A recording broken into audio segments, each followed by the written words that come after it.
my mom was a psychiatric nurse, and so I would go to her work, and there would be like whisper, like you would see the rubber room where they would put the crazy people, like the really violent crazy people in the rubber room. And I always remember being fascinated by that. And walking through there and seeing the patients, there was kind of like this feeling as a kid, like almost like you're going through a jail or something. I don't know. Like I felt like, they were dangerous or they were weird, the people, but they just seemed normal. The people that were there just seemed normal to me. And we were always around psychologists and psychiatrists and people like that. So when I went to college, I just decided to study psychology. And then as I got through it, I knew I wanted to go to graduate school. So I made friends with there was a master's program at the university I went to.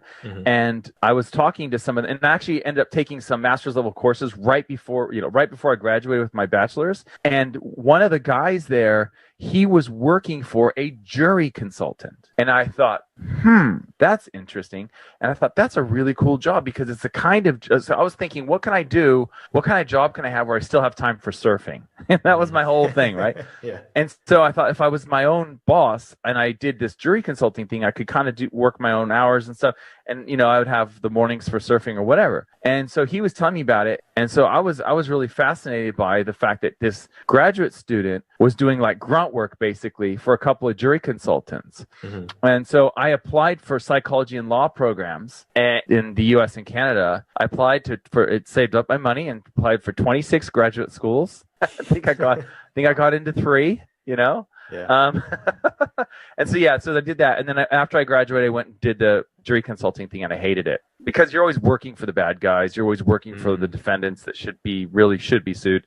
That was tough. And also you're traveling a lot and you're living in hotels. It wasn't very fun. So I got out of that, and my friend that I had grown up with, that I went to junior high school, and college with, who also went off to graduate school, although he only went for 1 year of psychology school, and then he opted out and worked for an investment bank. He and I were trading all throughout the 90s when we were in university. Okay, in the early 90s, we were in university, and we were trading the .com stocks, right? This is the real big ramp up, that first big ramp up in like NASDAQ stocks, okay? He convinced me to quit my jury consulting job and move down with him in Beverly Hills and learn how to trade currencies. So that's what we did. We went down there. We even had investors lined up and stuff, because he had a pretty good trading background. He had worked at lots of different brokerages and stuff.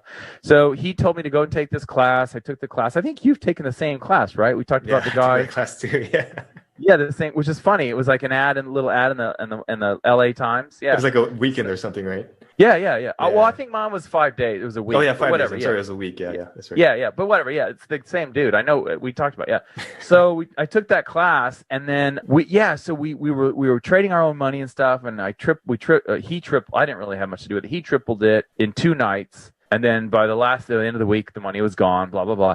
But we had these investors lined up, like the Swedish Bill Gates was a friend of my friend, right? Because he was dating a Swedish girl, and he somehow made this introduction to the Swedish Bill Gates. And so that was the deal, was we were going to trade the Swedish Bill Gates money. We were going to have this big office in Malibu and all this stuff.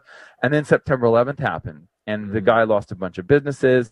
There was no way he was going to have any play money for currency trading or anything like that, which was good, because we would have lost his money. We dodged a bullet there. That was a really good thing that happened. We weren't ready for that. And so then I started a coffee smoothie shop, which was pretty much a disaster. Didn't go very well. And then I just sold everything and moved to Australia, sold all my possessions and packed it up and went down to Australia. Like, I thought of it as like a sabbatical, like in academia, which all my friends in graduate school, they all end up going to academia, right? They're all teaching professors and stuff. I'm like the black sheep of the group. I'm like the one that nobody talks about. I moved to Australia, and I had this sabbatical of like learning as much as I could, getting as many books as I could about trading, all about technical analysis, and they're all stock related and futures related, because there was one book on currencies at the time, and then there was another one, so there's 2 books on currencies at the time.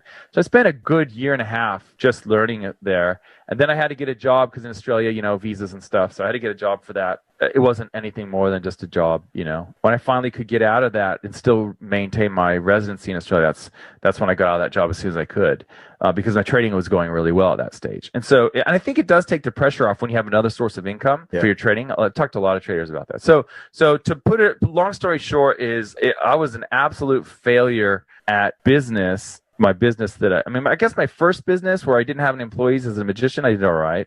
As a smoothie coffee shop owner, that was a disaster. And I made a lot of mistakes there. The path it's an interesting way because I never really wanted to become a trader. It was only just my friend that got me into it. And I thought it was actually cooler to be a jury consultant than to be a trader. I thought when you think about when you're at the party and people talk about what you do, like jury consultant's like a cool thing to say because what's that about? Where if you say trader, people kind of already have an idea in their head of what that is, or you know what I mean, and it could be negative or positive depending on the person. Yeah. So type stuff, right? Yeah, exactly. Yeah. So where did you come from? Like, how did you build up to trader status, or how did you end up there? I mean, in school I studied biology. And biology, really? Yeah. Wow. Did absolutely nothing with that. So right out of college, I got a job at a hedge fund. So I was working at the trading desk as a trading assistant. That's right. I remember that. Yeah. You said that on your website, right? Yeah. You talk about that on your website. That's how I read that. I remember. Yeah.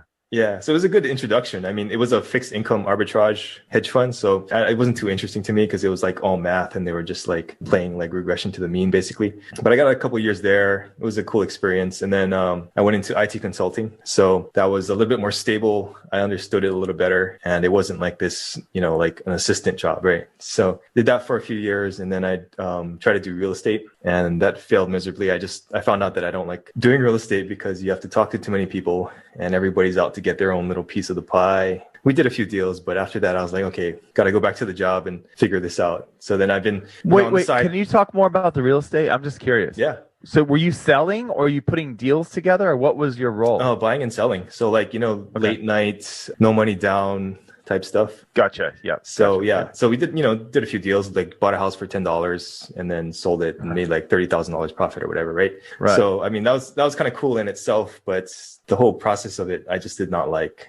People are lawyering up and they want to sue you for stuff, and it was just that kind of fun, right? So got out of that, and the whole time I kind of had trading on the back burner. Then I started the website and the website started generating some money. So that took a little bit of the pressure off. And then once I was able to take the pressure off, then the trading came around. And that's what I'm doing right now, just trading and doing the website. I'm going to start another website soon. So it's a good passive income generator, not passive, but more passive income generator than trading. What's the new website? What's that going to be? It's more about this like self-sufficiency, trying to learn these skills that maybe your great grandfathers had, preserving food, like building houses, stuff like that. Hey man, I want to learn how to pickle garlic. You going to talk about pickling stuff? I'm serious. Yeah. Like that's the kind of stuff, right? You're talking about stuff like that, like self-sufficient, like storing your own food and that's what my wife wants to do. She wants to pickle some food, so I'm going to do some tutorials on that. Oh, dude, I'm in. I'm totally in. Yeah. So I had a friend, actually the friend that got me into trading. His dad, they were from out of the country, and his dad would have these amazing jars of pickled garlic, and he'd be like, "Hey," and they made it. They had it like in the garage or whatever. Yeah. And I was like, "Oh, that's amazing." And like I remember when I was a kid, my grandmother came out from the East Coast to California. Where we lived in California, there's lots of strawberries where we grew up. And so my mom and my grandma, they just went to town. They went and bought like punnets and punnets of strawberries, right? My grandma showed my mom how to make strawberry preserves, like jam, Yeah. And I'm not kidding you. We had it for breakfast on our pancakes. We had it for lunch on our peanut butter sandwiches, which I don't know if you know now, you can't take peanuts to school now. So my kids don't have peanut butter sandwiches. Yeah, no, you can't take nuts to school. Like it's illegal. That's all this crazy stuff. Yeah. So like I had a peanut butter and strawberry jam sandwich for literally like 8 years going to school. And then we would put it on our ice cream for dessert. We would give it to people for Christmas. Like, hey, Merry Christmas. Here's a jar of preserves. Like we literally had that stuff for 10 years. It was just one spring that my grandma came out and just boom made all that stuff. But that's cool. I like stuff like that. That sounds like a good idea. Yeah. We'll see how it goes, but it should be fun. But awesome. I mean, like, so what did you learn when you failed at I mean, a lot of people will try a lot of different stuff, right? Like stock trading, futures trading, real estate, and all that stuff. Yeah. So like after you failed at your smoothie shop and after I failed at the real estate thing, how did you feel and how did you know where to go next? Hey there, I hope you're finding this episode useful. I just wanted to let you know that Walter and I give away something valuable every month that helps traders improve their skills. You can enter to win by simply leaving an iTunes review and leaving a comment on our YouTube videos. At the end of each month, we'll look at the comments and reviews from the month and we'll pick a winner at random. Each comment and each review counts for one entry during the month that it's submitted. So if you're interested in that, be sure to enter after this podcast is over. All right, back to the episode. I always had, like you said, trading in the background. When I was at the smoothie shop, there was a lot of downtime. Okay, in other words, we didn't have a lot of customers. Yeah. So I would literally, and I'm not kidding you, I would literally get up, and this is 7 days a week. Okay, and I had people that could work there, but I just couldn't really afford. I'd give them a shift here or there or whatever, but I would get up when it was dark and I would listen to the Coast to Coast AM radio show. It would be on replay. Yeah. It was, I'd get up, it'd be night. It'd be like night. Okay. I get up, I drive. It was about a half hour, 35 minutes to the smoothie shop. It was really more of a smoothie shop than a coffee shop because nobody drank our coffee, right? And very few people drank our smoothies as well, but at least 4 people did. So I would get up, I'd be listening to Coast to Coast AM rerun, like they reran the one that was on earlier. Like, they have 6 hours of Coast to Coast or whatever. I'd get to the smoothie shop, I'd fire up the coffee machines and all that, blah, blah, blah, blah, blah, right? Get everything ready. People would come a little bit, a little bit before school. Maybe a few people would come for a cup of coffee or whatever. And then after school, it was more of a hangout for kids that were like 11, 12 years old because we had ice hockey and foosball and billiard tables and, you know what I mean? Couches that they could relax on. And it was like their parents would just drop them off there when they didn't have a babysitter. That's basically what it was. I should have charged like a door fee, We actually had music too at night sometimes, like nice. Crazy music. Like bands that couldn't play anywhere else because they were like death metal or whatever. And they were so thankful. It's probably the only smoothie shop that had death metal bands at night.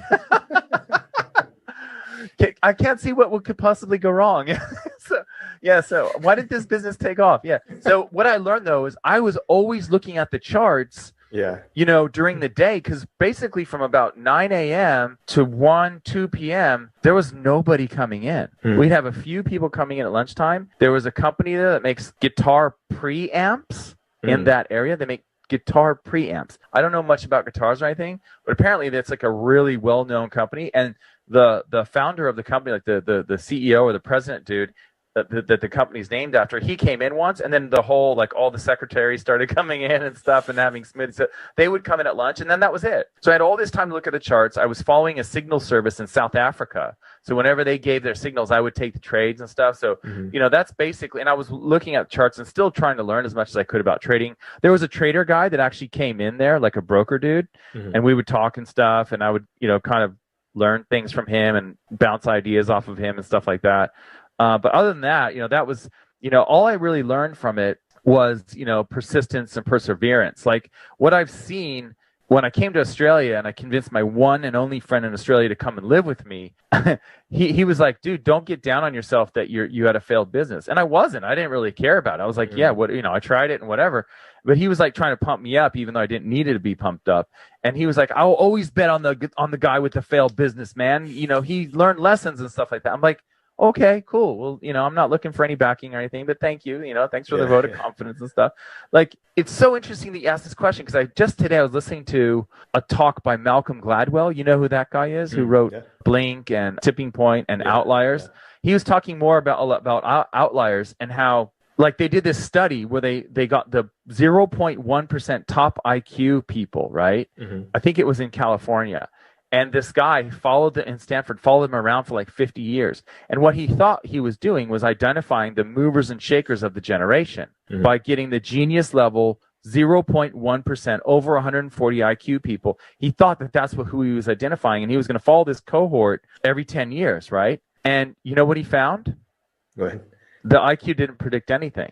And I think this really is relatable to trading. I don't think that you can say that if you're smart, you're going to do out trading. If you understand math, you're going to do out trading or anything like that. I think it really comes down to you wanting to make it work, right? Yeah. What he found was that those kids that had the higher IQs, there was a small percentage of them that about 15% of them that actually go on to do great things, but 85% of them had very average to below average lives in terms of like achievement or whatever.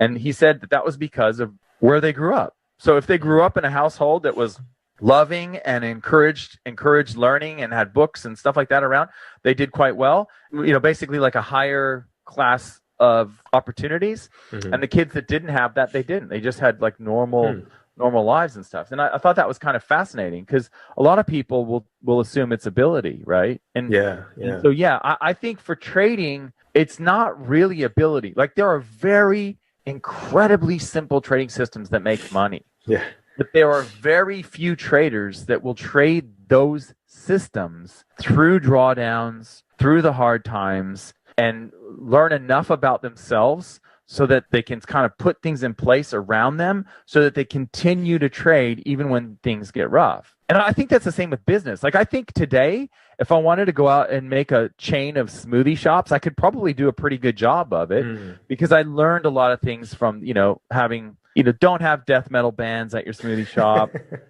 Don't have a space of like, I don't know what it was. It would have been like, 500 square feet when, you could do with 40 square feet. You know what I mean? Like you don't need a lot of space for those kinds of places where they're kind of like takeaway places. I didn't need to have all that space. So that's why I put the air hockey and the billiards tables in there and stuff, because like I had all this room and it was just weird to have this big room with nothing in it. You know what I mean? Like, So yeah, I mean, I wish I could say I had some really big insights, but I think what I've really learned from talking to traders, from surveying traders, and from thinking about the traders I know who do well, they just know it's going to work. They know it's going to work. They know, like, you can probably relate to this idea of like, you're just not going to stop. Like, you're not going to let anything hold you back and stop you from getting to the point where you're going to start making money. One of the things that Gladwell was talking about was the difference between Asian cultures and like normal Western cultures. In a lot of Asian cultures, they do much better on the math tests. So they have these tests that they go around the world every 4 years. They give them to all countries, right? Basically, all countries, they test their kids every 4 years on the TIMSS test. They also have a questionnaire in there that's not math related, and it talks about like, how many hours do you spend studying a day and all this stuff about your life. And what they found was in fact, it was 120 questions. Not all the kids would go through all those other questions that were not math related. They didn't get to the end of it. And one researcher decided to look at the countries that tended to complete those 120 questions about their life versus the math scores. And that actually the kids who did the questionnaire about their life, who went through the end of it, they also did higher on the math. So in other words, and this is like in Asian cultures, they teach you that every math problem has a solution. I don't know about you, but in America, what I learned growing up was that some kids would just say, oh, I'm just not good at maths. I'm not going to do this. I can't do this. I'm not good enough at math. But the Asian way of looking at it is very different. The Asian way of looking at it is that every math problem has a solution. It's up to you to find the solution. And, there's no out. There's no like genetic out. Like, oh, I'm no good at math. I can't do it. Like that doesn't exist. If you take that idea to trading, like people can tell you, well, I've never found a trading system that makes money.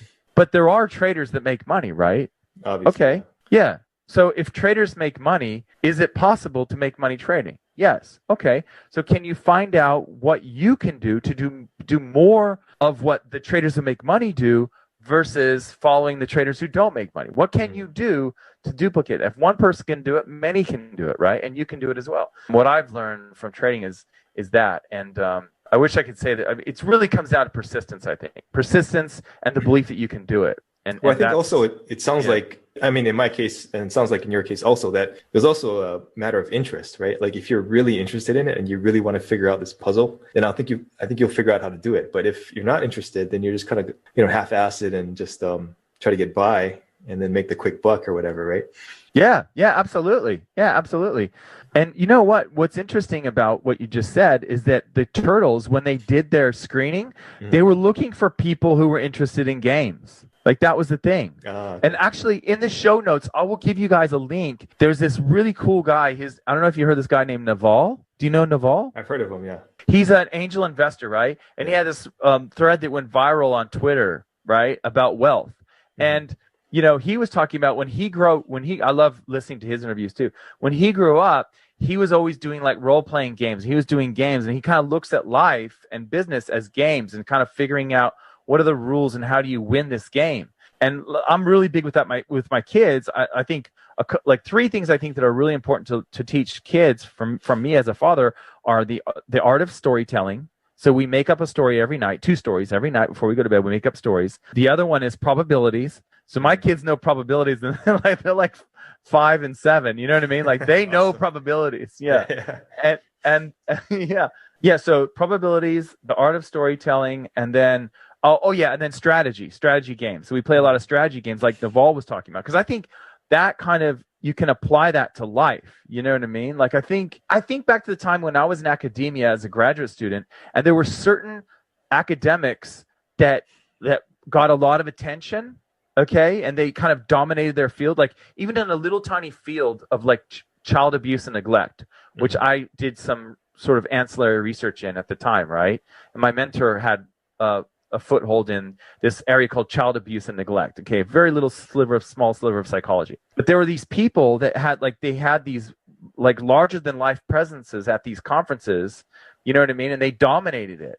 And really, when you look at it, they only did they just did a couple of things. And I think you can do the same thing in any field, like real estate or Instagram influencers or whatever. Like, there was this guy, he would just wear these outlandish, garish these flowing sleeves, like he was from the 17th century. He looked like a 17th century magician. Yeah. And his name was Dante, and he would wear these like big kind of like the stuff I used to wear as a magician, to be honest, like really weird costumes. And he would give these talks, ruffles and all that, and he would give these talks at the conferences, and no one is ever going to forget Dante. You know what I mean? Because he's like created this persona. It's like he's gamified the whole academic thing, and all of his things get published, and he goes against the norm. You know what I mean? He just rails against the major theory of the time. And it's like just a game. Like everything in life to me is like a game. And so I think and trading is a game, absolutely is a game, right?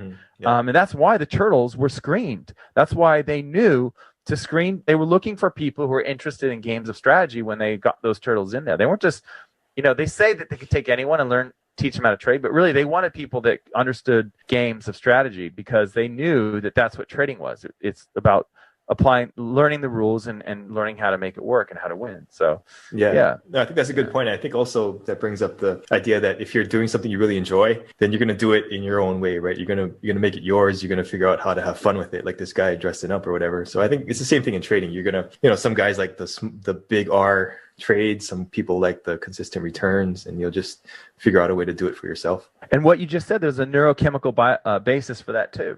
Like if you're happy, you are going to create neurochemically, you're going to create an atmosphere in your brain that's going to lead to more testosterone, which is going to lead to more effort. So if you're happy at what you're doing, you will do a better job at it. Because why? Because you'll want to do a better job at it. You'll want to put more effort into it. It's going to come naturally.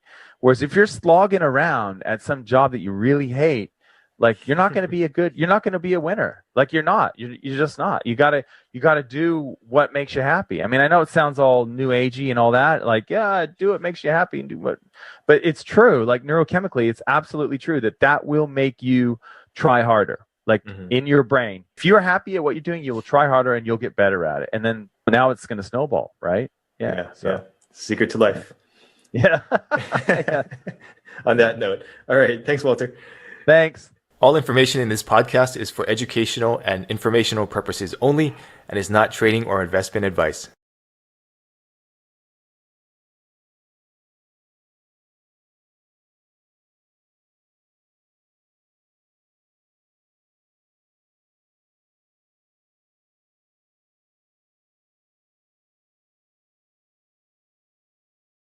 You don't want to encourage that behavior. No. Okay? You know what I mean? Hey, it's Walter here, and you're at the Think Profit podcast, where we're going to help you develop a rock-solid trading confidence and avoid the potentially endless cycle of system switching. Right, Hugh? That's right. We're going to help you develop a wealth mindset, develop a trading strategy that fits your core personality, and help you overcome the obstacles that stop over 90% of traders. All right, Hugh, sounds good. You ready to go? Yeah, let's do this. Hey, Walter, here's an interesting idea, especially during this time. Do you think it's possible to change everyone's mind, like to see your perspective at least? Well, I guess my question would be, why would you want to, right? Like, that's the thing though, right? And a lot of people go Yeah. around trying to change other people's mind, whether it's trading related or whatever opinion they have. They try and go and change another person's opinion, and then they get all frustrated and mad, right? But yeah, I believe like you said, why would you want to change anyone's mind? Yeah, it's tough. Like I've heard this before, people get really upset and say, why is there pain and suffering and sadness in the world? The only way that you know that there's bad times is if you can contrast it with something better, right? And so if I disagree on the value of something like the euro against the US dollar, I think it's a great thing that somebody else has the exact opposite opinion as me, because that's what makes the market, right? So yeah, I'm probably pretty close to like a free speech absolutist, and I know that's a big deal for a lot of people. Like they think that's really bad. Like you shouldn't. And if you've ever gone to like corners of the internet where it is as close to, I mean, it's about free. It's pretty much as close to free speech. You'll see, like, that's the thing about the internet that our society has changed. And so if you think back to like Washington and Abraham Lincoln, like back in the day, it was all about your honor. It was all about your honor, like your word and your honor. Yeah. That was a real big deal. What's happened now, like on the internet, is we've taken your identity away, so it's not you anymore. It's like you're like this ghost. You know what I mean? You're like this online identity. And so as an online identity, you can go out there on the internet and these free speech forums and just say whatever you want with no real consequence, because at the end of the day, you can say all these crazy things and then you walk into the store and nobody knows that was you saying that, and probably nobody in the store even goes on that online forum anyway, right? Yeah, but like that, do you know what I mean? Like it's sort of, we've taken that away. In a way, it's great that we have the internet and we have all this exchange of ideas, even though it's being suppressed now, obviously, in a big way. But in a way, I love the free flow of information and the exchange of ideas. But taking a stand isn't like it used to be. It's because it's cheaper, right? It doesn't cost you so much to go out on a limb and make this claim, right? So if I go out there and I claim that, redheads need to be all rounded up, because if it weren't for redheads, we wouldn't have poverty. If I said something like that, okay. In the olden days, everyone would say, "Hey, Walter said that about redheads," and I'd have a bunch of redheads upset with me and maybe tailing me everywhere I went, right? Yeah. But because online I could be anonymous and say that, no one really knows who I am or where I live, or you know what I mean? They just yell back at me on the internet. So it's kind of like it cheapens. It's hard to take a stand, really, because unless you do it in the light and you say, here, this is me, this is where I live, this is what I'm about, and this is what I believe. Like, like Jordan Peterson, for example. I don't know much about Jordan Peterson, but I know he's controversial, right? And probably Noam Chomsky would be similar. They're both kind of outspoken, controversial figures, right? So that, but what happens on the internet for the average person is we're just anonymous. Nobody knows who we are. And so we can say all these wild things. I think we need divergent opinions for everything, but especially for the markets. And as traders, it's really important to have that. And I use those opinions. Like I like looking at where traders are at in terms of their trades. I use that information for my own trading. So yeah, I really like the idea of and I've learned things from people who have taken the opposite point of view. Like I've always been like, one of the things that you learn in psychology, there are real subtle forms of prejudice in the way that we look at groups. And even though you would say, well, I'm not prejudiced, I give everyone an equal chance or whatever, that still comes out, and that can come out just by calling the group the minority, not by giving them like a color of skin or a sex or whatever, anything like that. You're not even doing that, just by calling the group the minority. But like, there are studies in psychology where they say, well, the majority group says this and the minority group says this. What do you think? And so our prejudices actually get applied, even if it's just minority versus majority group. It's crazy, that we're built that way, like we're tribal people. And so, yeah, it's fascinating in some ways. But to me, free speech is really important. I just wish that we all had to do it in a way where we were saying, well, this is me and this is what I'm saying, because then we would think probably more about the consequences of what we're saying, because like I said, the redhead example, that would have severe consequences for me if I said, hey, I'm Walter, I'm in Australia, redheads are the problem. If I did that, I would have there are a lot of redheads down here in Australia, and I'd have some people upset with me. So that, I think, is the issue with, or one of the issues with free speech, is that it can be done anonymously now. Hey there, I hope you're finding this episode useful. I just wanted to let you know that Walter and I give away something valuable every month that helps traders improve their skills. You can enter to win by simply leaving an iTunes review and leaving a comment on our YouTube videos. At the end of each month, we'll look at the comments and reviews from the month, and we'll pick a winner at random. Each comment and each review counts for one entry during the month that it's submitted. So if you're interested in that, be sure to enter after this podcast is over. All right, back to the episode. Yeah. And I think, well, especially as like in those trading forums, things can devolve pretty quickly when there's a lot of like anonymous tips, right, or whatever. But I mean, do you think it's sometimes worthwhile to engage in those things, as long as the other person's going to have like a reasonable conversation? Like to try and change their mind, you mean? Yeah. I think I'm a big fan of. Do you know how they teach in law school? So they ask questions, right? So I don't know if all law professors do this, but I've been told by people who've gone through law school. And actually, when I did my degree in psychology, my PhD in psychology, I had a lawyer on my committee. So it was all psychology professors, then one lawyer. They ask questions. So like the Socratic method or whatever, like they'll be asking questions of the class. So they assume that you've done the reading that you're supposed to do when you walk in the door. Yeah. And so then they'll ask you like, so, okay, Hugh, so what do you think about, the Johnson versus Tennessee case from 1859?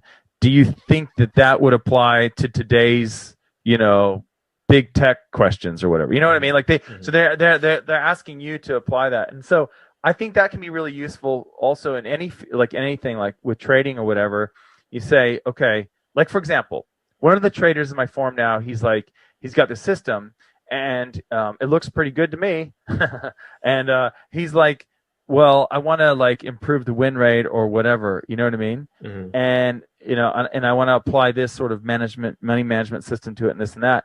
And I'm like, well, why do you want to improve the win rate? Like, it's already 75%. It's already seems to be pretty good to me. Yeah. Like, and if you run the numbers of the risk management system that you're looking to apply to this, it's going to look really good. So why not just, you know what I mean? Why not just do that? We get stuck into these little things. And I think there's a problem too with trading. We can get emotionally attached to our strategies. If we spend so much time working on them, it's really hard to throw them away.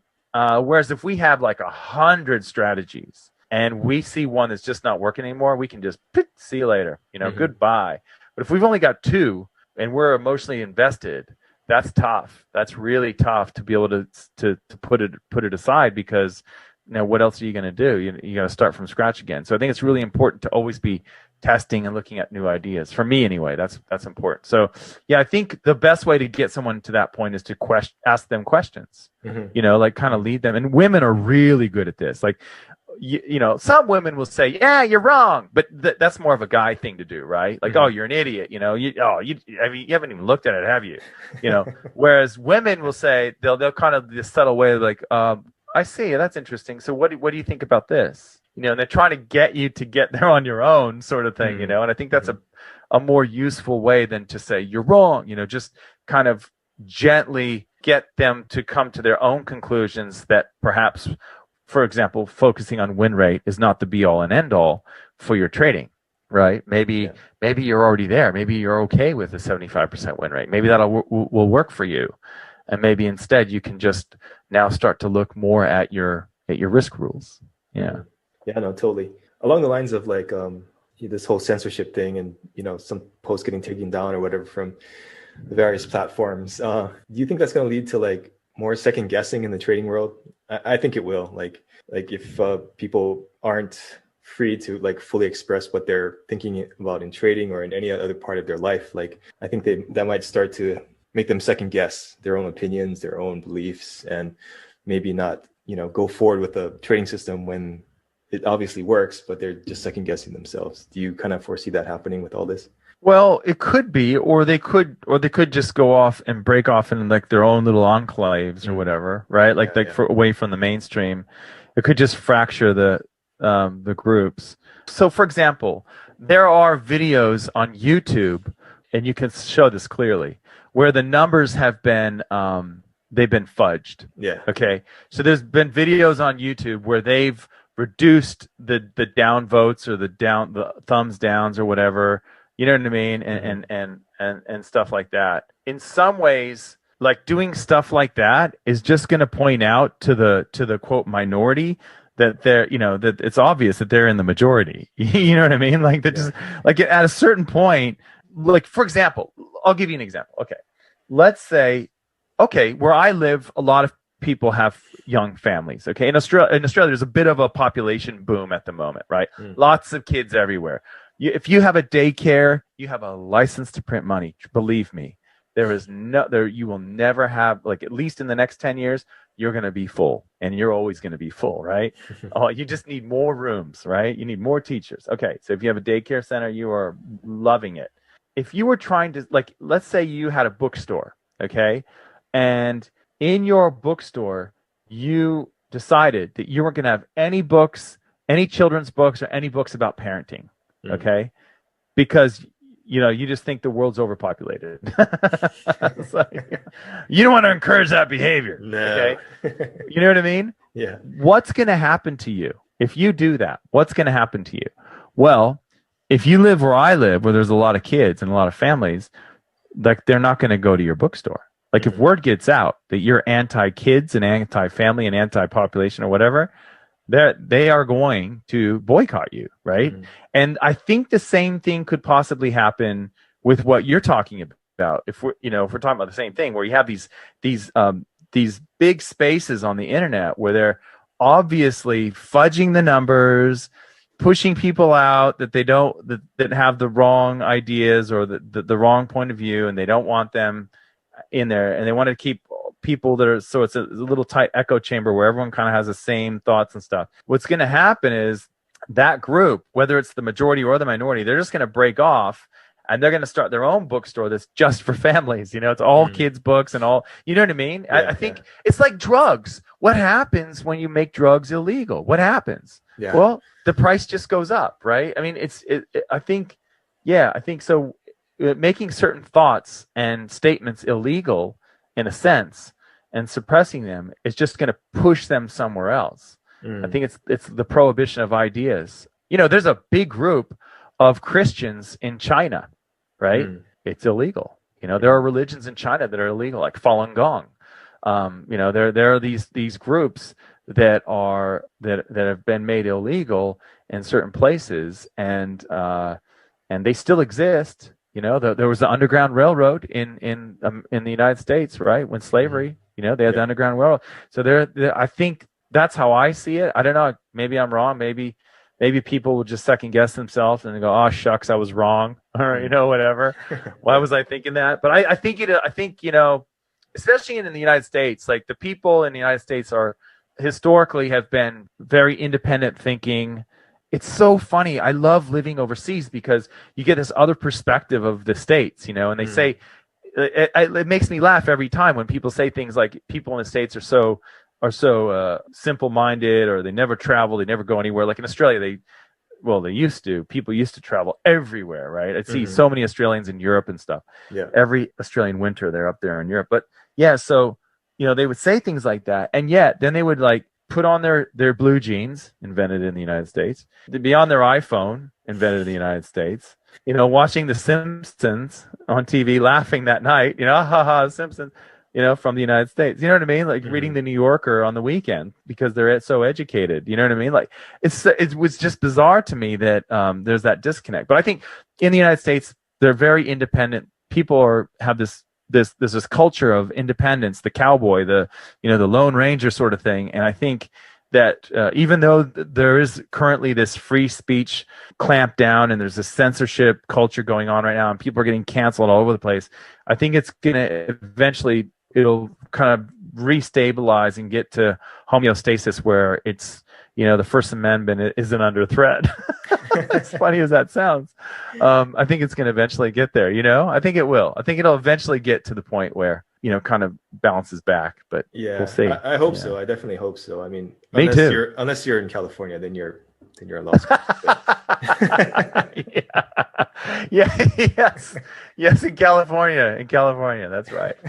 California, totally, the People's Republic of California, totally different place. Exactly. Yeah. All right, cool. Thanks, Walter. See ya. Yeah.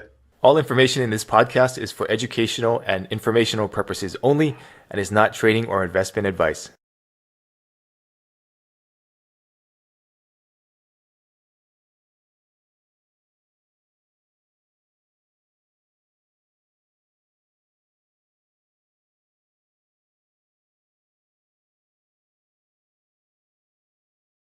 I like to tell dad jokes at the webinar. Hey, it's Walter here, and you're at the Think Profit podcast, where we're going to help you develop a rock-solid trading confidence and avoid the potentially endless cycle of system switching. Right, Hugh? That's right. We're going to help you develop a wealth mindset, develop a trading strategy that fits your core personality, and help you overcome the obstacles that stop over 90% of traders. All right, Hugh, sounds good. You ready to go? Yeah, let's do this. Hey, Walter, you do a NFP report podcast. I mean, not podcast, but a webinar every week, right? Yeah. And so every month, go over the psychology behind that, how you've seen that maybe change over time, and how psychology plays into trading that report. I'm not the only one that looks at the markets this way, and I'm sure you've done the same. Where we look for surprises. So, for example, as we're recording this, about a week or 2 weeks ago, somewhere between a week and 2 weeks ago, the Reserve Bank of New Zealand said, they're going to try and clamp down on the housing bubble over there in New Zealand. And so the New Zealand dollar just totally tanked, right? That's the kind of the same thing with these news trades. What you can do is you can get ready for a trade. I mean, pray and hope that there's a surprise. That's basically it, right? Yeah. And so you're right. Like back in the day, 10 years ago, non-farm payroll was kind of like the most important thing. Now it's more about, is there inflation, or who's the first reserve bank to start raising rates? That's kind of the big thing now. Jobs are still obviously very important for the US dollar and jobs reports for all currencies. And actually, I remember when I first started trading, the jobs report wasn't as important as what Colin Powell would say, because he was talking about whether or not they're going to go and invade Iraq for the second time back around 2001, 2002, in that area. So, it changes. The importance changes. It used to be that the non-farm payroll would pretty much set up the US dollar for the whole month. It's not really the case anymore, but you can still find surprises. The reason why we do it, I think, is because it's fun to get traders together. I like to tell dad jokes at the webinar, and that's kind of what we do in our downtime. And then because I find trading rooms to be absolutely boring. I've had friends that have done them and try to get me to do them. I just refuse because I don't want to sit there for hours, right?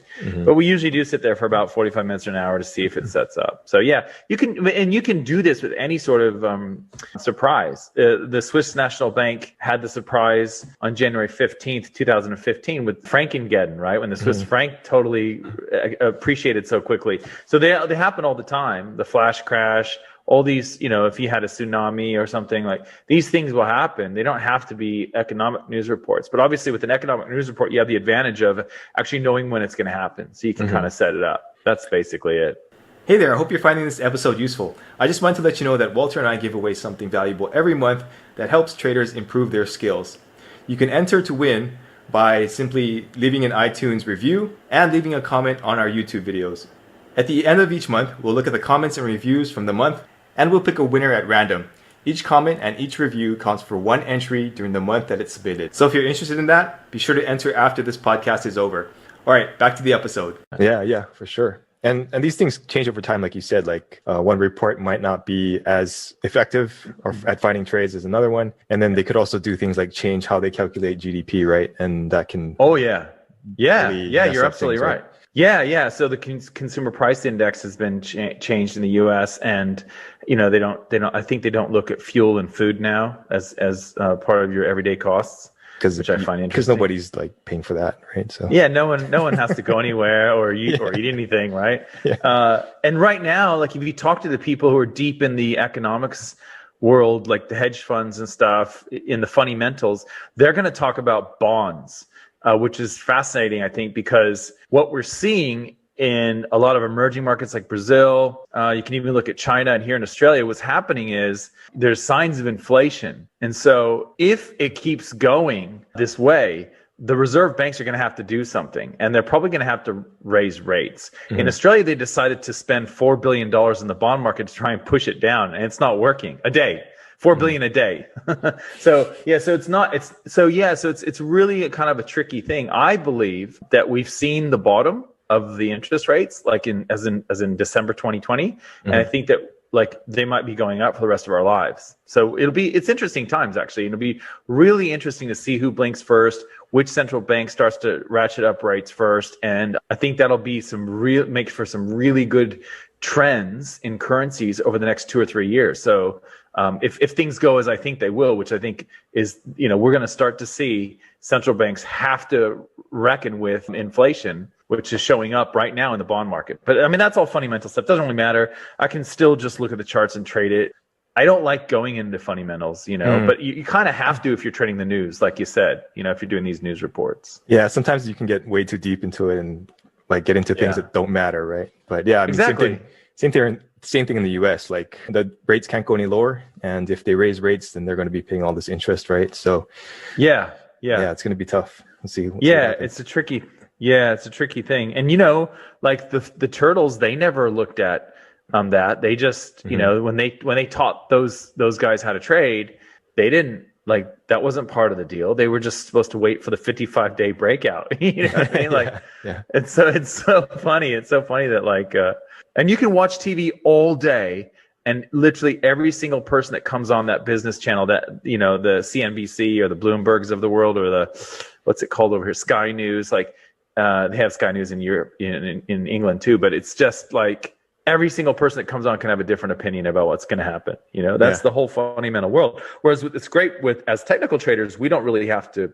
We can just say, no, it's actually made a new high. Like that's the highest price we've seen in the last 20 days. Like there's no argument there. You know what I mean? So that's what I like about technicals. Yeah, the price can't lie. Like if it's going to go up, it's going to go up, right? So yeah, cool. Thanks, Walter. See ya.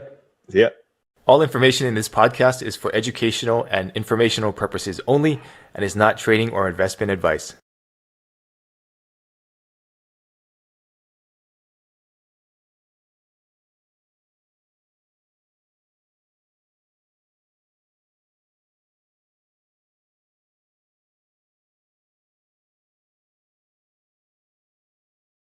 Yeah, money's never been cheaper.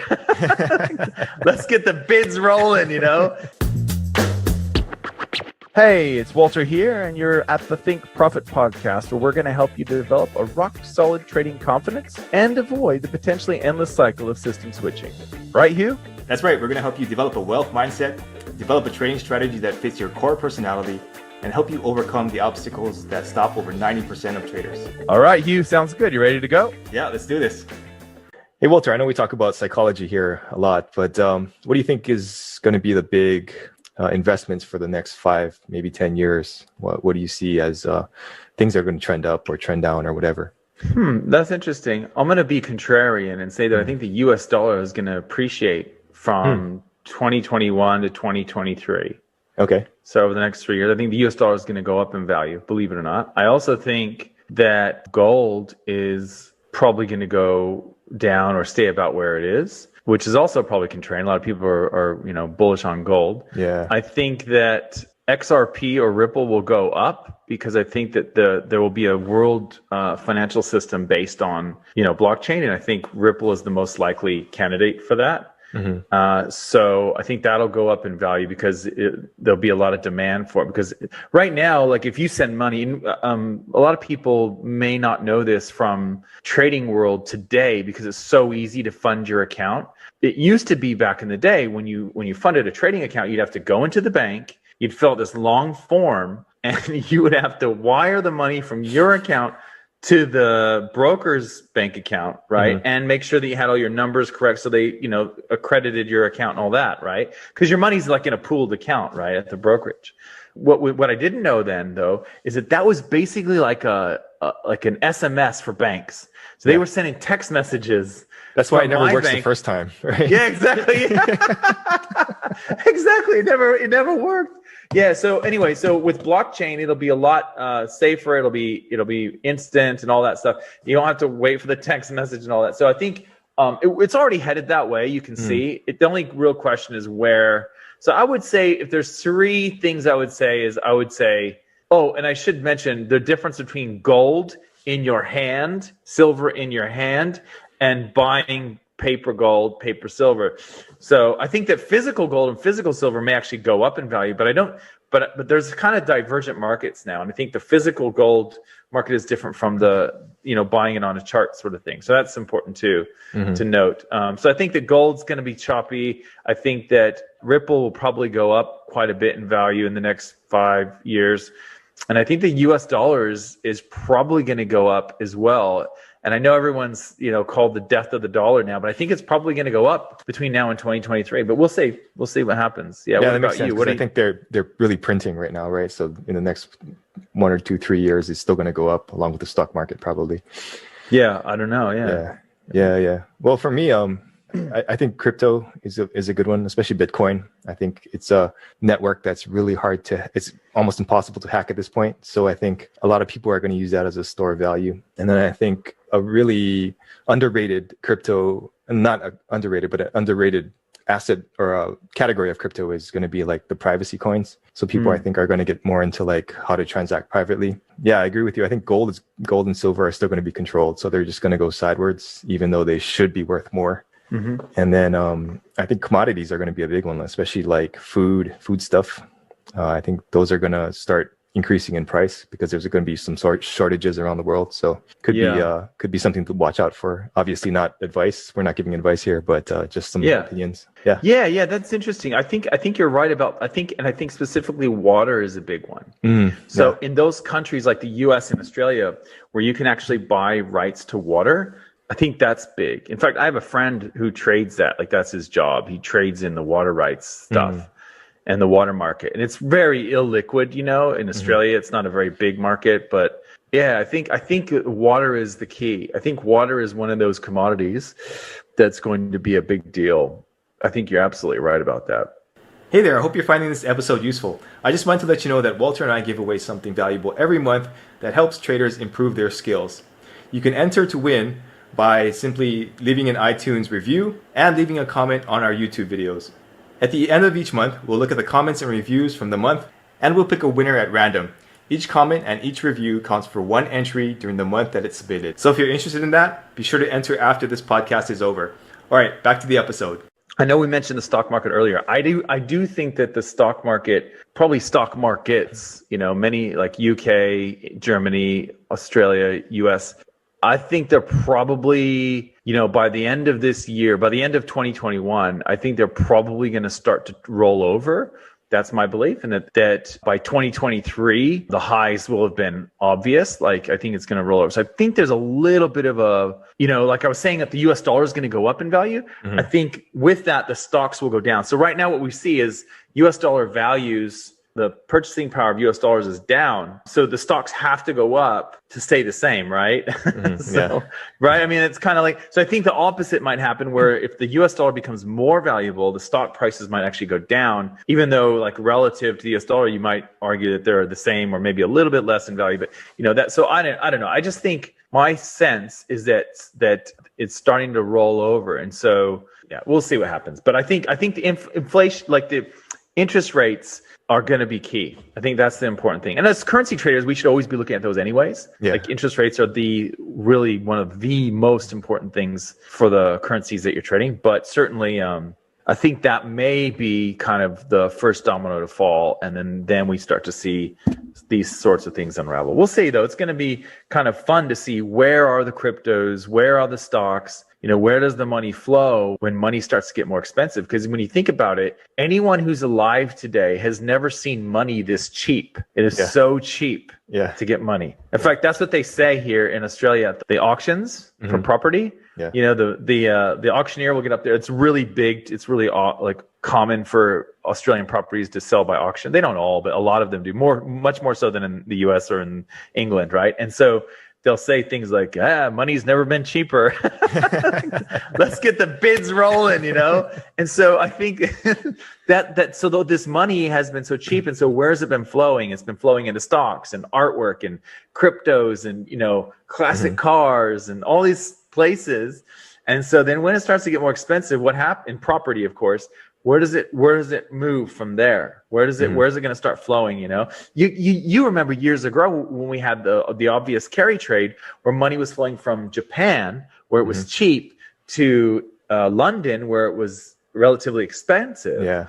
And you always had this idea of money moving to different geographic locations. Well, now it's cheap everywhere. So people are just sinking it into what they think is going to be good, which is cryptos, property, shares.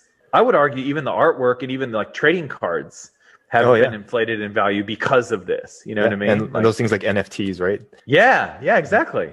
Yeah. Well, like when my parents bought their house, I think the interest rates were like 17% or something like that. Yeah, so exactly. Yeah. It is super cheap compared to that, right? Yeah, people don't know. If you're like 30 years old, you have no idea about what happened in the 70s. You have no idea. I have mentors who lost everything in the 70s. These are like older, getting up there in years, and they tell me stories about the 70s. Like, it was crazy, man. Like, I lost all my properties, I lost 3 businesses, like, you know what I mean? It's just. I guess with the virus and everything, I guess we kind of had a taste of that in a way. It's different to like seeing like all these cars lining up to get fuel, and and all the loans you get are like 20%, 19%, and all that stuff. So it's a different sort of a story, and everyone's out of work too. That was the 70s, and people forget about that. So read up on your history, people. All right, thanks. That's the lesson. Thanks. All information in this podcast is for educational and informational purposes only and is not trading or investment advice.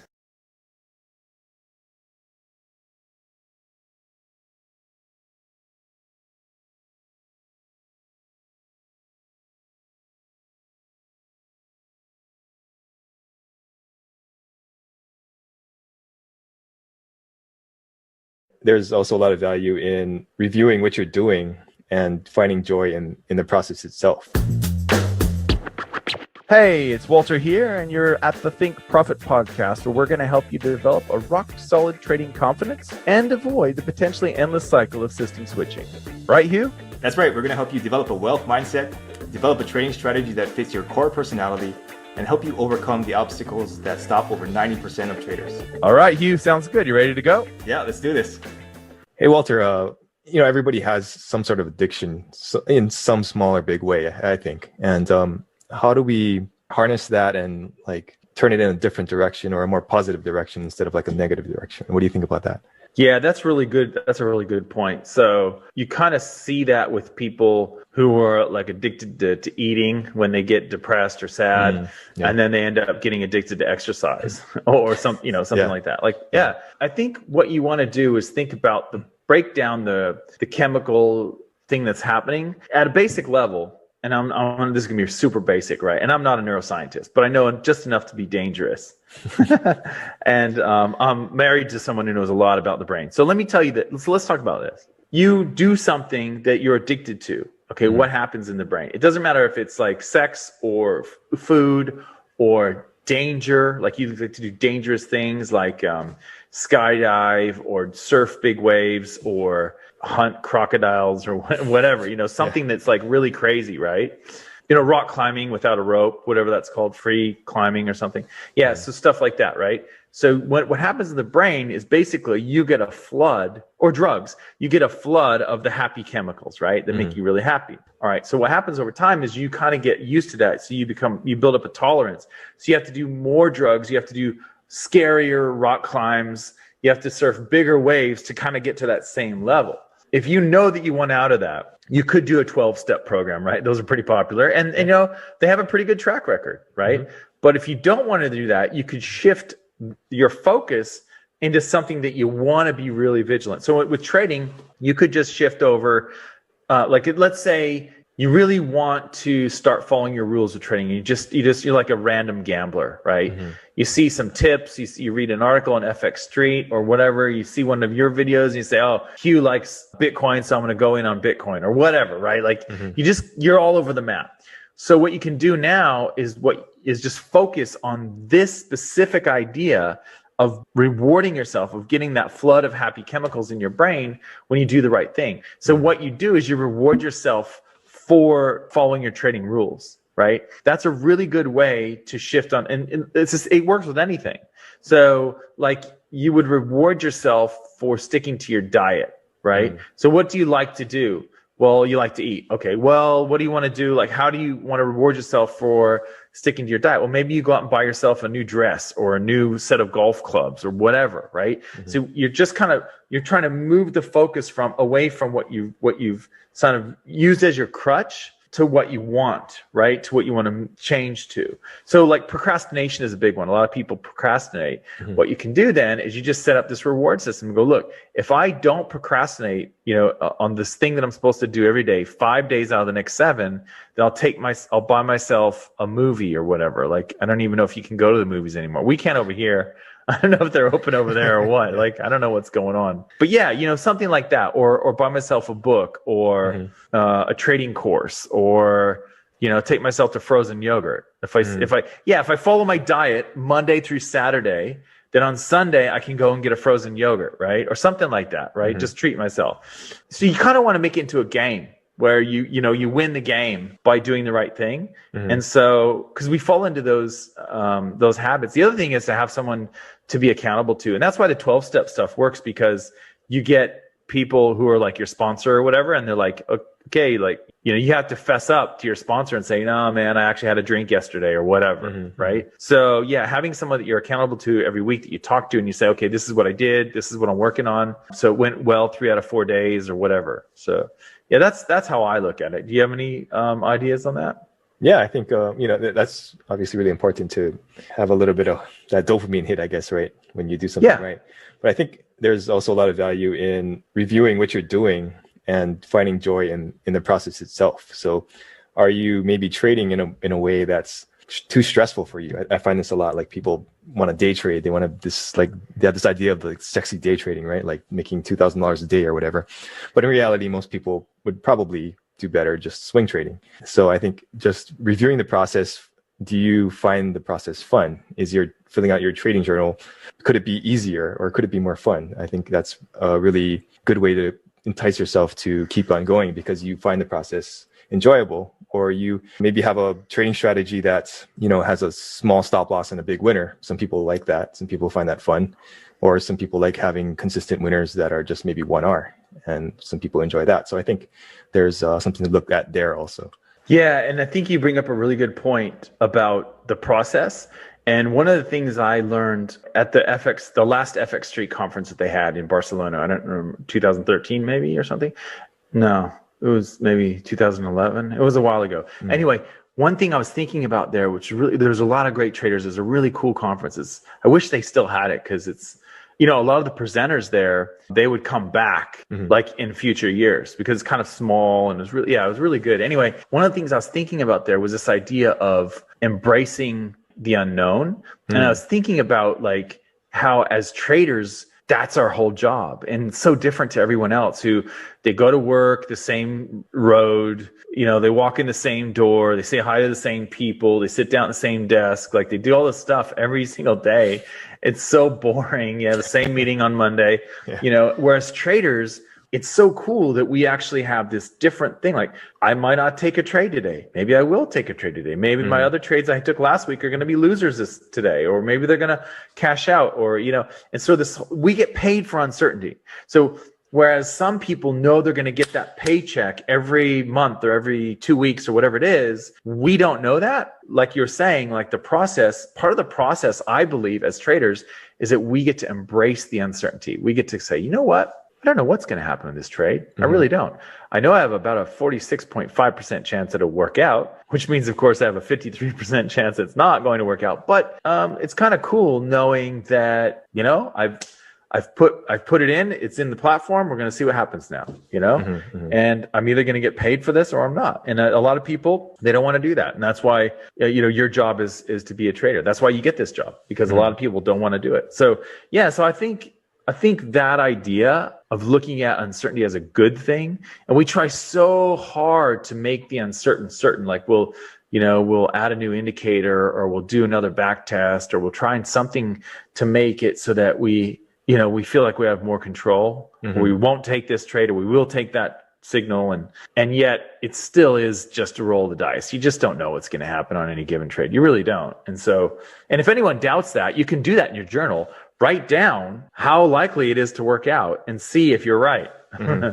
See if you actually have the ability to tell those trades that are more likely to work out than others. You know, give it a scale, give it a 1 to 10 rating, and see. That's a really good way, because people trick themselves into thinking that they can tell the best trades, right? You just don't know usually. And I think that's really the crux of trading, right? Like, if you can find joy in that uncertainty, then I think that's the best place to start, right? Yeah, absolutely. It's just let it go. You know, it's like when you teach a kid how to ride a bike and you push them for the first time and they're just like, they don't have their training wheels and they're like kind of wobbly, you know? That's how I feel like every time with the trade. I'm just kind of like pushing it off and just, okay, let's see where this goes, you know? We could skin our knee, or we could have like, yeah, I did it, you know? You just don't know. It doesn't, and it still is fun to win. I mean, I always say things like trading is boring. Hey there, I hope you're finding this episode useful. I just wanted to let you know that Walter and I give away something valuable every month that helps traders improve their skills. You can enter to win by simply leaving an iTunes review and leaving a comment on our YouTube videos. At the end of each month, we'll look at the comments and reviews from the month, and we'll pick a winner at random. Each comment and each review counts for 1 entry during the month that it's submitted. So if you're interested in that, be sure to enter after this podcast is over. All right, back to the episode. And that's just because, like, the process of it is boring. The process of fishing out where should I take a trade next and that sort of thing, that's pretty boring and pretty, like, to me, kind of obvious. Like, I don't try and convince myself anymore when I look at the charts, like, oh, well, I probably should take this trade because of this or that.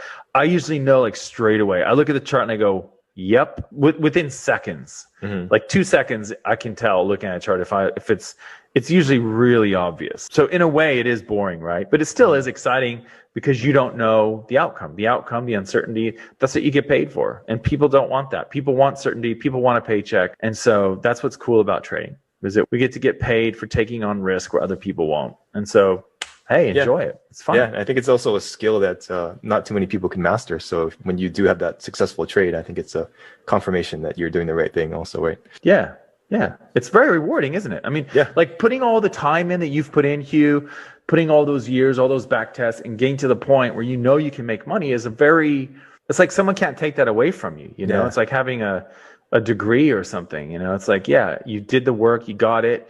And so now you're there, you know, and it's really kind of fun having that and knowing that, you know, you're there. It doesn't mean that you're not going to have a losing streak. It just means that you did it. It's a really nice sense of accomplishment. And most traders don't. They never get there, which is sad. They never get there. They're always looking for something better. They're never really locking into anything. And it's a bit sad, really. I guess it's kind of like farming, right? You could think of it that way. Like, if you're a farmer, you know how to grow some food. You always have food. You won't go hungry. And it's a similar thing in trading, I think. Or hunting. Yeah, hunting. Yeah, exactly. Yeah. All right, cool. Thanks, Walter. See ya. All information in this podcast is for educational and informational purposes only and is not trading or investment advice.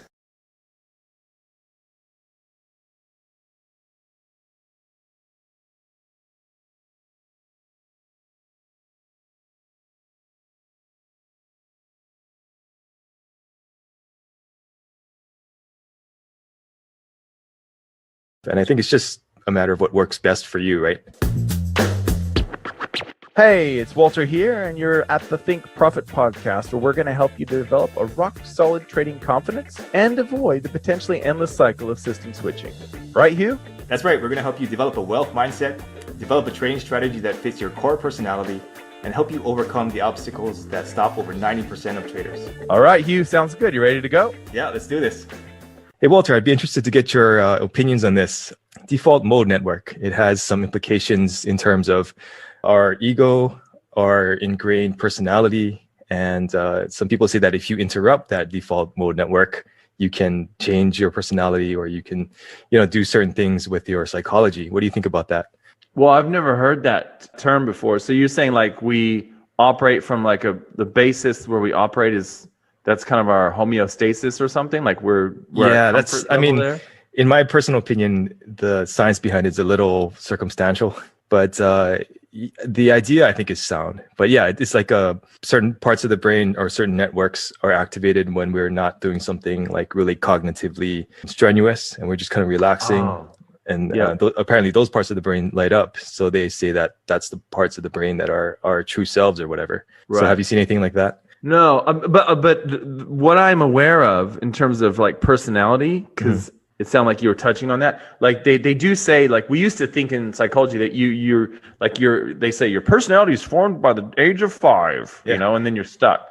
That's not true. And Mhm. like you've probably noticed, like I lean towards the there's a guy in Cornell University. He might be dead now, but there was a psychologist, a really famous one in Cornell University in New York, and he talked about how like you are different in different environments. So like you have like you have your wife, right, and you're in a certain way with her. Then you've got your like bigger family, like your mom, your dad, her mom, her dad, maybe your kids or your cousins, and then it kind of widens out to your workspace, to your social friends, Mhm. to people that you kind of know, acquaintances, maybe when you go and watch a UFC fight or something, Yeah.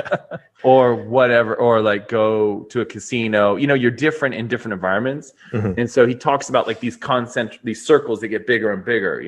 So I think that makes a lot of sense because I've noticed personally, anecdotally, so I would say in my life, I've noticed like I've made conscious efforts to be a little bit different. You know what I Mhm. mean? And the easiest way I know to do that is to move someplace because nobody knows you. Yeah. You know what I mean? Yeah. Yeah. So I believe that personality is very malleable. I think the research supports that. That sounds like a little bit more, what you're talking about is a little bit more in neuroscience, and they probably do, if they've researching that, like they would be using functional MRIs so they can see where Mhm. your brain's lighting up and stuff. So Yeah. I don't know much about that. Like if let's say you go to work and you go a certain way every day, you Mhm. walk down the street a certain way, you catch the bus, a certain bus at a certain time, you get off the bus, you walk a certain way to work or whatever, or maybe you drive your car, you drive your car to work, you drive the same route every day, unless there's a detour or something, you park it in the same general area. You know what I mean? Like, so I always try to mix it up. Like I try not to, where I live, it's really easy to not go anywhere because everything is right here, and it's a really small community, right? It's like Mhm. living on an island. It's a little tiny peninsula, and there's like you're surrounded by water, and like you're kind of like stuck, right? Unless you Mhm. really make an effort to get off the off the island.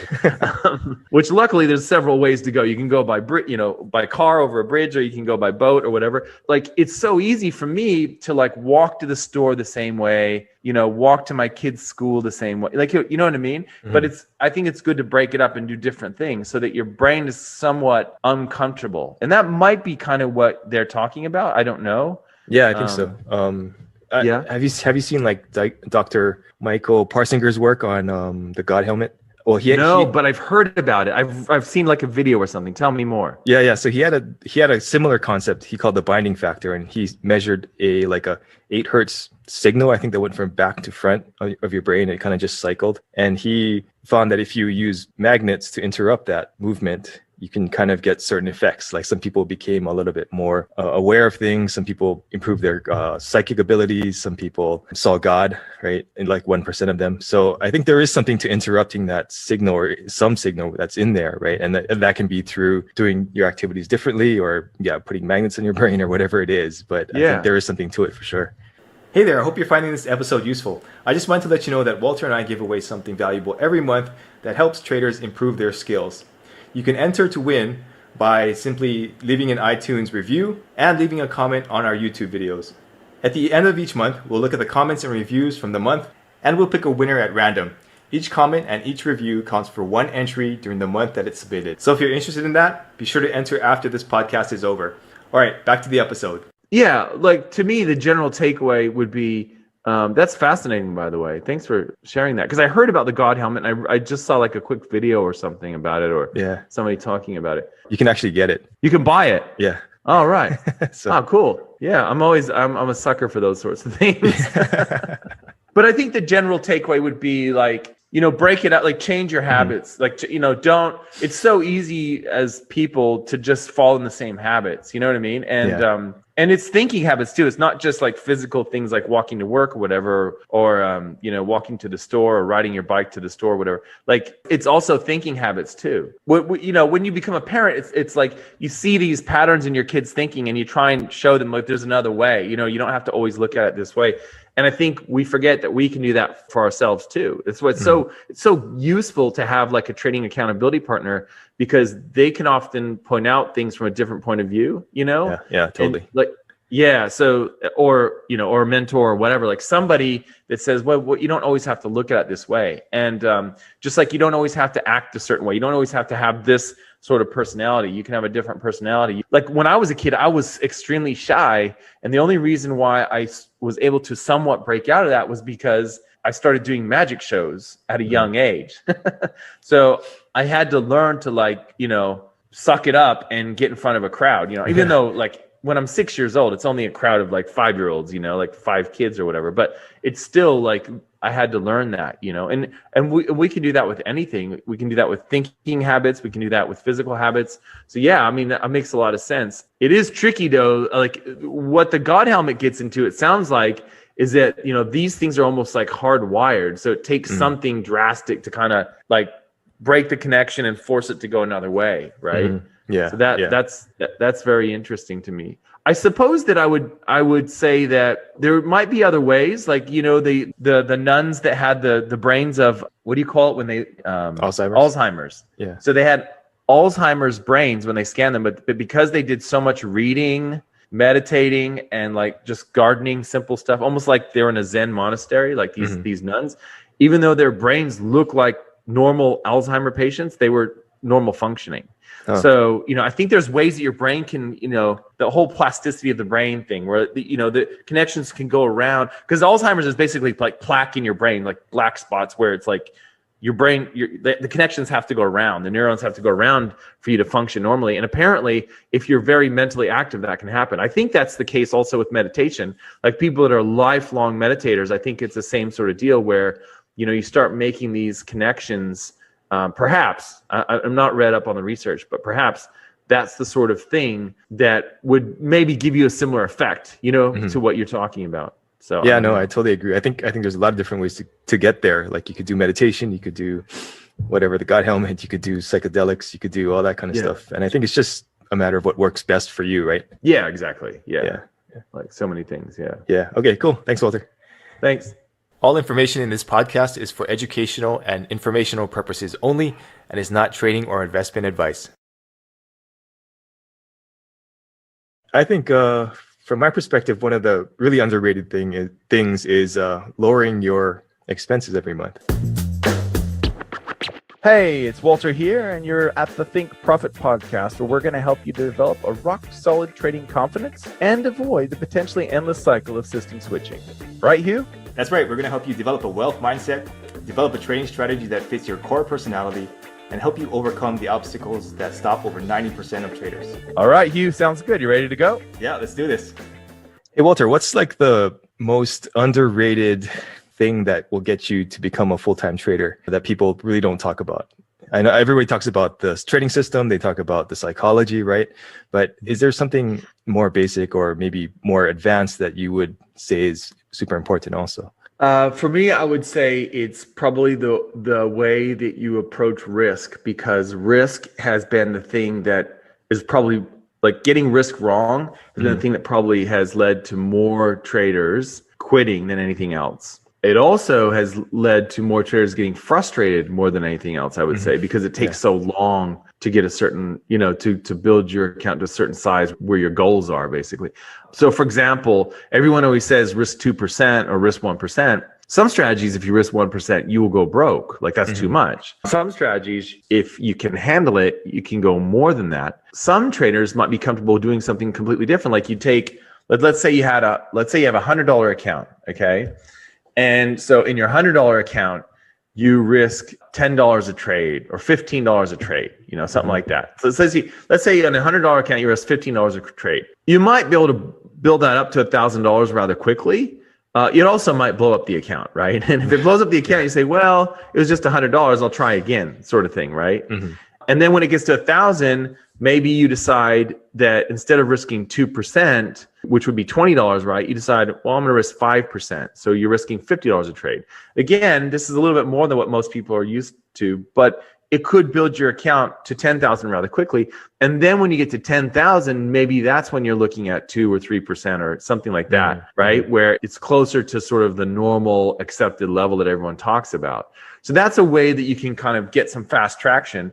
And I know a trader that did that. Like he always started with a really small account. And as soon as he got to about 100 grand, he would cash out and start all over again. So even if he only started with 5 grand, he would just work it up to 100. And then once he broke 100, he knew that something in his head would mess him up. So he would have to like cancel it out and do it again. And sometimes you start with that little $2,000 account or whatever, and it blows up. And you're like, well, that's all right. I made 112 last time around. I'll try another $2,000 account or whatever. So, so that's another thing. Like you can do things like that. You don't have to risk 2% of a $1,000 account. Like things like that. There's a lot of things like in society that you just don't question. We don't question it. It's a fact. And that's one of the things in trading. It's the same thing. It's like everyone sort of just says 2%, 2% or 1%, 1%. But I don't know that for some traders that's too much, depending on their system parameters, and so for other traders that's never going to get them where they want to go. So True.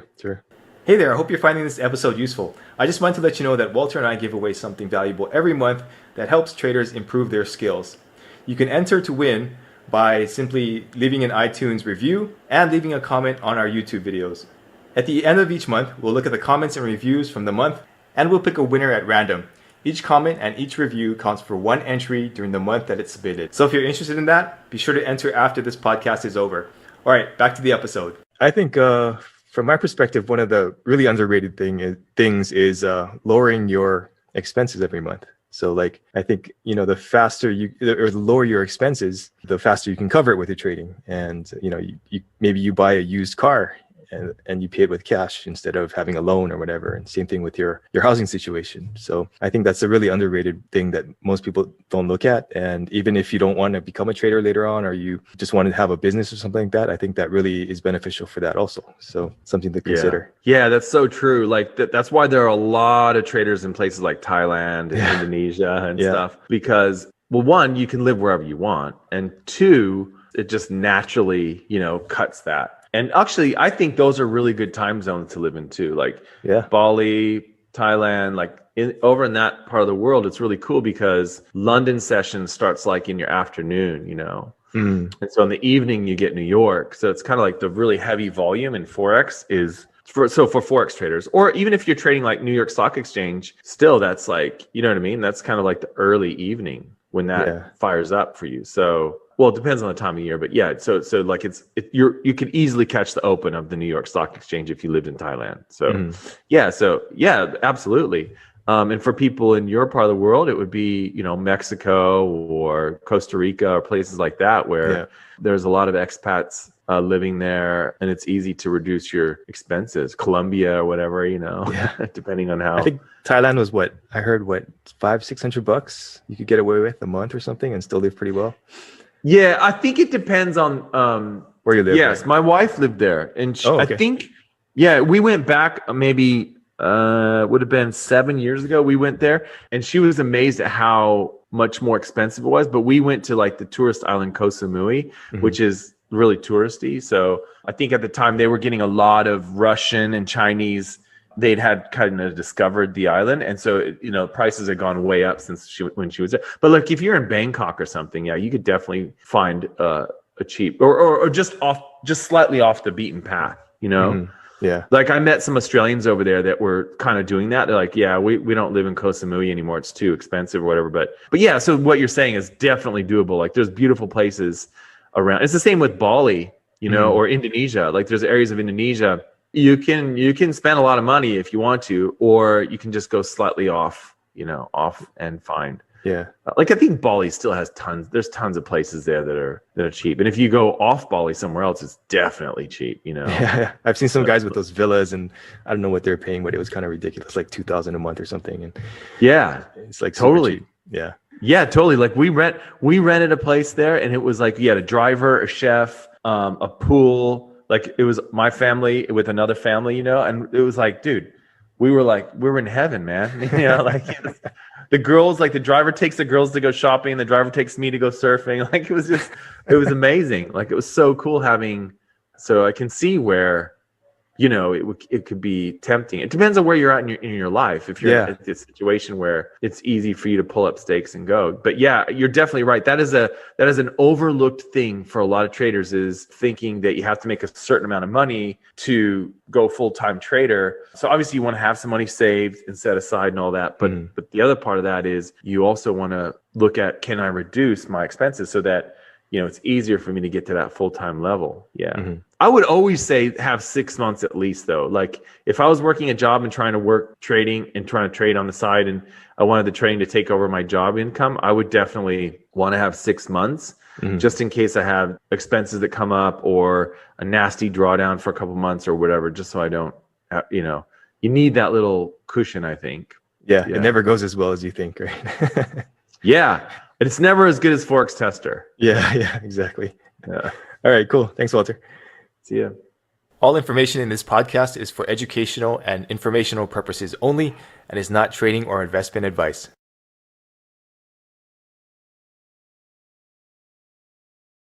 So the bank sent him Forex signals. He would take the bank signals, but he would disregard their profits. And he would just hold for 3 to 1. Hey, it's Walter here, and you're at the Think Profit podcast, where we're going to help you develop a rock-solid trading confidence and avoid the potentially endless cycle of system switching. Right, Hugh? That's right. We're going to help you develop a wealth mindset, develop a trading strategy that fits your core personality, and help you overcome the obstacles that stop over 90% of traders. All right, Hugh, sounds good. You ready to go? Yeah, let's do this. Hey, Hugh. So I had a trader write in, and he was talking about, he had this issue where he was comfortable with his trading system, he's comfortable with his risk, all that was good, but he had the problem of not holding his trades to the point of taking to the take profit point. So what would you say to that? Like if someone came to you and said, look, everything's good, it's just I keep pulling the trigger and dumping my trades too quickly, and I'm not going to the full where I wanted to take profit at the beginning of the trade. Yeah, that's a tough one, right? I mean, you have to put something in place that's going to almost force you to stay in the trade, right? Either have an accountability partner, or you have a protocol where you just shut off the computer or something, or just consciously force yourself to, stay in the trade and not create a policy, write something down that says, I'm going to stay in the trade. I'm going to stay in the trade until the stop loss get hit or the take profit gets hit, right? Or something like that. But yeah, I mean, it's really a matter of discipline, I think, but it's tough to institute for sure. What do you think? Yeah, no, I agree. Like, I would recommend reading, if you can, get your hands on the Nick Raj book, Everyday Traders, Scott Barlow chapter. He's the only Forex trader in there, but the other guys are all basically systematic stock traders, which is what Nick teaches. Nick's a great guy, by the way. I've met him. He's a really cool guy. That interview with Scott really changed my whole thinking on that, because the guy was talking about this exact thing. He's like, look, it's up to me to make sure that my system has the right risk to reward, right? And his was 3 to 1. So he always, no matter what, did 3 to 1, held to 3 to 1. I tried to interview him, but he doesn't want to be interviewed. But yeah, so yeah, and he was interesting because he actually offloaded the signals to a bank. So the bank sent him Forex signals. He would take the bank signals, but he would disregard their profits and he would just hold for 3 to 1. So it's really, really interesting guy. So yeah, I think that you need a trading accountability partner helps. You could also just say, hey, look, if on Monday I take a trade and I say that I'm going to wait for it to go 2 to 1 and I don't, then I can't trade for the rest of the week. Right. So you have to set up this, like you're saying, like sort of reward system where it's like, if I do what I'm supposed to do, then I can take another trade this week. Right. Yeah. Or this day or whatever it is. I mean, it depends on the time frame. But yeah, so you're basically forcing yourself to get to a point where you are doing what you said you would do in your trading plan. And if you're not, you start to lose your trading privileges, right? Like you're saying, trading accountability partner can really help with that. So yeah, I think there's a tendency to like want to rely on like an app or like a special system or something like that to, solve these issues. But I think at the end of the day, you really have to face yourself and say, hey, buddy, you're not doing what you said you would do. So I think that's what it comes down to, right? Hey there, I hope you're finding this episode useful. I just wanted to let you know that Walter and I give away something valuable every month that helps traders improve their skills. You can enter to win by simply leaving an iTunes review and leaving a comment on our YouTube videos. At the end of each month, we'll look at the comments and reviews from the month, and we'll pick a winner at random. Each comment and each review counts for one entry during the month that it's submitted. So if you're interested in that, be sure to enter after this podcast is over. All right, back to the episode. Yeah. And I have a like a chart, like a spreadsheet, and it shows like when your risk reward shifts and you just shift a little bit over, how much more likely you are to have a terrible drawdown, or blow up your account. And it's fascinating to see how close most of us, we trade right on the edge, right? So if we start moving our 2-to-1 system, it starts becoming a 1.75 to 1 or 1.65 to 1 instead of a 2-to-1 because we're so antsy to take profits. It's bad news. Like it's amazing how quickly you can fall off the cliff if you're not on the right side. So that's another thing that can impact your logical thinking. Like, okay, if I don't stick to my 2-to-1 exits here, I'm probably I've literally tripled the likelihood that I'm going to blow up my account. This is bad news, right? So maybe post it on your wall or something in front of you. Yeah, exactly. Yeah, that sounds like a great idea. Yeah. Okay, cool. Thanks, Walter. See ya. All information in this podcast is for educational and informational purposes only and is not trading or investment advice.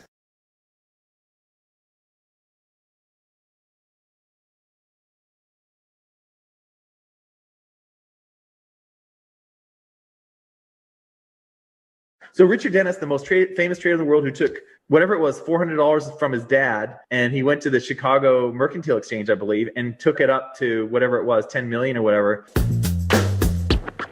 Hey, it's Walter here, and you're at the Think Profit podcast, where we're going to help you develop a rock-solid trading confidence and avoid the potentially endless cycle of system switching.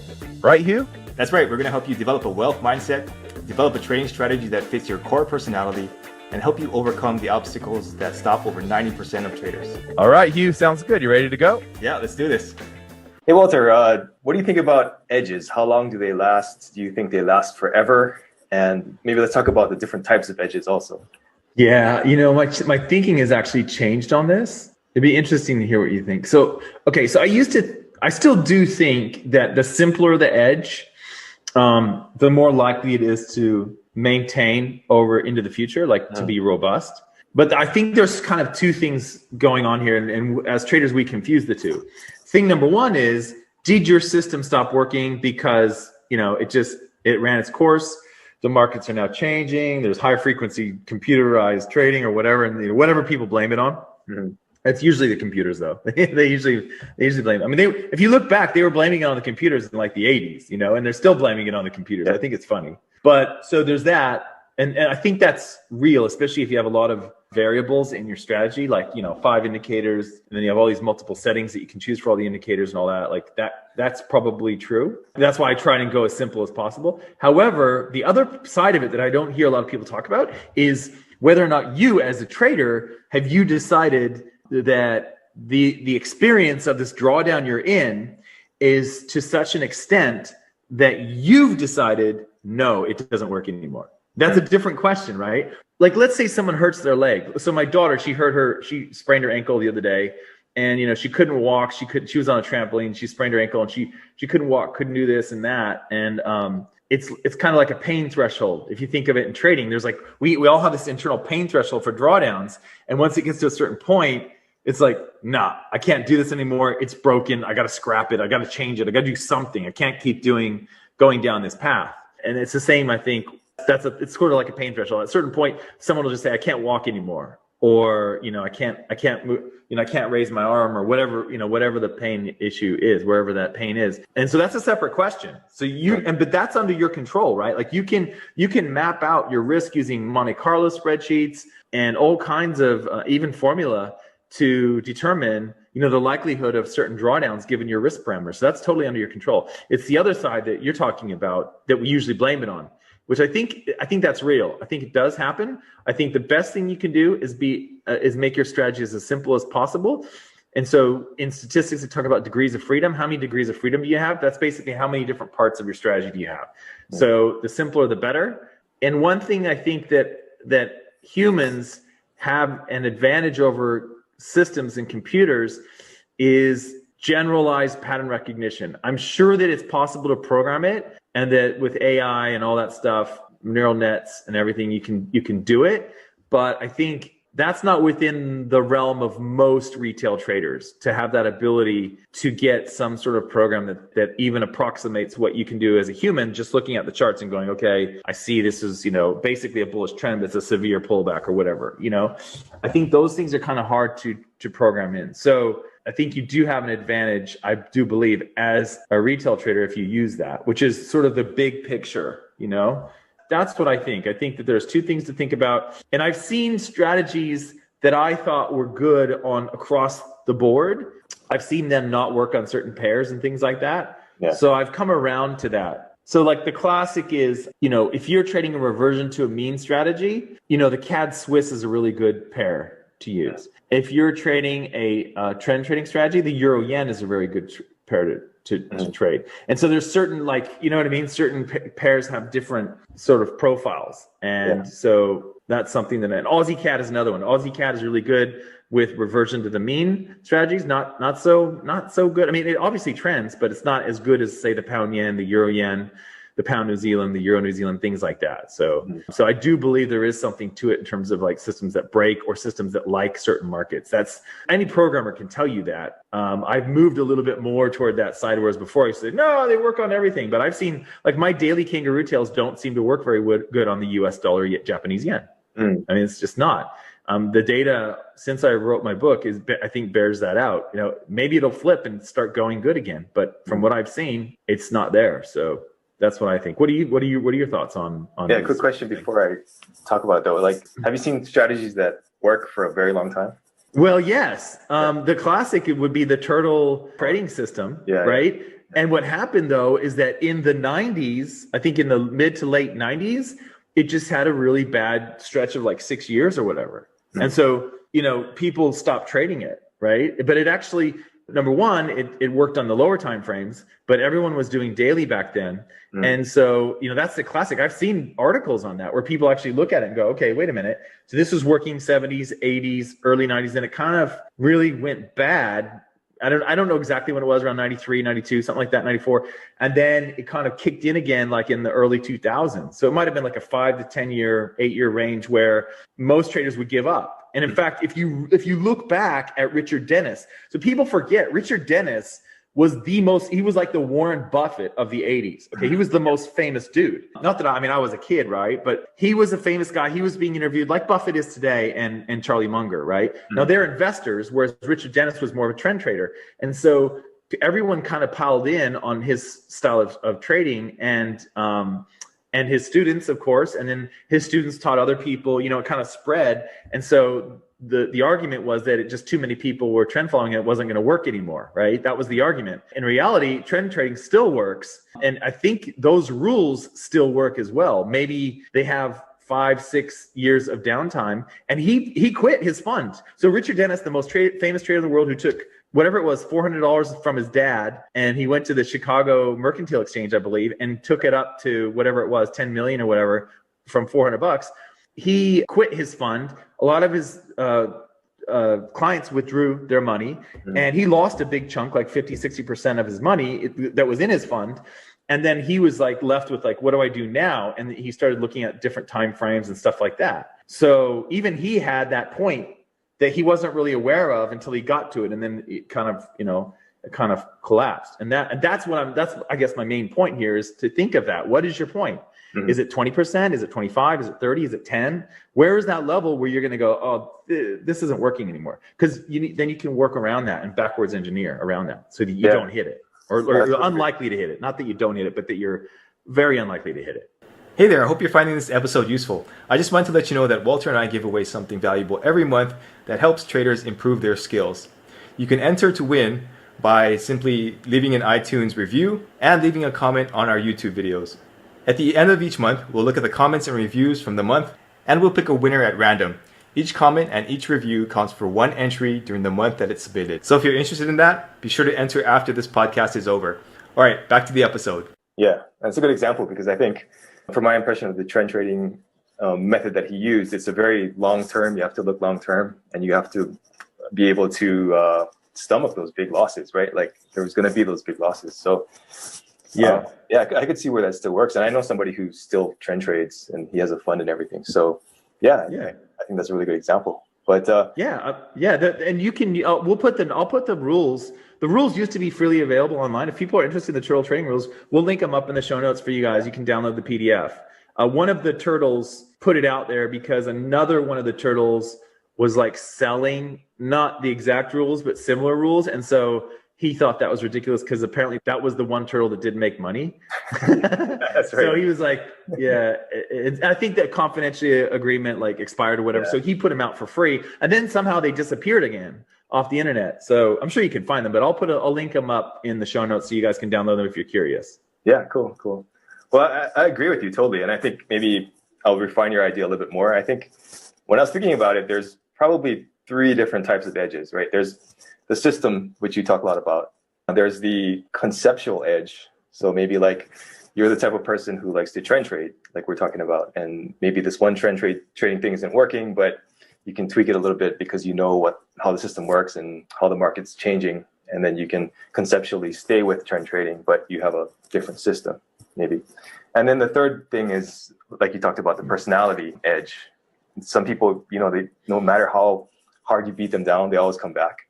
And I think that is a huge edge in itself. We talked about persistence in the past, and if you can come back from losses, and I think, or knowing when to quit also, like you said, is a good one. So I think those 3 types of edges, like I think the personality edge will last forever as long as you stay with that personality. But if you, I don't know how long a system edge will last. I think that is the most likely to break. But the conceptual edge is, I think, kind of in the middle where, it could break, it might not break, but it's more likely to stay than just the system itself, I think. And really your view of the markets really must match your system. So that's why it's so hard to take a system out of the box that someone else teaches you. And it's better for you to kind of modify it and sort of mold it into, something that is like, almost feels like you built it, even though, we all pull from other ideas and stuff like that. I think I mentioned before, I used to look at the new moons, like, and all this stuff. And then, so I was looking at new moon. This was like 2003, 2002. And I was sorry? Sort of like astrology, kind of. Yeah, kind of like that. So it was like, it would mark these points where it was a new moon and the euro was meant to have a reversal there. And I was like, wow, this is amazing, because I was kind of into GAN back then and stuff. And then after I wrote my book, I did a talk down in Melbourne, down in Victoria in Australia. And afterwards, they these talks, they have a dinner or whatever. And so I was at dinner with like 10 traders. And one of the guys there is like, hey, I'd really like for you to look at my book. And I'm like, oh, your trading book? He goes, yeah. I go, well, what's it about? He's like, it's like financial astrology. And I'm like, dude, I'm like, I'm sorry, man. I'm the last guy you want, to look at that. I'm really sorry, but, so, I mean, I can see why people get into that. Cause like I said, I was totally into it, but that's not something I could trade today. It's just not, right? I think it's really critical and it's understated in a lot of cases because people tell you, hey, buy this strategy, take it and make money. It doesn't work that way. You really need to know, like the turtle strategy. You could take the turtle strategy and ruin it by risking too much.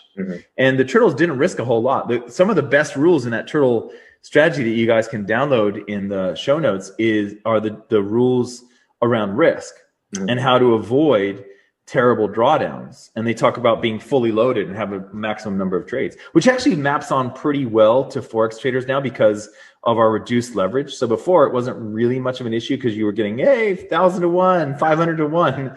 And now that's changed. Even down here in Australia, we've now swapped over to what the States had for years and what Europe has had over the last couple of years. And then now we've got it as of 2 months ago here. So our leverage has really been reduced. So it means rules like that make a lot of sense. Like getting to the point where you're like fully loaded, you have the maximum number of trades on, you can't go any further. So I think I would encourage people to check those out. But yeah, it's absolutely true that, you know, you are the edge in a way. I think that's kind of your point, right? Like, and so how do you maintain that? Well, that's a lot of what we're talking about here in this podcast, right?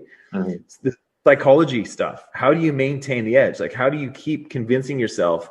Because that's the thing about trading. Like, you know, I'm almost convinced that it's not really the traders that have the gangbuster strategies so much as it's the traders who are super resilient and able to keep with it even in the darkest hours. Like that almost to me is like the thing that, you know, pulls people along and keeps them in. Because like I know plenty of traders that they're away from trading and now they're doing multi-level marketing or real estate or whatever, you know what I mean? But like 5 years ago, they were fully into trading and reading every trading book they could get, but they hit a certain point and they had to give up. And so I think that resilience is so critical. So I think it's exactly what you're talking about. It's like you are the edge in a way. And the way that you interact with your drawdowns, the way you interact with your strategy. I like to like, for example, I like trading trend trading strategies, but I also like trading strategies where the market's consolidating and bouncing off like a consolidation box. Like those are my two favorite ways to trade right now. And so my biggest question, and they both make sense to me, right? Like so it's not like I go, oh, you know, trend trading is the only way to go. No, sometimes the markets don't trend. You know, so you got to get to that point as a trader. You have enough strategies in your tool belt, so to speak, that you can whip them out when you know the time is right, and you know that you're not going to push it so hard that you have that terrible drawdown that makes you rethink whether or not it's still working. So it's really an important point that you made. Yeah, that's true. And I think sometimes we're afraid to step out of the box, right? We have to conform to these like trading systems that you see on the internet or you see on these courses or whatever. And going back to your point on astrology, like I totally blew that off also until maybe like a year ago. And then I had one of those like birth chart readings, and not that I would trade astrology necessarily, but it opened my mind more to it, because when I saw that birth chart and the woman told me the reading and everything, I was like, wow, this is actually kind of a science, right? It's not as out there as I thought it was. So, you know, that's something that you look at, and some people actually trade stocks like that because they look at the chart of the stock, the birth of the company and stuff like that. So I don't know, something I might look into, but don't be afraid to, you know, try something different and something that resonates with you.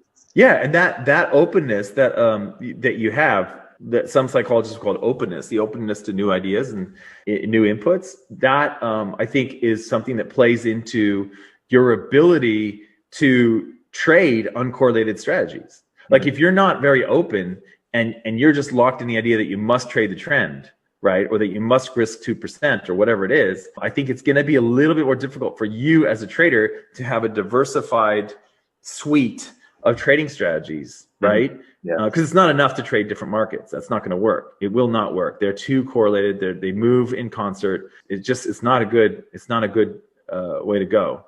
Feel free to try that, you know, and go down 10 years down that path and get back to me and see what you think. But it really doesn't work. I can tell you that. And the correlations are there. So yeah, so I would say, you know, having that ability to be open to new ideas is great. And it is interesting to me, like astrology is one of those things that is so old. Like a lot of like, you think of like Western medicine. Western medicine has changed so much. Like we don't do bloodletting anymore. You don't go into the hospital and they go, oh, what you need to do is let that blood out. Let's crack your skull. Yeah.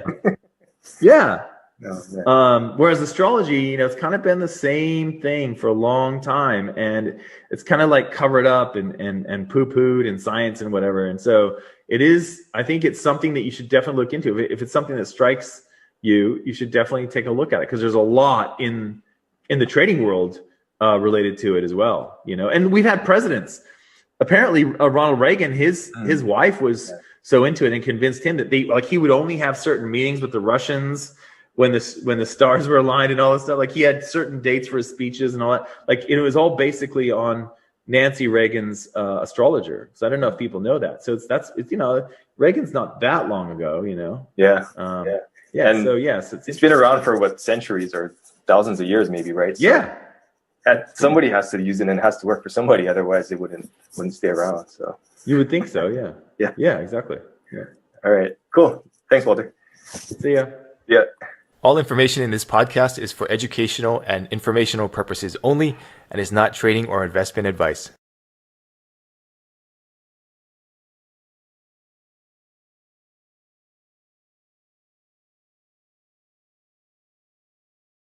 No, I think it could be really easy to get infatuated with like a 1 hour pattern or something that you're looking at.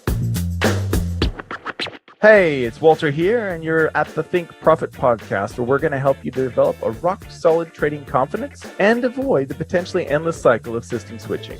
Right, Hugh? That's right. We're going to help you develop a wealth mindset, develop a trading strategy that fits your core personality, and help you overcome the obstacles that stop over 90% of traders. All right, Hugh, sounds good. You ready to go? Yeah, let's do this. Hey, Walter, what are some trading psychology rules that you never break? The biggest one that I have is to allow, like when I take a trade, I need to allow myself to have a loss. So when I take a trade and I'm calculating out what the risk is on the different accounts, I always know, okay, this is money that could be gone.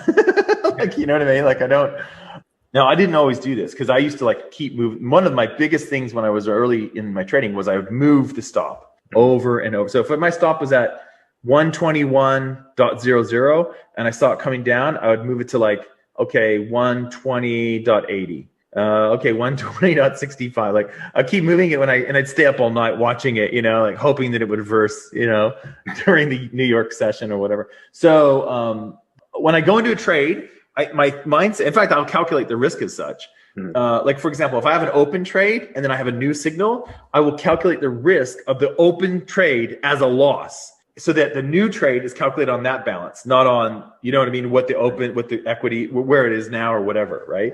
Yeah. So I mark it as a loss. Open trades are marked as a loss before I do my new trade. So that's the biggest one, is that I count risk capital as goodbye.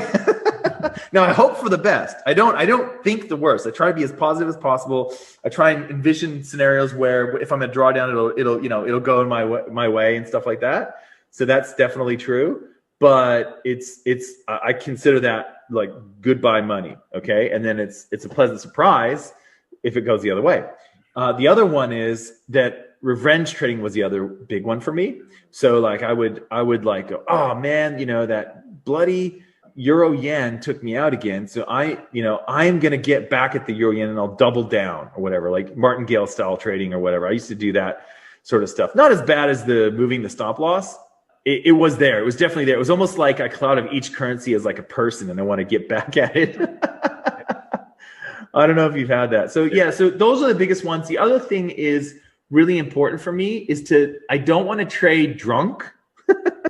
And I don't want to, because I've made that mistake too. Like, you know, coming home late on Thursday night. I used to actually drink quite a bit, like in my 10 years ago or whatever, or 15 years ago. I hardly ever drink now. But so there was a problem where I would come home and I'd be like bored. I didn't have a TV or anything. So I just fire up the trading station and have a look and go, hey, that looks good.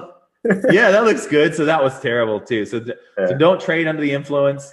I don't move my stop losses. So related to the trading under the influence is to be in the right mindset. So you can use like meditation, hypnosis. You can use different devices. Like we talked about the neurophone. You can use binaural beats, you know, to get yourself into alpha or theta, so that when you're watching your charts, you're in a good mindset. I really don't like to be upset, you know, if I just got in an argument with somebody or, you know, the kids are just driving me nuts or whatever. I don't want to sit down and start, you know, locking in trades into my platform at that stage. I really like to have more of a pattern of relaxing, going through my meditation, and then sitting down. And it's good because where I live, I don't really have to look at the charts until about 10:30 in the morning, really. I mean, it's just the Asian session. Not much is going on. You know, interbank market's over. So I kind of set my trades up in the morning by around noon, maybe, You know, depending on the time of year, the clocks change in Europe and the US. But basically, you know, early to late morning, like mid to late morning,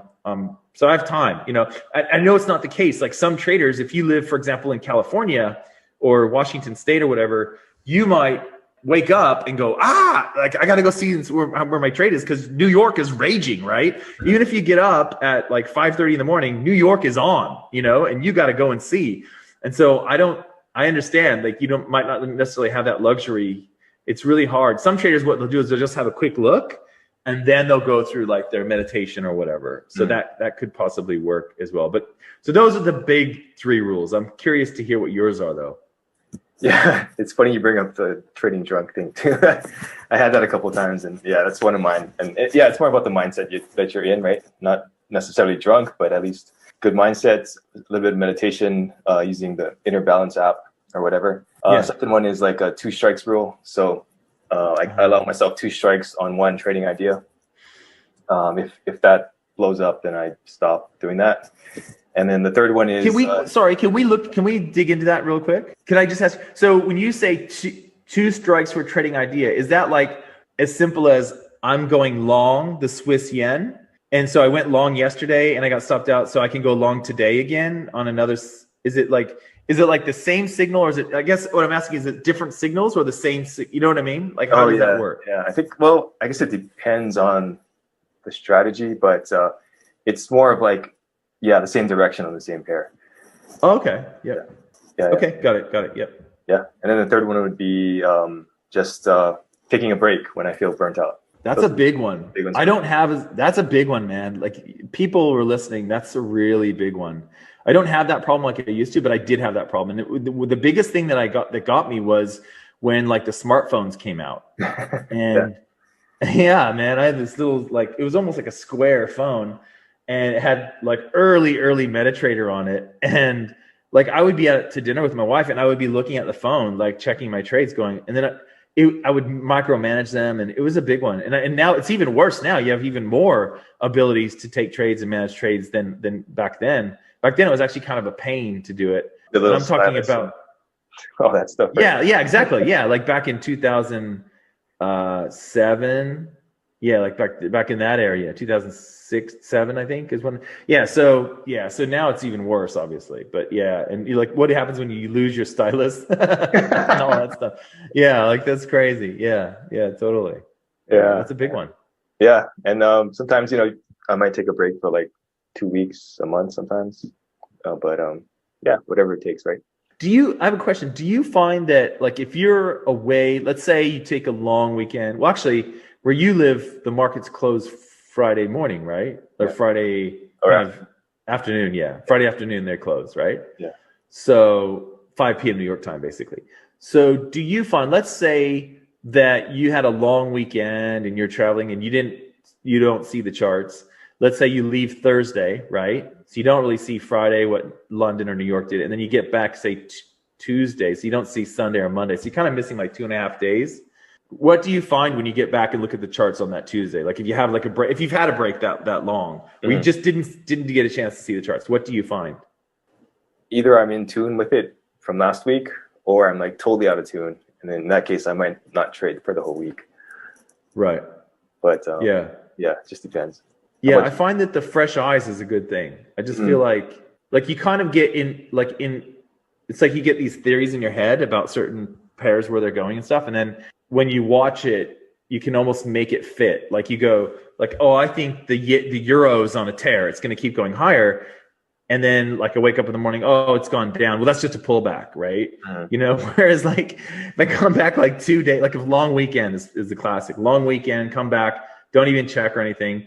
And then I look and I go, oh, that wasn't a pullback. That was a double top or whatever. You know what I mean? Like I just find that the fresh eyes, it's almost like the less time I have in front of the screen, the more obvious it becomes what the market's doing. And I don't know if other people have that or what. It's just really easy, I find, to get into that thing where you're using the evidence of the chart to fit your theory of what you think's happening.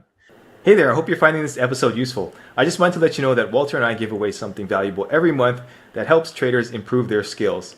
You can enter to win by simply leaving an iTunes review and leaving a comment on our YouTube videos.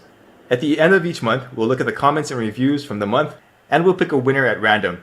Each comment and each review counts for one entry during the month that it's submitted. So if you're interested in that, be sure to enter after this podcast is over. All right, back to the episode. So I think it's good to have multiple theories. Like, well, it could be a pullback, but it could be a double top if it does this. Well, it could be going up, but it could have just actually reversed if it did that, or it could be consolidating and it could be bouncing off the top of the box, but actually it could also be breaking out right now. So I don't know. I was just curious how you had, like, what that had done for you, because it really is obvious to me. If I spend time away from the charts, boy, it is such an advantage because I'm not stuck.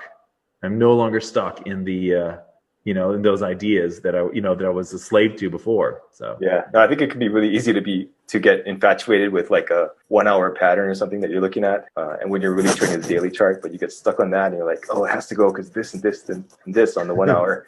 And then you step away and you come back and you're like, oh no, that's just noise. And yeah. So it's true, man. It's so true. Yeah. Cool. All right. Thanks, Walter. See ya. See ya. All information in this podcast is for educational and informational purposes only and is not trading or investment advice. Are you taking responsibility for yourself and your trading, or are you trying to shove it off on somebody else, or are you trying to get the quick answer, like that kid who copies off of you in class or whatever in elementary school? Hey, it's Walter here, and you're at the Think Profit podcast, where we're going to help you develop a rock-solid trading confidence and avoid the potentially endless cycle of system switching. Right, Hugh? That's right. We're going to help you develop a wealth mindset, develop a trading strategy that fits your core personality, and help you overcome the obstacles that stop over 90% of traders. All right, Hugh, sounds good. You ready to go? Yeah, let's do this. Hey, Hugh, so I had this question from a trader. He's saying, hey, Walter, where do you think the euro is headed? And so, sometimes people will ask this, and it's kind of funny to me because, and I understand, I used to be there. I used to actually, after work, call my buddy up on Skype, and we would look at the same charts on Ninja Trader. We look at the pound yen, and we would look at the 3-minute charts, and we would sit down and we would literally say, okay, are we buying or selling? Like, it was just, we knew that we were going to take a trade. Like, we just didn't know which direction, right?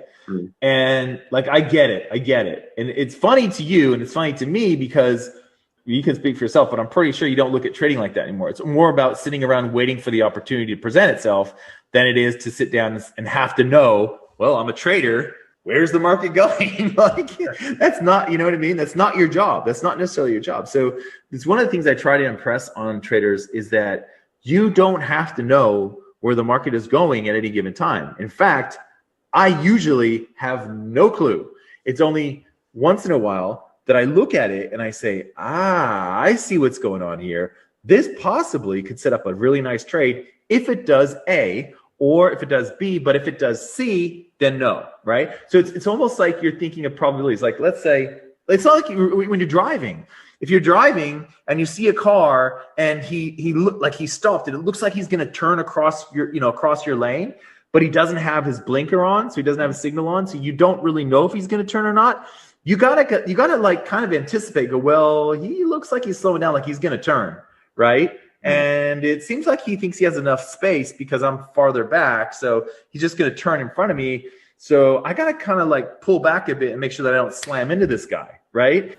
Hey there, I hope you're finding this episode useful. I just wanted to let you know that Walter and I give away something valuable every month that helps traders improve their skills. You can enter to win by simply leaving an iTunes review and leaving a comment on our YouTube videos. At the end of each month, we'll look at the comments and reviews from the month, and we'll pick a winner at random. Each comment and each review counts for one entry during the month that it's submitted. So if you're interested in that, be sure to enter after this podcast is over. All right, back to the episode. And that's kind of the way I look at trading. It's like, I look at the charts, I go, no idea. Oh, okay, this one. Maybe if it does this or this, possibly a trade. But if it does that, then definitely no trade. Like, do you know what I mean? So it's kind of, you got to think of probabilistic thinking. And the false duality error strikes traders just as much as it strikes everyone else, which is this idea that if it didn't do this, then it must be this, right? So if I'm an NFL general manager and we draft a quarterback in the first round, and that quarterback doesn't win a bunch of games in his first year, then we got to kick him to the curb or trade him or whatever. He's no good to us. You know what I mean? But it might not be that. It might be that your team sucks, right? It might be that your coach sucks. It could be that the quarterback sucks, and maybe he's athletically gifted, but mentally, he doesn't have that resilience that you need as a quarterback, because the world comes crashing down when you keep losing, right? So there's a lot of things there. It's not just, that's why you have, like, here's a famous example, and I know I'm getting into the NFL world here, so a lot of people are going to tune out, but Steve Young was a quarterback. He played for the USFL, which was a rival league to the NFL for a few years, and then it folded. And then he went and played for the Tampa Bay Buccaneers, which at the time was one of the worst teams in the history of the league. Okay. And the San Francisco 49ers had Joe Montana, mostly considered probably the best quarterback or one of the top 3 quarterbacks of all time at the time. And they traded for Steve Young on this terrible team. And literally everyone except the coach, whose name's Bill Walsh, everyone thought he was loony. Everyone thought it was a waste to trade for this terrible quarterback. But Joe Walsh saw a really good quarterback just in a bad team, right? And I feel like, as traders, that's something we got to do too. You know what I mean? Like, we got to look at it, and it's not just an either or. It's not just, this guy, Steve Young, sucks or he's great. It's not that. There's other influences. So when we look at the charts, it's not just like we're going to buy or we're going to sell. It's more about, does it look like there's going to be a signal here, or possibly a signal very soon? If there is, okay, I'm going to get on the edge of my seat and keep an eye on it.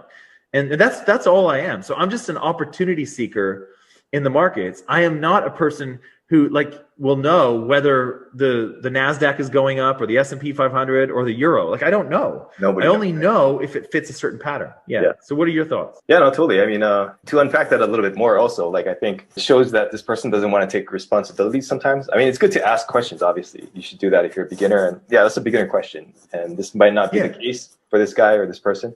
But I think it also shows they don't want to take responsibility for their results, right? They kind of want to ask somebody, oh, what's the stock tip? What's the Forex tip? Which direction is the NASDAQ going, right? And then they want to take a trade based on that.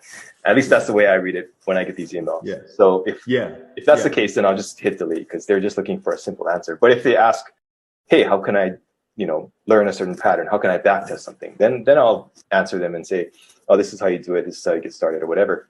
But I think that's a big part of it. It's like, are you taking responsibility for yourself and your trading, or are you trying to shove it off on somebody else, or are you trying to get the quick answer, like that kid who copies off of you in class or whatever in elementary school. So I think that's a big part of it also to consider.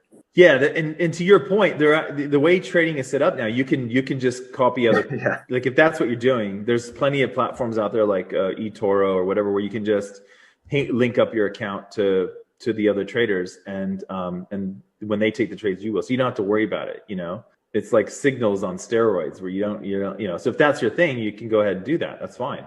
But if you want to learn how to trade, I think one of the big aha moments is when you get to that point where you're like, I don't have to take a trade, right? Yeah. Even traders who specialize in one market.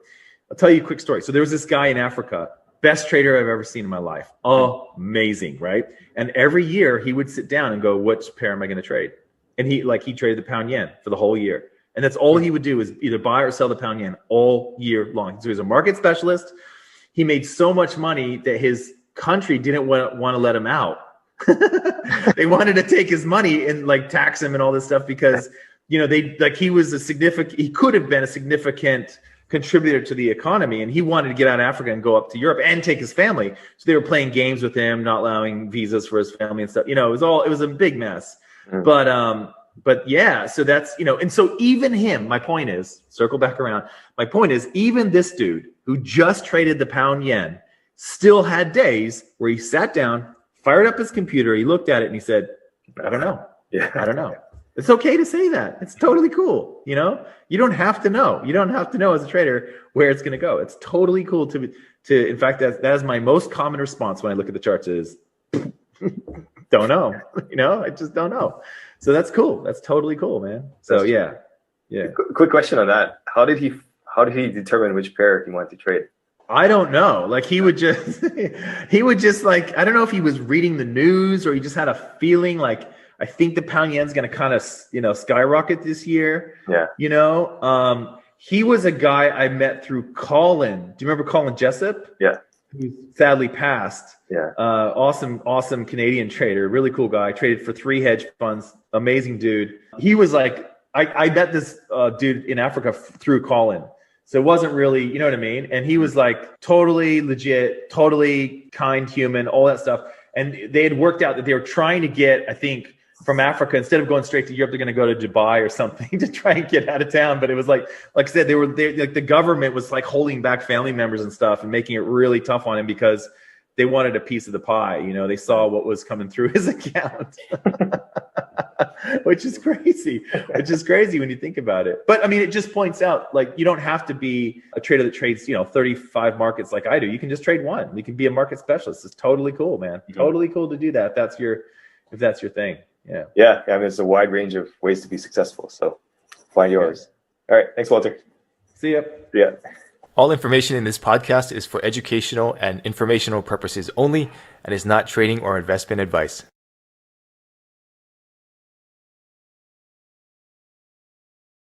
I need to grow my account faster.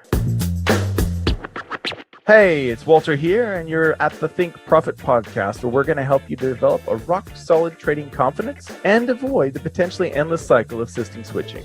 Right, Hugh? That's right. We're going to help you develop a wealth mindset, develop a trading strategy that fits your core personality, and help you overcome the obstacles that stop over 90% of traders. All right, Hugh, sounds good. You ready to go? Yeah, let's do this. Hey, Hugh, how's it going? Hey, good. Pretty good? Yeah. So I had a question from a trader, and he was working on his back testing, and he was like, how many trades should I get in a certain amount of time, right? Because he was doing daily trades. And so one of the things I think, like, I know I get a lot of people, like when I post videos on YouTube and stuff, people will say things like, oh, yeah, but you only had one trade in the last 6 months. I'm like, yeah, well, it was like one pair, you know what I mean? And that's something that I feel like is misunderstood. The relationship between how frequently you trade and the trading system, it really depends on how many markets you're following. But more than that, you have to actually have the data for those. So I'll give you an example. Like, I used to trade a lot of reversals back, before I wrote the Naked Forex book. I was mostly doing reversals, right? Mm-hmm. And I was trading a lot of dailies, a lot of daily charts before I moved to 8-hour and 12-hour and stuff. One of the things I realized was that I thought in my mind that these are simple strategies. They work across the board. And to some degree, that's true. But actually, things like daily kangaroo tails, reversal kangaroo tails on the yen didn't work. And the big shadow, my friend Colin, he texted me or emailed me or whatever years ago, and he was like, dude, I've been trading the Canadian dollar, and the big shadows have been wiping me out this year. You know what I mean? Mm-hmm. I think that was just kind of like a yearly, like an aberration, like, over the year. I just want to talk a little bit about the relationship between the number of trades, how the frequency of trading a system, and your back testing. Because sometimes people will go, well, I back tested these kangaroo tails on the Euro daily, so I'm going to trade it on the Euro pound, the pound yen, yeah. The New Zealand CAD, and so forth. And you really need to get the data from the other markets, don't you? Like, you really do need that data. And you also need to realize that you can easily bump up the number of trades you take simply by adding more markets, provided that it works on those markets, right? Yeah. So is there anything that you can, add to that, or your experience in terms of back testing versus number of trades per week, per month, or whatever? Yeah, I mean, you know a lot more than I do, but just from personal experience, it's like I just backtest until I feel that I'm confident that the strategy works, and it doesn't necessarily have to hit a certain number. Because if you do like a daily chart or a weekly chart, it's going to be way less trades than like a 1 hour chart, right? So for me, that's just what it is. But you obviously know more about this. So what do you say about like minimum number of trades? Well, see, the underlying question really is it's a veiled question, isn't it? What they're saying is I'm not getting enough trades. What they're really saying is, I need to grow my account faster. You know what I mean? Like, that's okay. Do you know what I'm saying? Like, that's how I read that. Like, when people say, like, that's not enough trades. So like, when these people come in and they say things like, hey, that's really great that you have these kangaroo tails, but dude, you only have, a certain number per week or per month or whatever. that's not going to work for me. You need to trade the 1 hour charts or whatever. What they're really saying is I need to increase my returns. That's what they're saying. They're not really like, they want action. And I understand that. I was the same way when I first started trading. Like, I used to sit down and think, where's the market going? Instead of sitting down to look at and asking the question, is the market offering a trade? Like, now when I look at the charts, I just think, is there a trade or not? And usually the answer is no.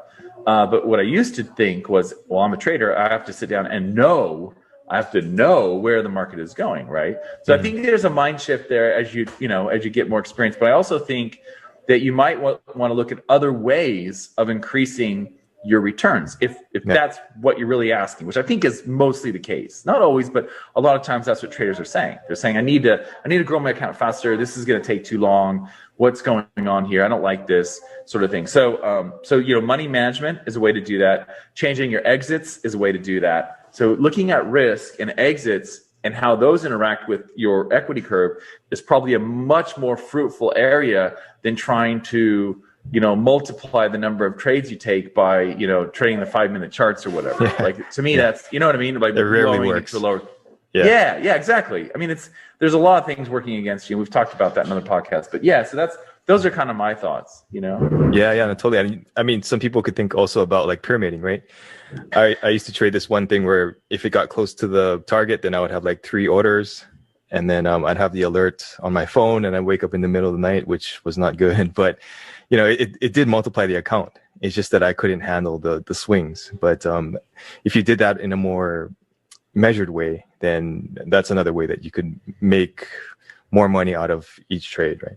I used to do that too, and I wrote articles about that, because it's the opposite of what most people do. Yeah. Most people take more trades when the market goes against them because they think, oh, it's an even better deal now, right? Like stock traders are famous for that, averaging down, or dollar cost averaging, I think is what they call it. But where you just keep buying no matter what, assuming it's going to go up. It's kind of similar to the idea of, you're buying the euro, you think it's going to go up 300 pips and it falls 100 pips, so you buy some more, right?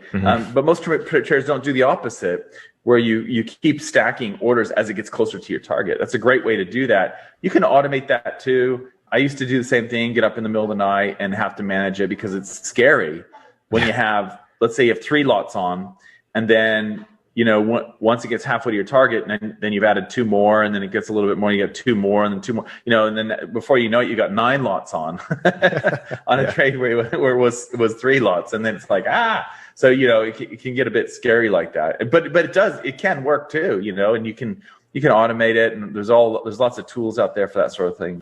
Hey there, I hope you're finding this episode useful. I just wanted to let you know that Walter and I give away something valuable every month that helps traders improve their skills. You can enter to win by simply leaving an iTunes review and leaving a comment on our YouTube videos. At the end of each month, we'll look at the comments and reviews from the month, and we'll pick a winner at random. Each comment and each review counts for 1 entry during the month that it's submitted. So if you're interested in that, be sure to enter after this podcast is over. All right, back to the episode. But I think overall, this idea of I don't have enough trades could be related to where you're at as a trader, in your development. It could be really a veiled question of how do I increase my account size faster? And again, there are other ways to do that other than taking more trades. But I would definitely, if I were a new trader, I would definitely want to stay away from trading the lower time frames. To me, that is the tricky thing to do. To try and add more trades by trading the lower, like the 15-minute charts or whatever, to me there's a lot working against you there. So I would definitely steer clear from that. Yeah, I mean, there's so many things like the rollover and, just the spread can vary so much, all that kind of stuff, right? Yep. Yeah, exactly. Yeah. Okay, News, cool. All the commissions, all that stuff. Yeah. Yeah, exactly. Yeah. All right. Thanks, Walter. See ya. Yeah. All information in this podcast is for educational and informational purposes only and is not trading or investment advice. If we look at the success rate of traders, there's a lot of places say like 90% of them fail, right? Hey, it's Walter here, and you're at the Think Profit podcast, where we're going to help you develop a rock-solid trading confidence and avoid the potentially endless cycle of system switching. Right, Hugh? That's right. We're going to help you develop a wealth mindset, develop a trading strategy that fits your core personality, and help you overcome the obstacles that stop over 90% of traders. All right, Hugh, sounds good. You ready to go? Yeah, let's do this. Hey, Walter, this might be kind of a weird one for most people, but I got to thinking about a person's sense of identity and how that relates to trading. So do you think that a strong sense of identity, personal identity, makes a better trader? It depends. Like most thing in life, I would say like a lot of times you'll see these gurus and they're like really strong personality, especially if they come from the institutional background. Like a lot of the guys that were on the floor, they're physically imposing people. Yeah. Like they're used to being kind of dominating, and like in the floor that was important, right? Because you had to, like, you wouldn't be heard, you wouldn't get your orders filled if you didn't catch someone's attention, right?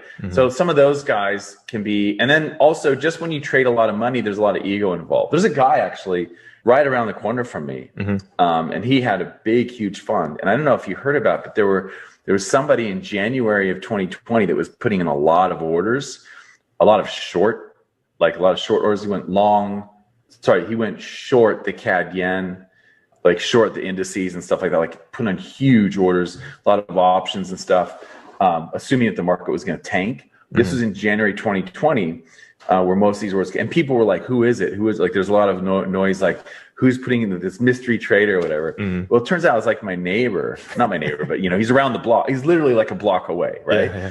And a much nicer house. And anyway, he and his wife both run hedge funds, and apparently he had he bought a bunch of mask companies too. Did all this in January 2020, assuming that that we were going to have the big crash, right, from the virus.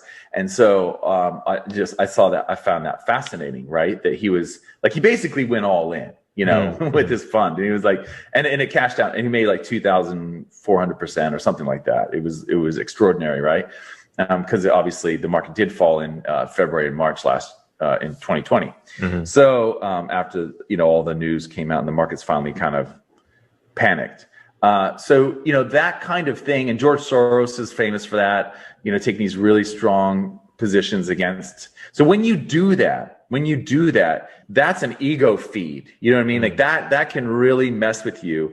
And what that means is later on, you might get to a position where you're just completely convinced that that's the right side, and maybe you're not on the right side, and maybe you go full bore like Soros and Andrew Barry, I think that's his name, the guy from The Big Short, and my neighbor guy. Like these people can get really, that I think that can be a problem when the ego gets involved.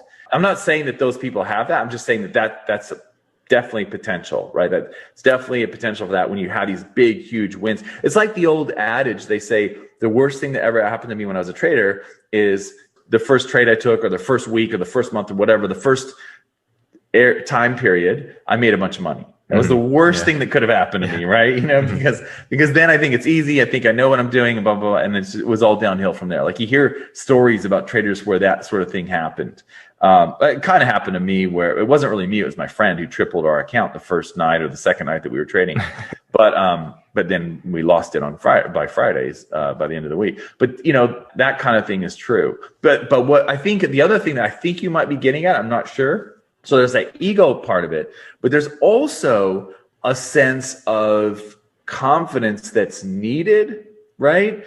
You can be overconfident and you can really go for it because you think what's going on and other people don't, right? Like you're the mind that understands the markets and all that stuff, especially if you're into fundamentals. Like fundamentals get really into that. People that are into fundamentals, I think, can get really into that. But the other side of it is having the confidence that you need as a trader to pull out of those terrible drawdowns. And that to me is discretionary, systematic traders.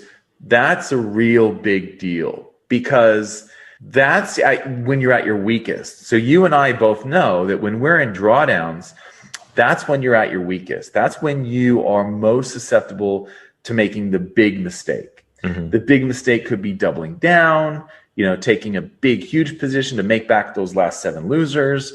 It could be trading, changing your strategy and modifying it and saying, oh, well, if I had done this instead, I would have would have avoided all those losers. Or it could be that, thinking that the markets have changed, all these algorithms and robotic traders and institutions have changed the market, so my system doesn't work anymore. Like all of those things that creep up in the moment of doubt, you need to be able to have the ability to squash those. It's true that those things could be true, but in most cases, it's not. In most cases, it's just the demons that are creeping up and scaring you. That's how I see it. So I think you do need that confidence. You do need that ability to rebound from poor periods of trading. But you don't want to swing so far that you think you are like Mr. Market and you know exactly where things are going to go. So that's my take on it, is that resilience and confidence is really important. So that aspect of your personality is key. But also, being open to new ideas is good too. Like being open to, like, for example, if you just trade trend following strategies and you never take reversion to the mean strategies, that's a missed opportunity to diversify. So being open to new ideas and stuff like that, and build strategies that are complementary, that can also be like a personality fault too. But yeah, so those are sorts of things that I think about when I'm thinking of that. What about you? What are your thoughts? Oh, yeah, no, I was talking more about like having the confidence to come back. And I think if we look at the success rate of traders, there's a lot of places say like 90% of them fail, right? I think that's really indicative of how people think in the general public. Like you see a lot of people following whatever's on the news, or they're following this guru, or they like to follow this guy or whatever, right? And they don't really develop that sense of their own personality. And I think that's really important to having that confidence to go forward in trading, especially when most people don't know anything about trading, right? So that's kind of more of what I was getting at. But you have a good point there. You can really get overboard, and you can start to think you're the man, and you're gonna just make all this money. Hey there, I hope you're finding this episode useful. I just wanted to let you know that Walter and I give away something valuable every month that helps traders improve their skills. You can enter to win by simply leaving an iTunes review and leaving a comment on our YouTube videos. At the end of each month, we'll look at the comments and reviews from the month, and we'll pick a winner at random. Each comment and each review counts for one entry during the month that it's submitted. So if you're interested in that, be sure to enter after this podcast is over. All right, back to the episode. Yeah, you'll see it with these guys that are veterans, especially in the institutional world, like in the reason why I say this, because I hear people talk about it.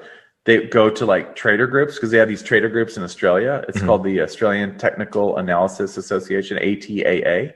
Okay. And so they'll have these talks, and I've done a few of them or whatever, but like people will come to me that had gone to the talks, and they're like, dude, that guy's crazy, man. He's got so much ego and stuff. And they tell me, you know what I mean? Yeah. But now I think what's happened is some of these chapters, not all of them, the Melbourne one's really good and stuff, but some of these chapters, what happens is they have like, I don't even know if they meet anymore, but when they did, they had free drinks. So people would go there, and that like a lot of alcoholic traders would show up.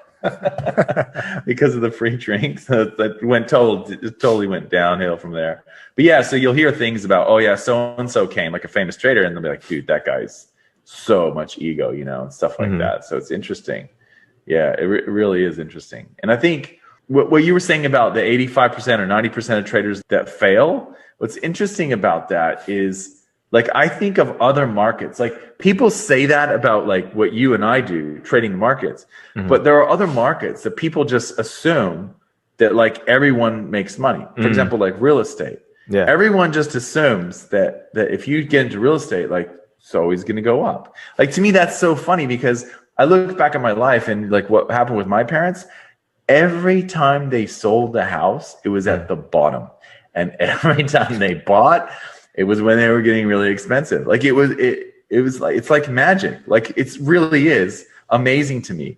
And I don't think that's a unique thing. I think there are a lot of people that pile in when there's a frenzy right before the top, and a lot of people that go, oh my gosh, this neighborhood or this city or whatever, it's done now, and they sell literally at the bottom.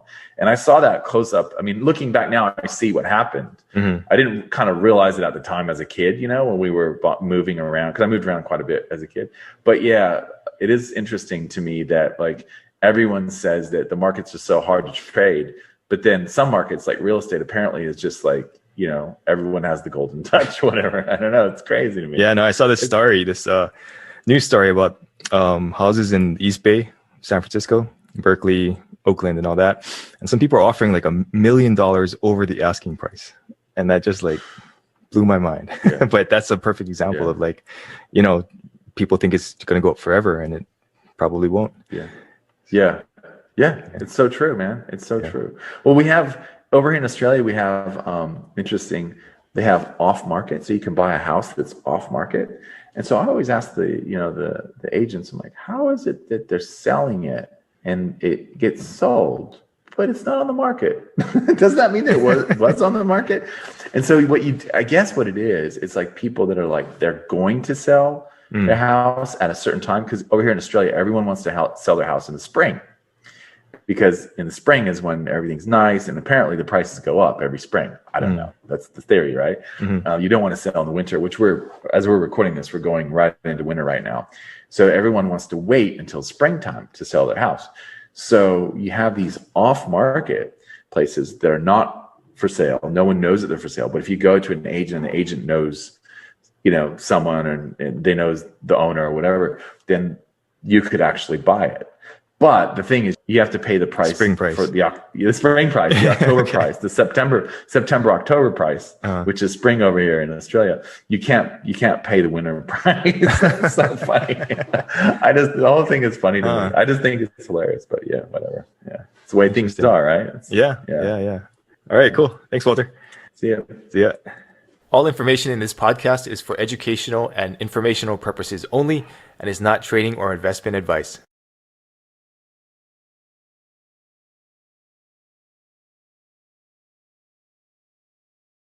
This is Dave Thomas from Utah, reading Chapter 1 of The Count of Monte Cristo. And then it's like, then you get Anastasia from, Russia.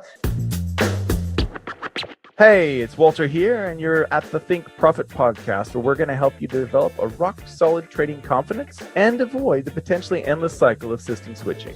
Right, Hugh? That's right. We're going to help you develop a wealth mindset, develop a trading strategy that fits your core personality, and help you overcome the obstacles that stop over 90% of traders. All right, Hugh, sounds good. You ready to go? Yeah, let's do this. Hey, Walter, how did you optimize your sleep, or do you even optimize your sleep? And has that helped you in trading? I did, and then I had kids. No, so yeah, actually, I'm thinking a lot about it. So these are the things I'll do. I'll give you guys quick. So yeah, so what I used to do before kids is I had a really good schedule where I would just wake up naturally, check the charts, because the New York candles close between 7 a.m. and 9 a.m. over here in Sydney, depending on the time of year. So here in winter, the New York candles close at 7 a.m. and then in summer it's like 9 a.m. right? And then there's like a month where it's actually 8 a.m. when there's between time changes in the States and in Australia. But anyway, so what I used to do is just wake up, I would check the charts, make sure everything's good, like there isn't anything that needs to be managed, like move to break even or whatever, and then I would go for a run and then come home, eat, and then maybe go for a surf in the afternoon or something like that, right? And then at night is when I would put my orders in, because around 6 o'clock or so is when, 5 to 6, 7, that's when the markets open over in London. And that's where I wanted my orders get triggered, like London or New York. Well, and so, and then I would just go to sleep. And the next morning, again, check, make sure, did I get stopped out? Did I not get stopped out? Should I move to break even, whatever? So it's pretty simple. It was pretty good. Not having an alarm clock is awesome, right? Not having to get up at a certain time. Well, so then you have kids and they're up in the middle of the night, blah, blah, blah, and all that stuff happens. So now what I've learned to do is supplements and watch the diet. So the couple of things. What I like to do is I don't eat late at night. So after about 7, 8 o'clock is when I stop eating for sure. Like I don't want to be eating at 10 o'clock or whatever, right? The other thing I do is I take magnesium. It's actually magnesium and calcium and vitamin D mix, but I mix it up and it's like in a liquid thing and you drink. It's a powder. It makes like liquid and drink it. What I found is that having the magnesium before you go to sleep, about 30 minutes or so before you go to sleep, is amazing. It makes it so much easier to sleep. The other thing that's really good, especially for traders, is you can get these blue light filters like on your phone, like these apps and stuff. I don't know if it works for Apple. I heard that it might not work for iPhone. I'm not sure, but what these things do, and they have the downloads too. And actually, we'll put some links in the show notes for people who are interested. So what that does is it cuts down the blue light. So the reality is, I went and saw a talk the other day psychologist, and she was talking about how if you have blue light within an hour of the time that you go to sleep, which for most traders is going to be the case, actually. I mean, let's face it, you're probably going to check the charts right before you go to bed, right? Yeah. especially at where I am, because it's New York or in London. Like the markets are raging, right? So she said the blue light from the screen, if you do that within an hour of going to bed, it actually impacts your REM sleep. The REM sleep is the deep sleep. It's the most important sleep of the night, right? It's what you get less and less of as you get older. When you're a baby, you almost go straight into REM sleep, which is the deep regenerative sleep. Your brain, it's good for everything, right? It's good for your body, your brain's connections, everything. So what she said was, if you have blue light and out within an hour of going to bed, that will drastically reduce your REM sleep. So I was like, well, how do I get around this? Well, blue light filter. So you can use these blue light filters that change your laptop or your monitor screen, definitely for your phone and that sort of thing, so that you're not getting that blue light right before you go to sleep. The other thing you can do is, if you get good at guided imagery, you can listen to some guided imagery stuff about, relaxing your whole body, or it's kind of like self-hypnosis. It's very similar. If you listen to those for a while, then you get really good at kind of relaxing your body. So when you're lying in bed and you can't go to sleep, just getting good at relaxing, from the toes up to the head, slowly, kind of each part of your body, you're putting it, to sleep, right? So that's another thing. So those are things I would say. You can look at supplements. Obviously, you don't want to have caffeine, right? Like, I'm off the caffeine, and definitely not before. Like, if you're going to go to bed, let's say you go to bed at 11 p.m., you don't want to have caffeine, at 6. Like, if you can not have it between 6 and 11, that's ideal, right? Within 5 hours. So if you go to bed at 9, you don't want to have it, at 4 or whatever. Like, it's really, that's a killer too, right? Hey there, I hope you're finding this episode useful. I just wanted to let you know that Walter and I give away something valuable every month that helps traders improve their skills. You can enter to win by simply leaving an iTunes review and leaving a comment on our YouTube videos. At the end of each month, we'll look at the comments and reviews from the month, and we'll pick a winner at random. Each comment and each review counts for one entry during the month that it's submitted. So if you're interested in that, be sure to enter after this podcast is over. All right, back to the episode. And vigorous exercise is good, but you don't necessarily want to do it right before bed either, right? Yeah. So like, vigorous exercise is really good in the morning or in the afternoons, but not so much, around the evening time. So those are the biggies that I've learned over time. What about you? What have you got going on? Probably 3 or 4 things. Like, I found, I used to have an Aura ring, so it measures your heart rate and all that stuff while you're sleeping. So I tried that out for a while, and it basically said I need about 10 hours of sleep to really get a good night's sleep. So can you tell me a bit about is that like connected to an app or something? Is that how that works? Yeah. It's Bluetooth. It connects to your phone, and then it gives you like a sleep score at the end of the night. I thought it was like a mood ring. When you said Aura ring, I was thinking it was something you picked up from a hippie, but this is like technology, right? This is like a technology. Yeah, gotcha. Okay. Yeah. It's actually pretty well built. I believe it. Yeah. But yeah, I mean, it's at 10 hours. So I kind of use that as my gauge. Like, if I get 10 hours, I know I had a good night's sleep and I feel good. If I can't get 10 hours, then I know I kind of have to push through it. Another thing is, like you mentioned, the blue light stuff. I wear these blue light blocking glasses. Yeah. So these help gaming goggles. Yeah. You can get gaming glasses. Yeah. Those are good too. Yeah, definitely. And then we tried recently this thing called NED. It's like marijuana droplets. It's got marijuana and CBD in it. And then that helps me sleep if I can't sleep. Right. And then basically just earplugs and an eye mask has been huge for me. That's probably the biggest thing. And I just sleep all night when I do that. Yeah, really interesting. So that's about it. Yeah. You could also, I just thought something, you could also use like a routine where you listen to subliminals. And so the sound of the ocean on the subliminals, like the inner talk subliminals, I'll link those up too in the show notes. That works. Like, routines are really good with kids. Like, they do a certain routine so they know, okay, now it's time for me to go to sleep, right? Yeah. But yeah, you can do that too. What was the other thing I was thinking? Oh, the other day, your Aura ring reminded me of this. The other day, I probably because they know I'm a sucker for this, I saw some ads because I love these sorts of things, kind of like the Aura ring stuff, Yeah. I saw some ads where they said it's like a breathing analysis. You blow into a thing, okay? Yeah. And then it tells you like what your have you heard of it? Like, you've seen it, right? It tells you like so you blow, like, it's like a breathalyzer, I think, similar to like what the cops have, but you blow into it and it'll tell you your last meal had too many carbs and this and that, and here's where your body metabolism that like it basically gives you all this printout of information about your body based on just breathing into the thing. And I thought, whoa, that is insane. So, because that's the kind of, I mean, it kind of reminded me of the Aura Ring, like kind of give you some feedback on where you're at and what you should be doing. I don't know if it tells you if you're sleep deprived or anything like that, or if, you know, like you need more sleep or this or that, but it was really fascinating. It sounded like it was more kind of like along the lines of diet. So, you know, like it kind of is kind of gauging, you know, where you're at now versus what you ate recently. It's telling you, you know, yeah, you probably shouldn't have ate, you know, that many calories, or you probably had too many carbs, or you probably, you know, needed more fat, or, you know, something like that. Like it sounded like that's kind of was the thing, but there might've been other stuff involved as well. I hope I see another ad for it because I want to check it out. I didn't really have time to check it out at the time, but I wanted to learn more about it. Yeah. That sounds cool. That's super cool. I see. Yeah. I was going to try it out, right? Yeah.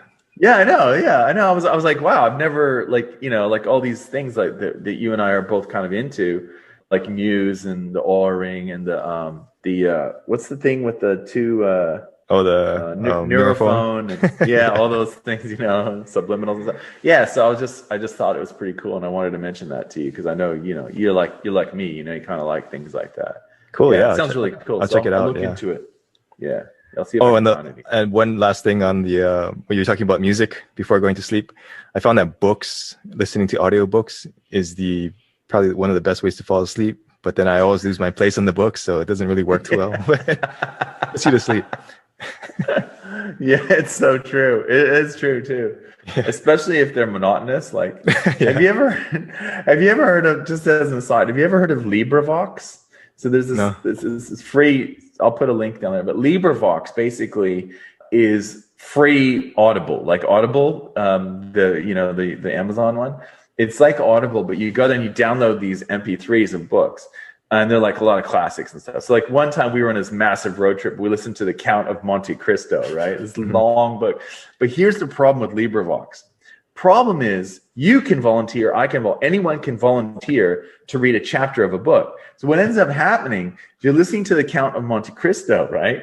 And what ends up happening is you get like chapter 1 will have Dave from Utah reading the book, right? And sometimes they'll even say like, this is Dave Thomas from Utah reading chapter 1 of The Count of Monte Cristo. And then it's like, then you get Anastasia from, you know, Russia reading the next one. And like, it's kind of like a disconnect, you know what I mean? Like each chapter's and sometimes we were listening to it like on our road trip, my wife and I were like, and then it would be like, oh no, not Tim again. He's awful. You know what I mean? Like, cause sometimes people are really good. Like they give characters and stuff. There'll be like a little bit of like, you know, they'll kind of use a different voice or something for different characters. And then sometimes people are just like so monotonous. They just read the book like he busted down the door. And then he, you know, you're just like, but it's really good for putting yourself to sleep. So tip, if you like listening to books that you don't care about losing your place, you could download some really boring LibriVox chapters. That sounds great.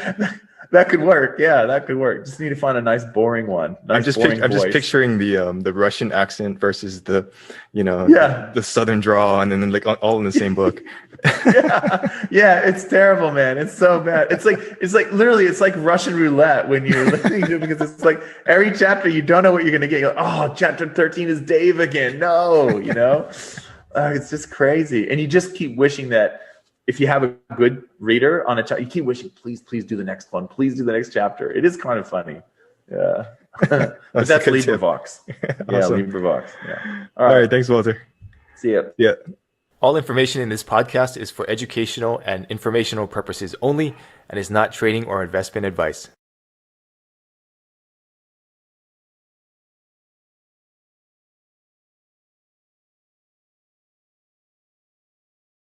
Number one, knowing your personality. And then number two, what's the goal for your trading? Is it to build this huge account, or is it to have steady gains, right? Hey, it's Walter here, and you're at the Think Profit podcast, where we're going to help you develop a rock-solid trading confidence and avoid the potentially endless cycle of system switching. Right, Hugh? That's right. We're going to help you develop a wealth mindset, develop a trading strategy that fits your core personality, and help you overcome the obstacles that stop over 90% of traders. All right, Hugh, sounds good. You ready to go? Yeah, let's do this. Hey, Hugh. So I got a question from a trader this morning, actually. And he was talking about backtesting. And he said, what can I do? Like, I know that backtesting is really important. I spend a lot of time in Forex Test and all that sort of thing. But where should I be focusing on? That was his main question.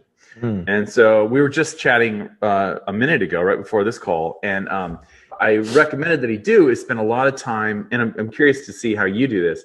So I asked him to, really dig deep into exits. The reason why this is important is because that's where I found a lot of sort of the easiest ways to improve trading systems. So for example, let's just assume that you have a signal that's pretty good, like your entry rules are pretty good at identifying whatever type of move that you're trying to capture, whether it's an end of a trend or a reversal or a trend continuation or a breakout or whatever sort of thing you're trying to catch.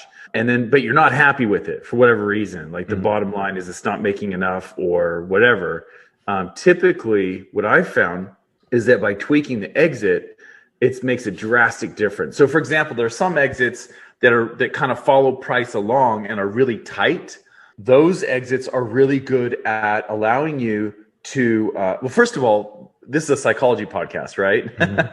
Yeah. So, you got to think about what kind of trader you are, right? Like, are you okay having a trade go 200 pips in your favor, and then you have to give back 75 pips so that you only end up with 125, right? Are you okay with that? Is that okay? Or are you the kind of trader that is happy if you have a trade where you make 125 pips and you get out, you're done, and then you watch and it goes another 75 pips. It goes a total of 200 pips in your favor if you had just held on. Hey there, I hope you're finding this episode useful. I just wanted to let you know that Walter and I give away something valuable every month that helps traders improve their skills. You can enter to win by simply leaving an iTunes review and leaving a comment on our YouTube videos.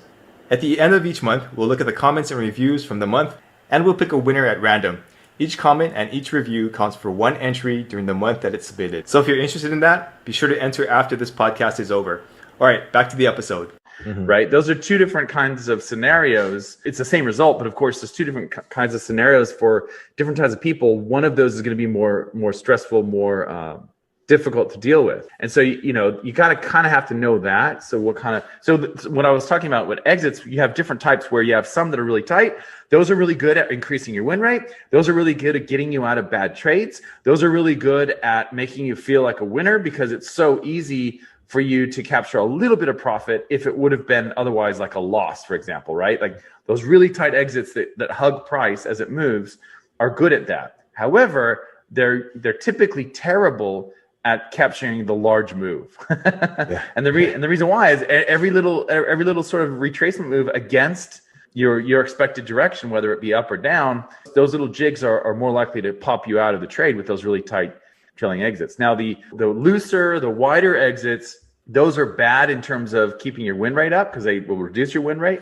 Historically, we've seen this. And then they'll also, trades that go a little bit in your favor, they often don't make any money at all, and they end up as a full loss or a partial loss. They're really good at capturing the lion moves, the big moves, the moves that make your year sort of thing. So those are two different types of traders that would be better with those types of exits. So the trader that's okay with the move that goes 200 pips, right? And then it retraces and goes 75 pips against you and you get out 125 pips. The trader that's okay with that is going to be the kind of trader that's okay with the looser exit, the one that's kind of trying to make that, bag that 600, 700, 800 pip move. And then the trader who's more comfortable taking the 125 pip profit and then later on seeing the market go another 75 pips in your favor, that trader is probably more suited to the tighter exit.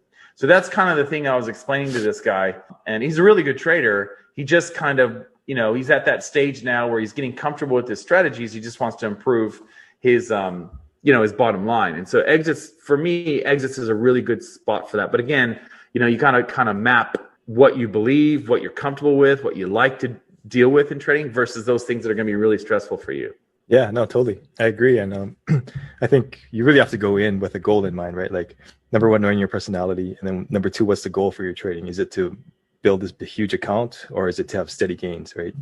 And I think also there's a tendency to try to optimize the entry also at the same time, which usually leads to disaster. So a lot of people try to tighten up the entry, try to tighten up the stop loss. But I think in general, it's just a better idea, like you said, to try and tweak the exit. And then maybe you could get some gains in the entry, but generally the exit is going to be the thing that really makes or breaks the trade, at least from what I've seen. Yeah, absolutely. So exits, stop placement, and your risk rules, those are the big ones, I would say. Entry, as long as you know it works, like as long as you know it identifies the type of market you're trying to get in. And it's funny because that's where I spend all my time. And most traders, actually, we spend all of our time on entries, especially when you first get into trading. Like you try, like, I don't know what was like for you, but like I would find a system or create a system, kind of read a book. Like there was a book by, I don't know if his name was Carter or something. Anyway, it had all these entries and stuff in it. And there was another book by The Complete Trader by Jake Bernstein. There's all these books that I was reading, right? Yeah. And I started getting these ideas. And so I would try the system. And then I did point and figure charts where I wrote them out on graph paper. Yeah. like all that stuff. And then I would just go, oh, this sucks. This doesn't work. And I'd throw it away. And in hindsight, what I really should have been doing is keeping that front end part of it and just tweak the back end. And that probably would have given me more systems that I would have, enjoyed trading and probably could have stuck with. But, it's like anything, wisdom is great. It's like right when you figure out life, then you die. You know what I mean? It's that sort of thing, isn't it? Same with trading. Like right as soon as you figure out trading, it's like, oh man, I don't have many more years to trade. So yeah.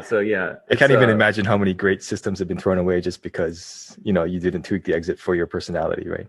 Yeah, it's so true. Yeah, it's so true. Yeah. Cool. So so we agree on that. So it's exits is definitely a spot to check out. Yeah. Yeah. All right. Thanks, Walter. See ya. Yeah. All information in this podcast is for educational and informational purposes only and is not trading or investment advice. Whereas now yoga is no different than like, a triathlon or whatever. And it's like half men, half women, like everyone's doing it. You know what I mean? Yeah. Hey, it's Walter here, and you're at the Think Profit podcast, where we're going to help you develop a rock-solid trading confidence and avoid the potentially endless cycle of system switching. Right, Hugh? That's right. We're going to help you develop a wealth mindset, develop a trading strategy that fits your core personality, and help you overcome the obstacles that stop over 90% of traders. All right, Hugh, sounds good. You ready to go? Yeah, let's do this. Hey, Walter, how do you use meditation in your trading, and how have you seen other traders use it? So I like to use meditation, or what I call self-hypnosis. I like to use that in a couple of different ways. One is before I look at the charts, I like to get into a nice mindset. So where I live, that's a morning time thing. So what usually happens around our house is it's a frantic morning, getting the kids ready for school. And then as soon as the kids and everyone leaves the house and I have the place to myself, then it's like, then I can kind of relax. I can plug into hypnosis. Actually, I'll give you guys a link. If you're interested in a Forex hypnosis, I worked with a company called Hypnosis Downloads, and we created a one for Forex traders, because the one that they had for traders was pretty crap. But you guys can, it's really cheap, and you can check that out, the link in down there if you guys want it. So that's one way to do it. You can listen to binaural, what is it called? Hemisync or whatever? What are the ones that you Hemisync. use? Hemisync or binaural beats or whatever. They're quite similar. Also, that's another way to get you in the right mindset. What I'm trying to do with that is to use the meditative state so that when I look at the charts, I don't have baggage, right? Like I want to see it as clearly as possible. Hey there, I hope you're finding this episode useful. I just wanted to let you know that Walter and I give away something valuable every month that helps traders improve their skills. You can enter to win by simply leaving an iTunes review and leaving a comment on our YouTube videos. At the end of each month, we'll look at the comments and reviews from the month, and we'll pick a winner at random. Each comment and each review counts for one entry during the month that it's submitted. So if you're interested in that, be sure to enter after this podcast is over. All right, back to the episode. The other way to do that, of course, is just to go away from the charts and don't look at them for several days. That's another way to see them really clearly, right? Go on holiday. But so that's how I use it. The other way I use it is for solutions. So let's say that, for example, you're trying to come up with, and it doesn't have to be even trading related. It can be anything in your life where you're like, you have this issue and you know that you can figure it out, but you don't know what to do. You can do this, get into like a meditative state as you're falling asleep. It's called the hypnagogic state. And like one way to do this is make a tight fist. And as you're falling asleep, what you want to do is you're telling yourself that you're going to find the solution. So what you're trying to do, it's almost like a mantra as you're falling asleep. So you make this tight fist, you're in bed, you're falling asleep. It could even be just falling asleep for a nap. It doesn't have to be like, nighttime or whatever when you go to sleep normally. And you're telling yourself that when you wake, you're going to have the solution to whatever the issue is. Mm-hmm. I'm going to come up with a solution tonight and I'll have it in the morning. I'll come up with a solution tonight, I'll have it in the morning, right? And as you're falling asleep, what will happen is your fist will relax a bit, right? And that's when you know that you're in that hypnagogic state, right? Mm-hmm. And this is the spot where historically, a lot of inventors like Benjamin Franklin, a lot of people that have been really good with the creative side of life, they've used this hypnagogic state to come up with solutions. Sometimes what will happen is as your fist is relaxing, you will get the solution right then and there, mm-hmm. right? You've probably had the experience, Hugh, where in the morning, you're kind of waking up, but kind of falling asleep sort of thing, I mean, it's kind of the same, but it's when you're falling asleep. And sometimes, I don't know, like I keep a notepad next to my bed because when I'm falling asleep and I'm going in hypnagogic, sometimes I get my best ideas for training mm-hmm. during that time. So I want to be able to record them. But if you're trying to come up with a solution, you can definitely bag it then or possibly in the morning when you wake up mm-hmm. and you're in that hypnopompic state as you're waking up and you can write it down. So it's kind of like seating your subconscious while you're in a meditative state to work on something, and it kind of does it in the background for you. So that's something that I would definitely recommend if you haven't used that before. And like I said, I think Benjamin Franklin did a similar thing where he would kind of fall asleep with a bowling ball or a cannonball in his hand. So he would tilt his chair back. So he's kind of like bouncing on his chair on two legs and he'd hold this cannonball. And when he dropped it, then he knew he was falling asleep. And then he dropped the cannonball and that would wake him up. And then he would like write down whatever he was, whatever the solution was he was working on. Right. That sort of thing. So yeah. So that's one. Those are the two main areas. It's sort of problem solving / goal setting and getting into the right mindset for my charts. I know other people have used it for other things, like if you have anxiety about pulling the trigger or those sorts of things, like if you have like trading related mechanical issues, that's another thing where it can help, especially something like the hypnosis download that I'll put in the show notes for you guys. But those sorts of things would be what I use it for. What about you? How do you approach it? How do you you obviously use meditation, right? Yeah. I mean, it's kind of similar. Like you said, number one, to calm myself down before trading or making any decisions. And then number two, to help solve problems or to, just come up with creative ideas. And the thing that works best for me is just to get into that meditative state and then set an intention and say you want to, like you said, figure out this problem or whatever. So you set the intention and then you just let your mind go blank. And then you don't think about the idea or the solution you want to see, and you just like listen to what comes in.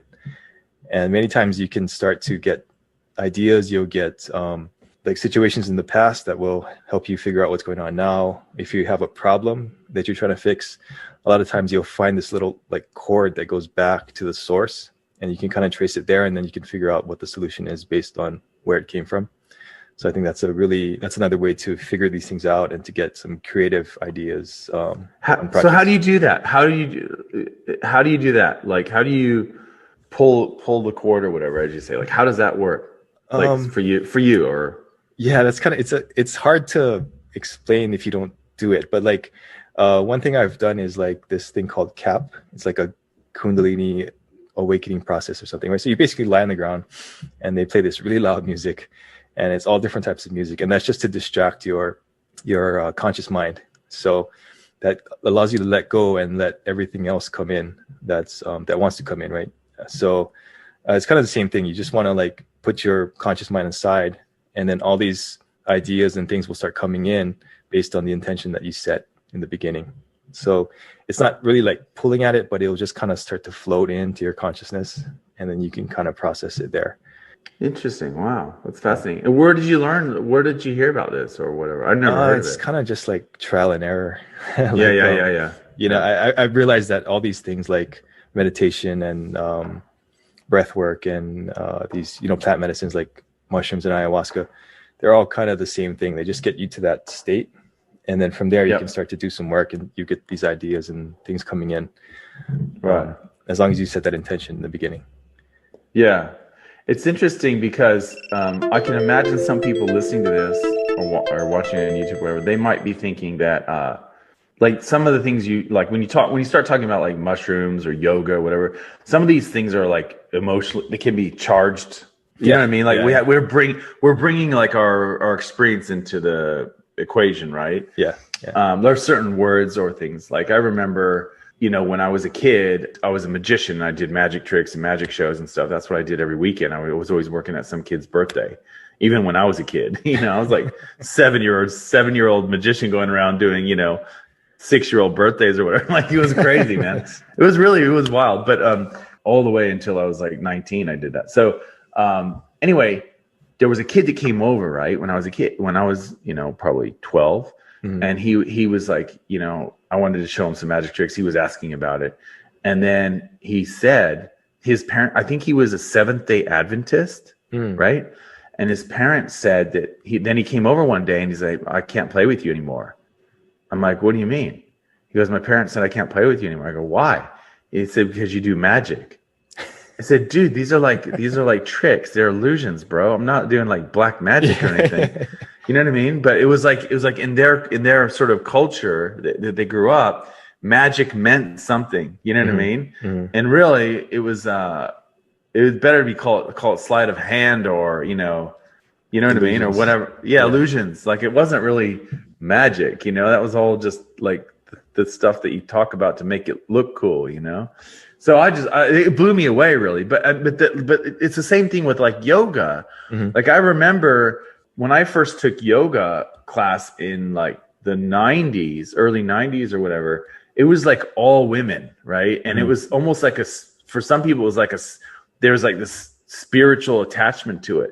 Whereas now yoga is no different than like, you know, a triathlon or whatever. And it's like half men, half women, like everyone's doing it. You know what I mean? Yeah. It's just, so I think when you say meditation or you say hypnosis or you say mushrooms or you say, you know, Kundalini or source or thing, sometimes those things get a little bit charged. Yeah. And so what I want to just make sure that people understand from my point of view, meditation and self-hypnosis is the same thing, right? Mm-hmm. I just think that sometimes we can close doors to things that might help us out just because of the emotional charged words that we use to describe them. So sometimes you can just, you know, describe them in a different way. You know what I mean? Yeah. Especially if you're sharing it with somebody else. Yeah. So it's more palatable, right? We really do bring in our past, like programming, our past culture, our past whatever from our parents, from our friends. So it's really important to be aware of that. And same thing goes in trading, right? Like I hear a lot of people writing off a trading system before they even like test it or try it. And like, dude, really? I mean, like at least give it a try and see if it's going to work or not. And it might work. So it's the same thing. Yeah. Yeah, it's exactly the same thing. Like the people say, well, you can only make money if you trade the trend. Or did you notice that the only traders make money are the ones that have gone through this course? Or, you know, like all these things. Trade for a bank or trade like a bank, right? Yeah. Oh, that is so funny. Yeah, it's true. It's true. Yeah, there's a lot to that. Yeah. Cool. All right. Thanks, Walter. Okay. Thanks. See ya. All information in this podcast is for educational and informational purposes only and is not trading or investment advice. Even if you have a 60% win rate, that's really good still. You just have to either get more trades or just, you know, wait for the right setups or whatever it is. But hey, it's Walter here, and you're at the Think Profit podcast, where we're going to help you develop a rock-solid trading confidence and avoid the potentially endless cycle of system switching. Right, Hugh? That's right. We're going to help you develop a wealth mindset, develop a trading strategy that fits your core personality, and help you overcome the obstacles that stop over 90% of traders. All right, Hugh, sounds good. You ready to go? Yeah, let's do this. Hey, Hugh. So we have a question from a trader, and this trader is wondering, I'm working on becoming more consistently profitable, and I'm putting all of my time into this. How do I become more consistent?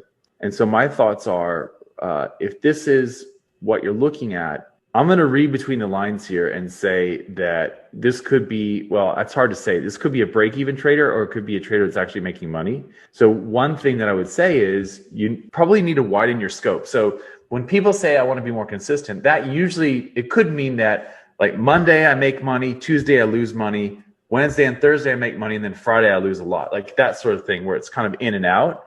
Mm-hmm. And so my thoughts on that are that you probably want to set up your goals so that you're looking at more of a wider scope. So instead of looking at making money every day, if you're trading the 4-hour charts, you're probably not going to make money every day.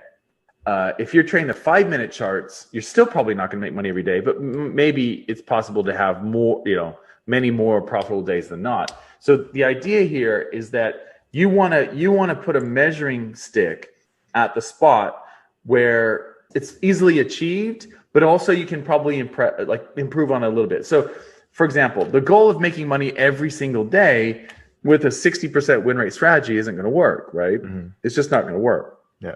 If that's what I'm reading here in terms of like, this is my goal to be more consistent, it's like, I want to cut out all my losers, because if I cut out all my losers, then I'll be profitable, or I'll be more profitable. That's not really what you want to do here, is get to a point where the risk that you're taking, you're okay losing that, and that the rewards that you're pulling from the markets are in terms of like a weekly or a monthly goal rather than a daily or an hourly goal, right? So just stretch it out a bit further. That's what I would recommend this trader do. Again, I'm not sure if you're actually making money or not. If you're not making money, like you're kind of in that break-even stage, then I would look to, we've done other podcasts about, how do you use risk? How do you tweak your exits? Those sorts of things. But that's more down that path, most likely for you if you're break even. But if you're at the point where you're making money, but it's just kind of not enough, then it's probably going to be more along the lines of changing what your goals are.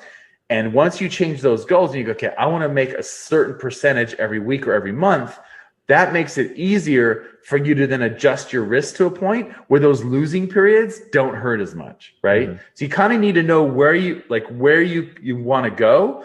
And then from there you can, and I'll put the risk calculator in the show notes for you guys can check that out and use that to kind of fine tune that. But really, I think it sounds like what is happening with this trader, it's really common too, by the way, that your losing streaks are so painful that you feel like you need to change something to get to a point where you're more comfortable with your trading. And it's probably just adjusting that risk based on the parameters of your strategy, and your goals are going to be a little bit further off than they are right now. That's the best guess. What are your thoughts on that? Hey there, I hope you're finding this episode useful. I just wanted to let you know that Walter and I give away something valuable every month that helps traders improve their skills. You can enter to win by simply leaving an iTunes review and leaving a comment on our YouTube videos. At the end of each month, we'll look at the comments and reviews from the month, and we'll pick a winner at random. Each comment and each review counts for one entry during the month that it's submitted. So if you're interested in that, be sure to enter after this podcast is over. All right, back to the episode. Yeah, no, I totally agree. I think it's just a matter of either zooming out, like you said, zooming out to a weekly or a monthly, usually a monthly for most traders, I think.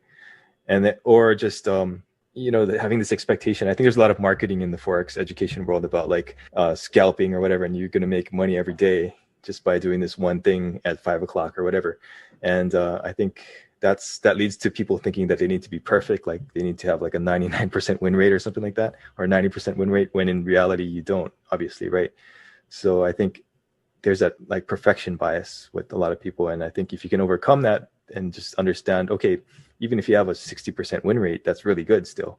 You just have to either get more trades or just wait for the right setups or whatever it is. But it's not necessarily about improving consistency. It's being comfortable with what you're trading, I guess. Yeah, totally. Yeah, and you're right about the marketing thing. Like that's so true. Like people trying to, there was a trader yesterday and he was contacting me about, I need to qualify for some LTS or whatever, and I'm like, I don't even know what that is, dude. And I said, the forum is not for you. I told him, I said, I'm sorry, but it's not like, cause he was like, I really need someone to help me qualify. And it sounded like it was one of those things where like they, like they have to, make so much money and they can't hold positions over the weekend, all that kind of stuff. Like, I don't know, but it's what it sounded like. I never heard of whatever he was talking about, but I just said, look, that style of trading it's possible, but it's for the vast majority of traders, especially new traders, trading those lower time frames and trying to make the, like you say, like the 80% win rate or whatever, that is going to be so frustrating for so many traders to try and go down that path. It is so much easier to go the other way and start at the dailies and work your way down. And it's like, like in sports where they say like focus on the fundamentals, like on volleyball or whatever, I guess they would focus on serving and digging or whatever. And, and then gridiron, they focus on tackling, and soccer, they focus on, kicking, passing. Have you read the John Wooden book? No, but I've heard about it. It's so funny that you say that. I heard about it this week. What's it, the coach? You mean the coach from UCLA, right? Yeah. I mean, he was like national champion for 10 years in a row. 10 years in a row, yeah. Amazing. Yeah. And I read the book, and he said, like what you're saying, the first thing he taught all his players was how to tie their shoelaces. And then the kids walked in there like, what the heck is this guy talking about? Tie your shoelaces, right? But he's like, no, if your socks are not on correctly, you'll be uncomfortable and you can't play. If your shoelaces keep coming off, your mind's going to be off the ball and on your shoelaces. So you got to learn how to do these two things first. And I think that's exactly what you're talking about, right? That's awesome. That's someone just was talking about that book. Actually, my friend in high school who was really good at a good friend. He's excellent at basketball. Mm-hmm. He actually played basketball in college. He went to the John Wooden camp when he was a kid, and he had a picture with him. I'm like, dude, that's John Wooden. Like, no way, man. He's a legend. Because he like coached Kareem Abdul-Jabbar, right? I think he was, all those guys, like they won like 10 years in a row or 11 years in a row. They won the championship. Yeah. Yeah, it's amazing. But it's so true, isn't it? It's like when you talk to these really good coaches, like in the athletics world, it's just focus on the fundamentals. And it's the same in trading. It's exactly the same in trading. Focus on the fundamentals. Yeah. Focus on, the biggest thing you can do as a trader to get better is to have eyes on how well you're doing right now in terms of execution, which means a journal of your execution. Like that's the best thing, and have somebody else's eyes on your execution. Because if you have a strategy that works and you're not making money, then either the strategy stopped working, the market stopped, changed somehow, or most likely, it's your execution of that really good strategy. So it's so true. It just comes down to fundamentals, entries, risk management, exits. It's all, rinse, wash, repeat, or whatever they say. It's just keep doing it over again. Yeah. Yeah. It's actually usually quite mundane, right? The things that make you successful. And I have this one thing that always blows my mind, but like I was at the golf driving range, and I was terrible, still terrible nowadays. But this one guy was in the stall next to me, this older guy, and I guess he was a coach. So like he said, I am in pain watching you hit that ball, so I'm going to help you out. So he coached me for about half an hour, and he went through these very simple steps, right? And at the end of that, I was hitting the ball like straight and up in the air instead of hitting it on the ground and killing all the worms. And worm burner. To this day, I can still hit the ball decently, like better than most people. But like, I was just amazed that those fundamentals in that half an hour got me to where I couldn't get to in like 2 years before that, right? So it really is about the mundane fundamentals. Yeah, it's so true. Yeah, so true. All right, cool. Thanks, Walter. See ya. Yeah. All information in this podcast is for educational and informational purposes only and is not trading or investment advice. Most of what we do is on autopilot. Hey, it's Walter here, and you're at the Think Profit podcast, where we're going to help you develop a rock-solid trading confidence and avoid the potentially endless cycle of system switching. Right, Hugh? That's right. We're going to help you develop a wealth mindset, develop a trading strategy that fits your core personality, and help you overcome the obstacles that stop over 90% of traders. All right, Hugh, sounds good. You ready to go? Yeah, let's do this. Hey, Walter, what are some trading psychology affirmations or things you can tell yourself, or ways that you can implant those affirmations in your mind that can help you improve your trading? Right. So there's sort of, the way I look at it is there's sort of two levels. There's subconscious and there's conscious. So subconscious would be putting those in without your awareness. So subconscious is by definition something that is outside of your awareness. So that could be as simple as having subliminal recordings going on in the background, like in your office or whatever, or while you're sleeping. We've talked about those before. You can also get into a state of meditation or hypnosis and then have those sort of programs, seeded into your mind, those suggestions. They call them suggestions in hypnotherapy. You can also do it. We've talked about this before. Like you can do it where you have like some things that you want to accomplish, and you kind of see those as you're falling asleep in the hypnagogic state, right? Then there's the other side of it, which is interesting. Like one of my friends in high school, his dad wrote a book about this, which is weird. I never knew that his dad was even into that.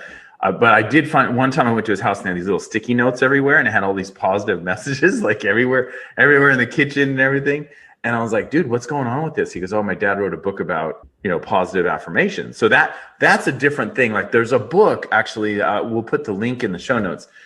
I think it's by T. Harv Eker, and I think it's called Secrets of the Millionaire Mind or something like that. Anyway, and he has like these 1 or 2 day events that you can go to, and I went to those and stuff like that. And what that is that's more a conscious seeding, right? So there's a whole, like if you go into like the coaches in the coaching realm, like coaching is this huge thing now, right? Mm-hmm. And a lot of coaches, one of the main messages that a lot of coaches have is this idea of congruency. So like, in psychology, they talk about cognitive dissonance, where you believe something, but then, you do something else. And it's kind of weird. Like why, if I'm not racist, why do I keep using these rude terms every time I see someone who doesn't look different to me, or what, what I mean? Or what, those sorts of things. In the coaching world, they talk about, you say things like, I am a profitable trader. Mm-hmm. I make money trading every month. You say things like that. And so the idea is that if it doesn't fit, then there's friction there, and you do whatever it takes to kind of get to that point. Right. So that's a different sort of a thing to what I think those things, while they may work, I think the evidence is pretty clear. Most of what we do is on autopilot. Mm-hmm. And so where does that come from? Well, the best research we have today is that autopilot is your subconscious. And so I think that's where the main program is, and that's where we should really be focusing our energies on. So that's basically my take. What are your thoughts on that? Hey there, I hope you're finding this episode useful. I just wanted to let you know that Walter and I give away something valuable every month that helps traders improve their skills. You can enter to win by simply leaving an iTunes review and leaving a comment on our YouTube videos. At the end of each month, we'll look at the comments and reviews from the month, and we'll pick a winner at random. Each comment and each review counts for one entry during the month that it's submitted. So if you're interested in that, be sure to enter after this podcast is over. All right, back to the episode. Yeah, no, totally agree. And one thing I would add to that is the actual saying of some sort of affirmation before you start trading or something. Like you said, I am a profitable trader, or I make money every month. And I think sometimes the act of saying that is more powerful than some woman's voice in your earbuds, like saying, oh, I'm a profitable trader. I think it depends on the person, obviously, but I think that your subconscious is more likely to believe that as opposed to maybe another voice. But it varies by person, obviously. But yeah, that's right. Yeah. And it's interesting you say that, because sometimes, in the Harv Eker book, he talks about saying things like that in the mirror and looking at yourself, and then touching and doing all these things, and it's kind of like emotional freedom therapy, or the freedom technique. Yeah, that one, right? The engineer came up with. So it kind of reminds me of that, some of the stuff in the T. Harv Eker book. But yeah, so what you're saying is, that's exactly right. That's one of the arguments for that approach, is that it's you, and especially if you look at yourself in the mirror and say it, Yeah. Did you know put some that emotion behind it, right? Yes. Just say, oh, I'm a profitable trader. Yeah. You have to be T. Harv Eker talks a lot about just going overboard, so that if someone walked in the door, they go, this guy's nuts, getting to that point. Yeah. But did you hear, and it's interesting, I always think about this when I read something about what T. Harv Eker wrote. I always think of the research that, you probably heard this too, a lot of when it's funny, I always get pegged as a shoplifter. Like just yesterday, I went to the mall, Okay. right? It's so weird. Like people look at me, think I'm dodgy or something. And like I went to the mall and I swear, like I can tell, because I actually had a friend in high school. And when I was in high school, my mom's friend was a undercover shopper, okay? Yeah. At a place, I don't even know if it exists anymore in the States, but it was called J.C. Penney. Like stores I don't think that they they're had. around. Yeah, I don't think they're around anymore. But anyway, so she was a J.C. Penney fake shopper, and she went to work and she acted like she shopped all day long. That was her job. And what she was doing is she was looking for dodgy characters that were stealing stuff out of the store, right? And so, because back then they only put those big white tags on like only the real expensive stuff, right? So. Yeah. Anyway, so that was her job. Anyway, I know a couple of things about shoplifting because I worked at a place called Marshall's when I was in high school. It's like where they have seconds clothes, like all these really cheap clothes. Anyway, it's kind of like Ross. Ross is kind of the same thing nowadays, I guess. But they taught us all this stuff about how to identify shoplifters. And they say, like, you always greet them and look them in the eye. Yeah. See, how are you doing today? Is there anything I can help you with? Like, that's the first thing. Because shoplifters, a lot of times, if they have intent to steal, they won't look you directly in the eye. So every time I go into these stores, because I know what they're doing, I walk in and I look them in the eye and go, oh, I'm fine. And, everything's cool. How about you? How was your weekend? Because then I try and throw them off their thing because they think that I'm dodgy. But the other thing they do is they put mirrors up. Apparently, if you have a mirror in an area like where you're going to steal or do something bad, you're less likely to do it because you have to like consider yourself. Look yourself in the face. Look yourself in the face as you start stealing money out of the cash register or whatever, or stealing clothes out of the shop or whatever. So those are the two things, like the mirror and looking someone in the eye. And that's kind of what we're saying with these positive affirmations. You kind of look yourself in the eye in the mirror, and it's like you're saying this is true. You don't want to be lying to yourself. Like that's so incongruous with what most of us think. We think of ourselves as being consistent. That's one of our biases. We think we're always the same, even though we totally change over our ideas and everything over life. But that's the thing, is to look yourself in the mirror and say that. So I just find that fascinating that that's kind of an element of this, and that it also kind of relates to being honest in a retail setting. Yeah, I just find that. Yeah, no, it makes a lot of sense. Yeah. All right, thanks, Walter. Thanks. All information in this podcast is for educational and informational purposes only and is not trading or investment advice. That's what I saw on YouTube today. Yeah. So people were saying, I'm going to buy a bunch at 25. Maybe that's where they got it from. Maybe they got it from Kiyosaki. Maybe. Hey, it's Walter here, and you're at the Think Profit podcast, where we're going to help you develop a rock-solid trading confidence and avoid the potentially endless cycle of system switching. Right, Hugh? That's right. We're going to help you develop a wealth mindset, develop a trading strategy that fits your core personality, and help you overcome the obstacles that stop over 90% of traders. All right, Hugh, sounds good. You ready to go? Yeah, let's do this. All right, Walter. So every market has its own separate psychology, I guess you could say, in order to trade it. So what do you think the psychology behind the crypto market is in order to trade that market successfully? Trade it successfully? Yeah. Well, one thing I would definitely want to look at is leverage. Like if I was trading cryptos, I don't know what it is now, but when 5 years ago or whatever, when I was, back in 2016 or whatever, when I was looking at it, because there were enough brokers that had it, but the leverage was all messed up, or like it wasn't really like it was hard. Low. Yeah, it was super low, and it was kind of like, why would I trade this? I mean, on one end, I think it's just like the stock traders. I really do. Like to me, the guys who trade shares like Apple and Tesla and whatever the darling stock of the time, Amazon or whatever, like those traders who trade those and they just buy and then when it goes down, they buy some more. To me, that's kind of the mindset, is that it's always going to go up, that like I've actually seen these guys on Twitter, and they say things like, rule number 1, buy. Rule number 2, if it goes down, buy more. Rule number 3, see rules 1 and 2. So they're just in then perpetual uptrend, right? Which has served people well. There was a big crash, I think, when cryptos hit Bitcoin hit 19,000. And then I believe this was the second leg. So if you look at things through the Elliott wave theory, right, which I don't necessarily look at, right, but I am aware of it, and I find it interesting. You would argue that I would argue that just look at Bitcoin against the US dollar, that first wave that we had up to 19,000, just under 20,000, I believe, that was the first leg. So that was wave one. Then you have the retrace, right? A, B, C. And then you had the third leg, which I think we've probably just completed, which is usually like one of the longest ones and takes a long time. And then I think we're in the ABC retracement there. And then you have the fifth one, which is the really, it goes super sharp, right?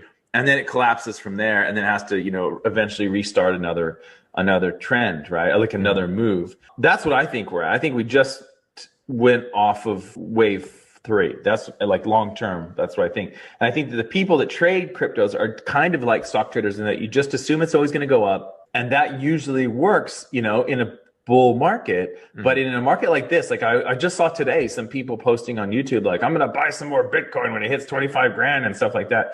And that's cool, but like you just have to remember that, you know, like I think it would be really hard to be a trader. Like if let's say you're 22 years old and everything you've seen in your whole life basically has been the markets go up. Because when 2008 happened, you were 8 years old, right? So you didn't really see that. So you know your whole life, all you've seen is basically free money, and every market has gone to the moon. So I think that's a difficult. And I was kind of like that too. Like as a child of the 80s, I had that same perspective. The only thing is different that I was aware of the 1987 crash. That was a big deal back then. So I was aware of that. But again, all my friends said when we were kids, like, I would just be buying right now, man, you know, blah, blah, blah. It's just, and so, and it would have worked out, right? So same thing of buying at 2008. Warren Buffett basically bought Goldman Sachs in 2008. He said, it's on sale. I'm going to buy it. These are good people. You know, this is a good business with excellent people. So I think the mindset of most crypto traders, now, again, there are going to be some technical traders out there that buy and sell, right? And do it on lower time frame. But most of them have almost like an investor mindset where they're just kind of buying on the breakouts, buying on the pullbacks, you know? That's what I've seen most of. So that's my thought on that, but I could be wrong, but that seems to be like, you don't find a whole lot of people saying, you know, cryptos are going to go into the bin. The people that say that are usually the older ones who don't think crypto is like a real asset. Like Peter Schiff. Like, you know, Peter Schiff. Yeah. Like Peter Schiff, people like that. Yeah, exactly. Yeah. Okay, cool. Yeah, no, I totally agree. I think it has a lot of potential and it's a very young market. So I think it's going to go up in the long term. You just kind of gotta like buy and hold. A lot of them are like penny stocks also, right? Like these people are kind of gambling on the pop, right? But the bigger ones like Bitcoin and Ethereum or whatever are like you say, the stocks. You just hold them. You look for the fundamentals. Is it a good project? Is it a good technology? And then you just kind of buy in and then average up, right? Yeah, no, I totally agree. And I think that to be successful, you really have to have a strong stomach. I think be willing to weather the drawdowns and just understand the long-term potential of the cryptos, right? Yeah, I mean, exactly. And, you know, like with any new technology, like I remember when they had these little robot vacuums that came out and we got like the first one, right? Because we were like, oh, we don't want a vacuum or anything. And, you know, we had a little kid and stuff. But the thing is like the next generation that came out was just like, same with iPhones or whatever. Like the next generation that comes out is so much better. It's the same with internet browsers. You know, the best internet browser was Netscape, and that was the darling stock in the 90s. And actually, Gateway 2000. People don't remember Gateway 2000 was basically Dell. That was Dell computers before Dell, you know, before Michael Dell. So, you know, the first thing, so Bitcoin was like the first thing. That doesn't necessarily mean it's going to be the best one long term. It could be something like Ether that ends up being the backbone of everything, you know, because like we had I wasn't on them, but they had AOL message boards or whatever, right? Yeah. And so now you have things like Instagram and Facebook and YouTube, and it's all kind of like fractured. It's like, you know, and there's really like, you used to go on like AOL message boards and you could find any sort of topic that you're into, if you're into dogs or stocks or whatever. And then now the internet's so fractured, it's like you have to kind of really dig down and go into the forum that's about Doberman pinchers or whatever. You know what I mean? Do you know what I mean? It's so like specialized now and so deep. So I find it really fascinating that when people say things like Bitcoin is going to, because we talked about it before. I said, I think, Bitcoin probably will go to 40,000. But I think in 2017, we talked about, I said, I think Bitcoin will go to 40,000, but it has to go back down first, right? And that was when we had that first wave up to 19,000. And people just forget that there are ebbs and flows to it. And as a trader, like if you trade the 4-hour charts, you understand that. If you trade currencies, you understand that. It's one of the advantages we have over stock traders, where the majority of them are only just buying. They're not thinking of the downside. I mean, they do think of the downside, but they don't ride the downside. Whereas we can ride both sides of it. So that is, in some ways, an advantage for us. In other ways, it's a disadvantage, because all they have to ever consider is, when should I buy? And when should I sell, right? Whereas we have to think, should I buy or should I sell? Or, it's the number of opportunities to shoot yourself in the foot, right? Exactly. Yeah. We have way more opportunities. So it's a bit tricky. I'd be interested to hear your thoughts on Bitcoin. Do you think it's like a outdated, I mean, I think it's going to go up still, but do you think it's an outdated technology? Or It's a great question. I don't know enough about it. I know just enough to be dangerous. And what I would say is, it seems like the people who are smart are pointing out that it's a bit clunky. It seems like it takes a lot to manage it and all that. Like in terms of like accepting it. Like if I was an online store and I accepted Bitcoin, it seems like it's not the best version of blockchain technology. It's not for and that. And maybe something like Ether is. But the other side of that is people say, well, you can store it. It's value because there are not unlimited. There's only 20 million of them, and a lot of them have been lost or whatever. So there isn't really ever going to be 20 million once they mine it all out. And so, the other side of it is it could be a store of value. So I don't know. I think it will go up. I think it needs to go down again, like the first leg. I think this third leg needs to go down probably a bit further than it is now. I don't even know what it is now. Do you know what it's at? Is it like 30 grand or 30,000 or something like that? 30,000. Yeah, I think it's around 30,000 as we record this. Yeah. So my guess is it'll probably fall to 20 or something like that, 22 or whatever. But before we see that fifth leg kick in. Interesting. Yeah, I never thought about that. I think Kiyosaki's mentioning like 25 is his buying point. So yes, that's what I saw on YouTube today. Yeah. The people were saying, I'm going to buy a bunch at 25. Maybe that's where they got it from. Maybe they got it from Kiyosaki. Maybe. Yeah. But like, if you follow the if it's true, like what I say about the Elliott wave, it shouldn't go lower than the first leg's high. Do you know what I mean? And if you look back at the first leg where it went up to 19 grand, and then it came back down, I was thinking it would go down to like 1,100 or something like that, or 1,000, which was kind of like the first breakout on the micro scale, but it never did. I think it only went down to like 3,000 or something. Yeah. So it didn't take out that previous high at 1,000 or 1,100 or whatever you want to call it. If you look at the first birth of it, in theory, if I'm right about this being the third leg, I think the rules of Elliott wave would say, at least as written by Robert Prechter in the famous book, is that it shouldn't take out that 19,000 high that it made before. I think it made a high at 19,700, 800, somewhere around there, right? Like right below 20 grand, I think, if I remember correctly. So it shouldn't really take that out. It should bottom out above that. So 25 would fit if that were true, Hey there, I hope you're finding this episode useful. I just wanted to let you know that Walter and I give away something valuable every month that helps traders improve their skills. You can enter to win by simply leaving an iTunes review and leaving a comment on our YouTube videos. At the end of each month, we'll look at the comments and reviews from the month, and we'll pick a winner at random. Each comment and each review counts for one entry during the month that it's submitted. So if you're interested in that, be sure to enter after this podcast is over. All right, back to the episode. Yeah. If that were the case. And then, of course, it would take out the high that it made, I don't know, was it at 60 or 65? Yeah. It would take that out on the fifth leg and really it would just be acceleration, like unbelievable. Like everyone would go, oh, it's over. We're going to 200 grand, And then, of course, it would collapse again. I think this dip during this summer is maybe like a good time for the institutions to get in. They're kind of bringing the price down, get the institutions in, and boom, right? So we'll see. We'll see. Yeah. All right. Thanks, Walter. Cool. Thanks. All information in this podcast is for educational and informational purposes only and is not trading or investment advice. I used to get nervous like when I was younger talking to people. And at a certain point, I just discovered, just ask about them. Hey, it's Walter here, and you're at the Think Profit podcast, where we're going to help you develop a rock-solid trading confidence and avoid the potentially endless cycle of system switching. Right, Hugh? That's right. We're going to help you develop a wealth mindset, develop a trading strategy that fits your core personality, and help you overcome the obstacles that stop over 90% of traders. All right, Hugh, sounds good. You ready to go? Yeah, let's do this. Hey, Walter, what do you know about game theory and how it applies to trading? Okay, so this is really interesting. Actually, I'll put a link in the show notes to some people who want to see this, because there's a good example of this. I think you can play along with it. So I won't go down that rabbit hole. Let you guys click on the show notes and go down that one.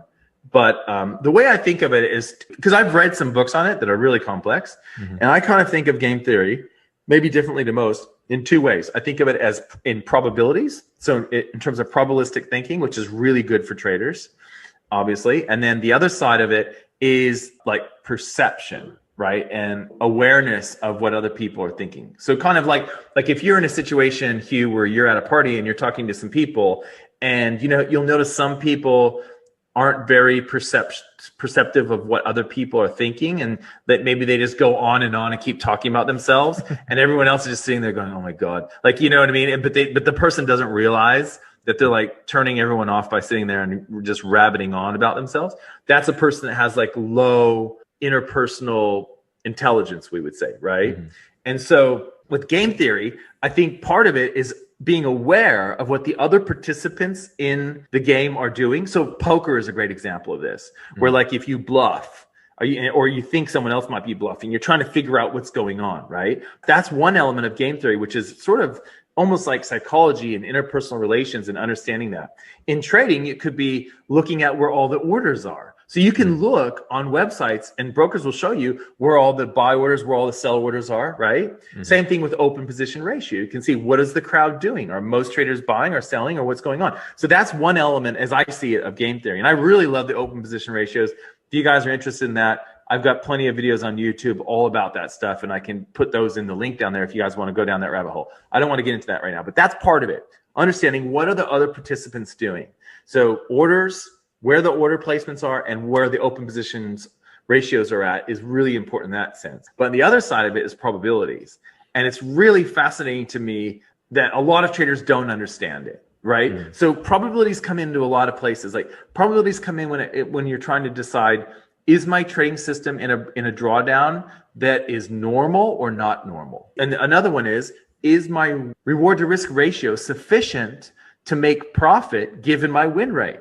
That's another thing, right? So all of these elements of probabilities are very important. And so, like, for example, let's say you like to trade trendy kangaroo tails, which is just a pullback after the market's been going up, right? And it pulls, let's say it's good or down, either way, it goes up after the market's been going up. And it's a signal that says, okay, the pullback's over, right?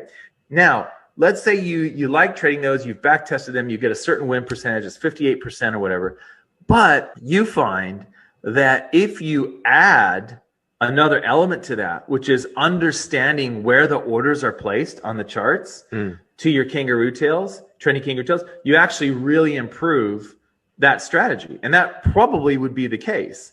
Like if you saw a whole lot of people who had their orders were basically on the other side of your kangaroo tail, right? Then that means that you would know that there's a lot of people thinking that it's going to break out and it's going to go the other way, right? Or if there's a lot of orders down where your order is going to be, right? Or if there's a lot of orders where you take profit is going to be, that'll be like a magnet, and the market will, if it gets close, it'll really want to get there, right?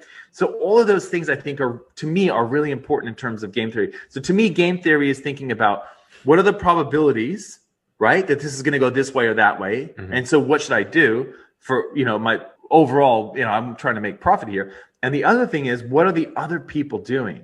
And trading is so different because it's not like a closed system like a poker game where you only have 5 people, and there are a limited number of possibilities, although there are many, with all the different hands and everything. It still is limited. Whereas with a trading, it's kind of like an open system, and these things can come in and impact the markets in really drastic ways that sometimes we're not even aware of. But I think just understanding what your other market participants are doing and what they're thinking, and understanding where the probabilities lie, is probably the most important thing in terms of thinking of trading like a game. What are your thoughts about this? I actually don't have too much input on this one. I haven't really looked into game theory that much, so I just wanted to get your ideas on this one. Well, yeah, the thing is, like, if you get in some of these books, they're like super mathematical, right? And they don't. And really, a lot of game theory is just thinking, what is my opponent or what are the other participants doing? And if I do this, what are they going to do? Really, it's really just that. Like, and so I think you can really simplify. I'm a big fan of the 80-20 thing, right? Where you just cut it down and go, just do this much to get maximum.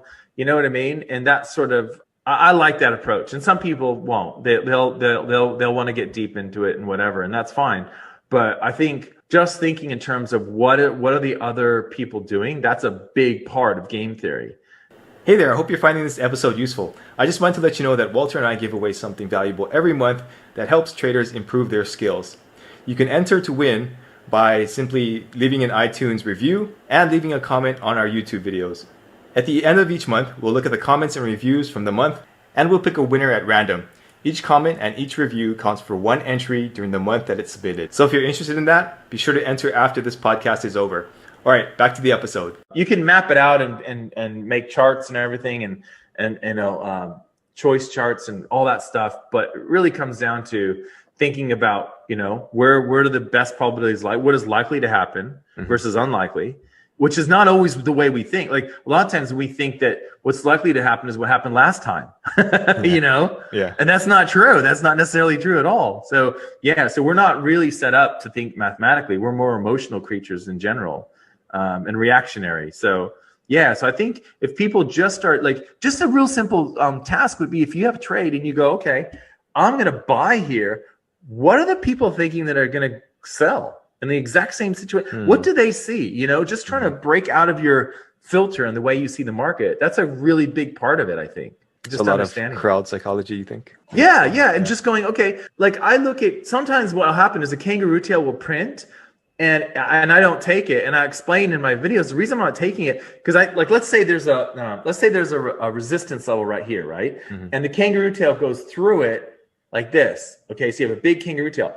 Well, there's a big difference between having a kangaroo tail that starts here and goes across that level, that resistance level, versus one that's kind of on top of it and sitting on top of it. Because the one that's on top of it is a breakthrough and a bounce, and it's going to go higher. But the one that's sitting below it just penetrates it and it's going to go lower. You know what I mean? And it's sometimes hard to see the difference, but understanding that the people that see that kangaroo tail on top of the support resistance, they think it's a reversal. And then I'm the guy that thinks it's a trend continuation pattern. You know what I mean? Like thinking in terms of that and knowing the difference between the two is, I think, really important because it just helps you out in life. Just thinking about other perspectives. You'll be a better conversationalist. You know what I mean? If you can get in the head of somebody else.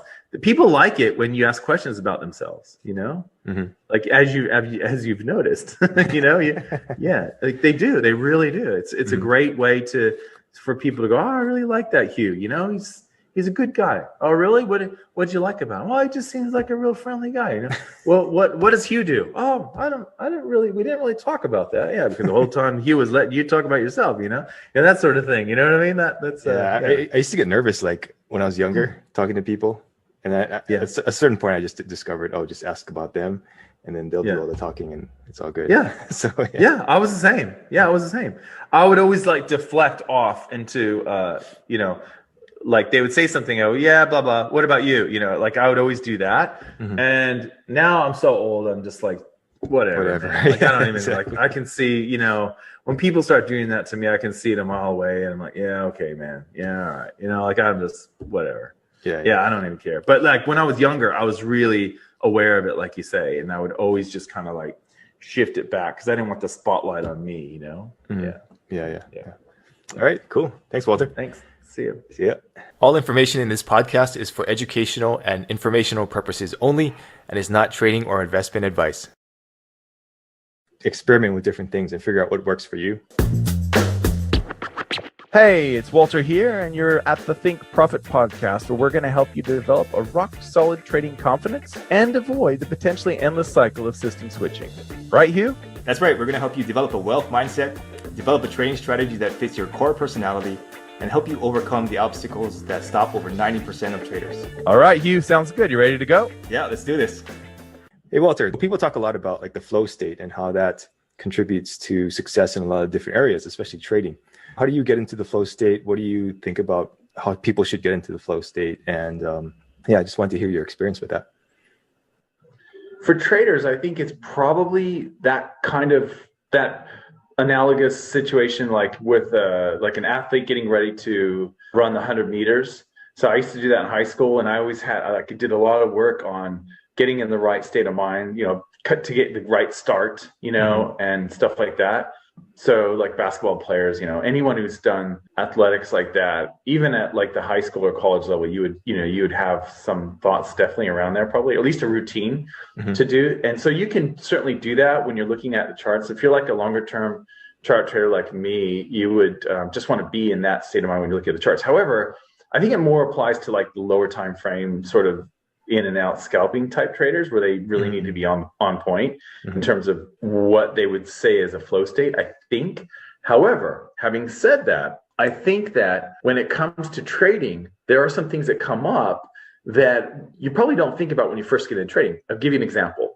The fear of pulling the trigger. So if you're trading a system that has a lower win rate, let's say it's a 39% win rate, and you're going to have a lot of losing streaks. And so you might get into a state of thinking, gosh, I've had 9 losers in a row. I don't want to have a 10th loser sort of thing. I don't really want to take my next trade. Of course, you don't take it, and then that's the big winner, right, for the month or whatever. So yeah, that's the typical. So I think one way to kind of get into the right mindset for trading, it doesn't really matter what style of trading you have. Essentially, like, there's a really good story about this guy who wrote a book about risk. He hung around traders and professional poker players and stuff like that. And there's some really good insights from that.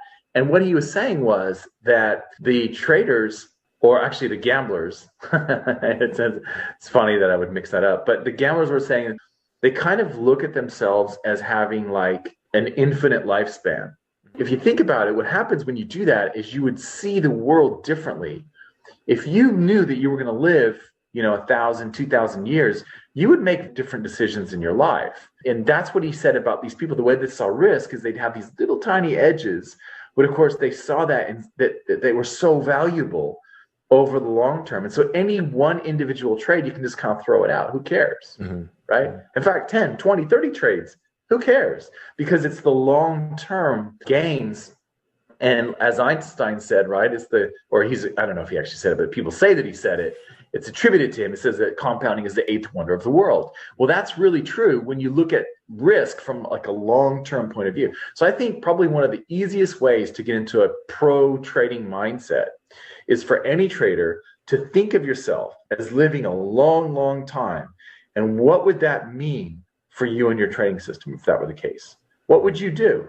Because you would not take giant risks, would you? Right? You would not put 10% of your account on any given trade if you knew that you had an edge, and then the edge was going to play out over thousands and thousands and thousands of trades. So I think that's a really valuable way to look at trading. It's almost like you just live forever, and that you want to be around, you want to have your trading account around to live through those good times. Right. So that's kind of, and I know it's not exactly what you're talking about, because flow state is more kind of like in the now sort of thing, like, feeling the market and understanding where it's going to go and stuff. That's kind of sort of like the shorter term traders world or whatever. How do you see that when you're looking at flow state? Yeah, no, first of all, I think it's really important that you have some sort of a routine, I guess, like you said. Like in high school, I didn't understand why we did the same exercises over and over before a game.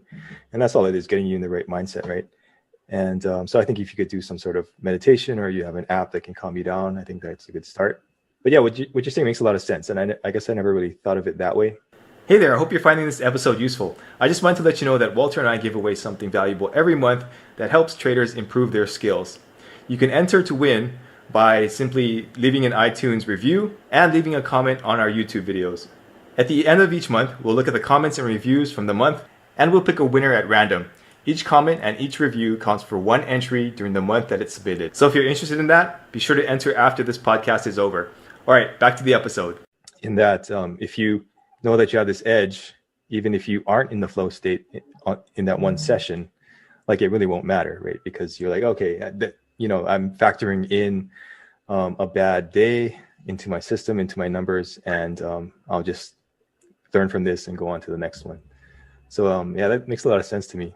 And yeah, I think you're right in that the flow state really is more important in like day trading or whatever, instead of like if you're swing trading, then it's not so much, in my opinion. But yeah, I think you have to just kind of experiment with different things and figure out what works for you. And it might be meditation for some people. Some people might need to take a nap before or something like that. So just try a bunch of different things and see what works. Yeah, and you really want to be in a situation where it's like it's hard to shake your confidence, right? Yeah. And so that's preparation. Preparation is the key there. Yeah.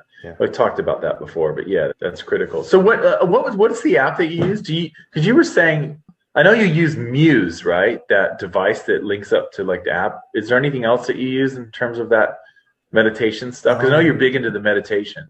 Yeah, it was the let's see, Inner Balance by HeartMath. Inner Balance, right?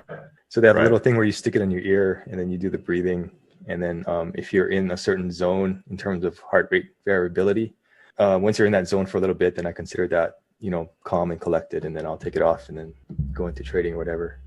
Right, that makes sense. Yeah, I keep getting these ads for because I think they know that I'm into this stuff. I keep getting these ads for an app called Headspace. I don't know if you've seen that one, but that's that's pretty popular. Yeah, Headspace. Yeah, I keep getting that ad, like this week especially. So they must know. You know how they follow you around? They know what's going on. Like yeah. All right, cool. Yeah. Thanks, Walter. Okay, see you. Yeah. All information in this podcast is for educational and informational purposes only and is not trading or investment advice. My neighbors keep putting their rubbish in my rubbish bin. I keep looking out the window and go, why are you putting your rubbish in my rubbish bin? Hey, it's Walter here, and you're at the Think Profit podcast, where we're going to help you develop a rock-solid trading confidence and avoid the potentially endless cycle of system switching. Right, Hugh? That's right. We're going to help you develop a wealth mindset, develop a trading strategy that fits your core personality, and help you overcome the obstacles that stop over 90% of traders. All right, Hugh, sounds good. You ready to go? Yeah, let's do this. Hey, Walter, I'd be interested to hear your experience with hypnosis and hypnotic therapy. Mm-hmm. Yeah, sure. So, when I was a freshman in college, first year of college, I decided that I was going to learn about stuff that I was interested in. So my textbooks, spent a little bit of time on those. But what I really did is I went to the library and I read about a lot of interesting things that I was interested in. And then I ordered some books, and one of the books was on hypnosis. And so then I became known, and I lived in the dorms, right, at college, and I was kind of known as the hypnosis guy. So people would come and ask me to hypnotize them. Like, it's totally not, like, this is not cool, right? Like, but I didn't know what I was doing, but I just knew enough to be dangerous, and I knew I would get a candle, and I'd light the candle, and then I'd have the person stare at the candle, and their eye would get tired, their optic nerve would get tired. I knew that was one way to get someone to relax and stuff. And so I did that. And a lot of times, like, girls would be like, oh, I want to eat vegetables, or whatever. So I would like hypnotize them and to put these suggestions in, for them to eat more vegetables or whatever. So that was kind of my introduction to it. And then, I did it for myself too, for different things. Like I wanted to improve my surfing, or I wanted whatever, whatever I wanted, whatever sort of thing I was working on. And then when I came to Australia, I found a hypnotherapist too. And I wanted her to help me with my surfing too. And it was interesting because she asked me, have I had experience with hypnosis? And I said, yes, I've hypnotized people. She said, oh, really? What did you do? And I told her the story I just told you, right? Well, then she goes, oh, there's much more efficient ways than looking at a candle or whatever. I'm like, oh, this is going to be good, Hey there, I hope you're finding this episode useful. I just wanted to let you know that Walter and I give away something valuable every month that helps traders improve their skills. You can enter to win by simply leaving an iTunes review and leaving a comment on our YouTube videos. At the end of each month, we'll look at the comments and reviews from the month, and we'll pick a winner at random. Each comment and each review counts for one entry during the month that it's submitted. So if you're interested in that, be sure to enter after this podcast is over. All right, back to the episode. So then she recorded this session, and she gave me like a CD of her voice. and so that you could use it, you know what I mean, for any goals. You would just think of the goal and then listen to the hypnosis thing. And I thought that was really fascinating. And I used it quite a bit. And then I got into the more tailored ones for like trading, and I got one of those, and it was pretty bad because it didn't really apply to Forex traders. So then I wrote the guy, actually we had a mutual friend, and I said, can you please like make one for Forex traders, because your one for traders sucks for Forex traders. It's like, it's no good, you know. It's just the way that you the suggestions aren't quite right for Forex. And he goes, okay, well, do you want to write it? And I go, yeah. So I helped them write it out, and that one's at Hypnosis Download. So it's Hypnosis for Currency Traders, I think is the name of it. I'll put a link. You guys can get it through, you know, it's cheaper if you get it through us or whatever. But anyway, the point is, that's another good one too, right? That's a way for you to encourage the habits and the approach that you want in your trading. So I think hypnosis is pretty cool. And what's interesting about it to me is that they talk about like hypnosis and meditation as if it's different, but really I think it's pretty similar. Like in meditation, you have a mantra. One of my mentors was really into it, and he got into it in the 70s, and he was saying that he would have this mantra that he would use. And that's kind of like, you can kind of do a similar thing with hypnosis, where you're in a meditative state and your mantra is kind of like the goal that you're working on, right? So to me, they're really similar. And if you look at the brain during them, they should be similar too, especially if someone's a little bit practiced in it and they're not a newbie and they don't know what they're doing. They would get into a similar brain state. So I think it's really good for using it to get into a nice state of mind for doing some work that you want to do, whether it's writing or looking at charts or whatever. And it's also really good if you want to work on an outcome, right? So for example, my thing when I first started trading was moving stop losses when I shouldn't. I should just leave them, let the market hit it or not.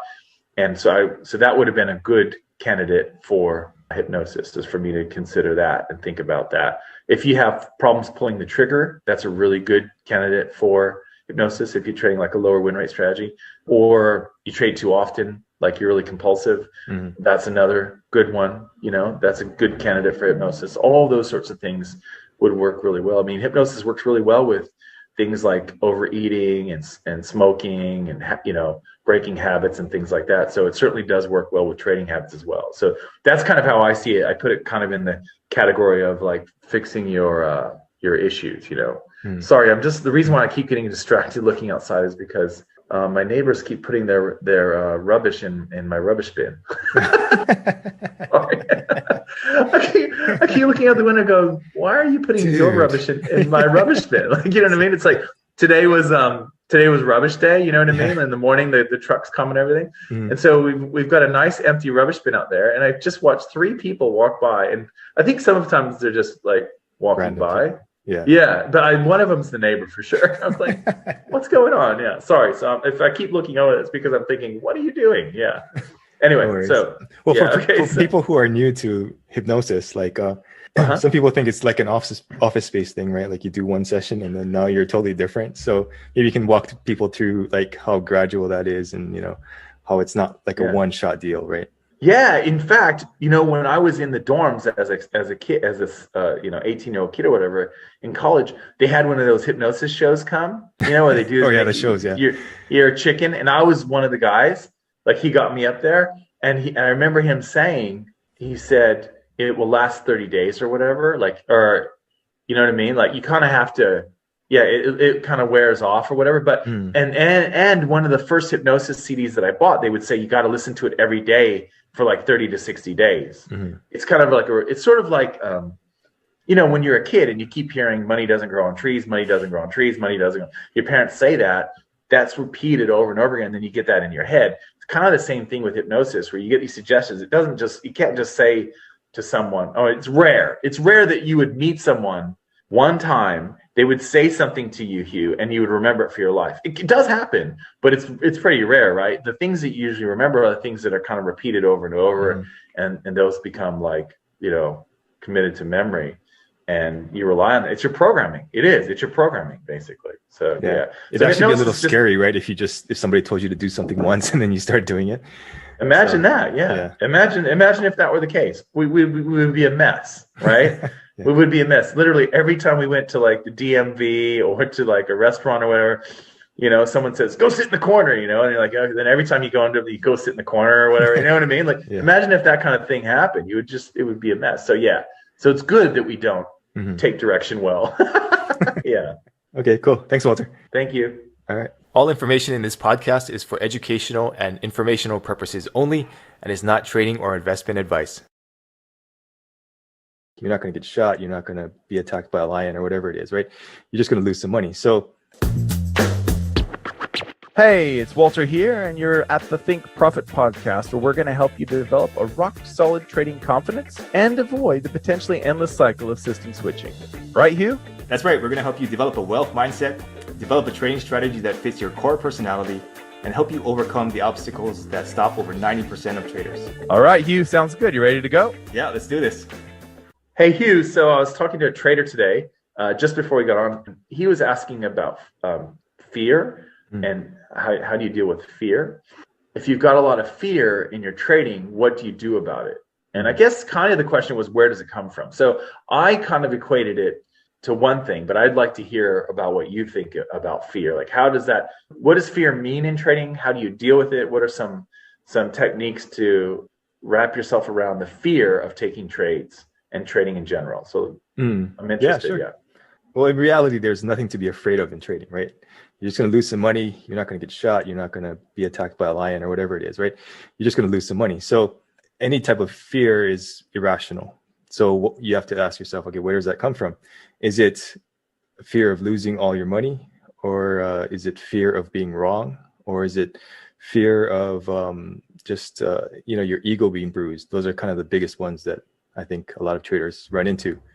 Once you can identify that, then you can start working on it. But then if you're still afraid, then you have to figure out what the source is. Otherwise, you're kind of just like going to be afraid all the time. And once you identify it, then you can start to work on it.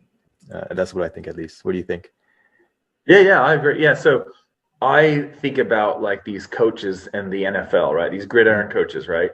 So that what they do is they have these stories, and they wear the stories like a patch on their sleeve. Oh, I slept in the office. I get up every day at 3:30 in the morning and go and watch film. And they have these big, this is their thing, right?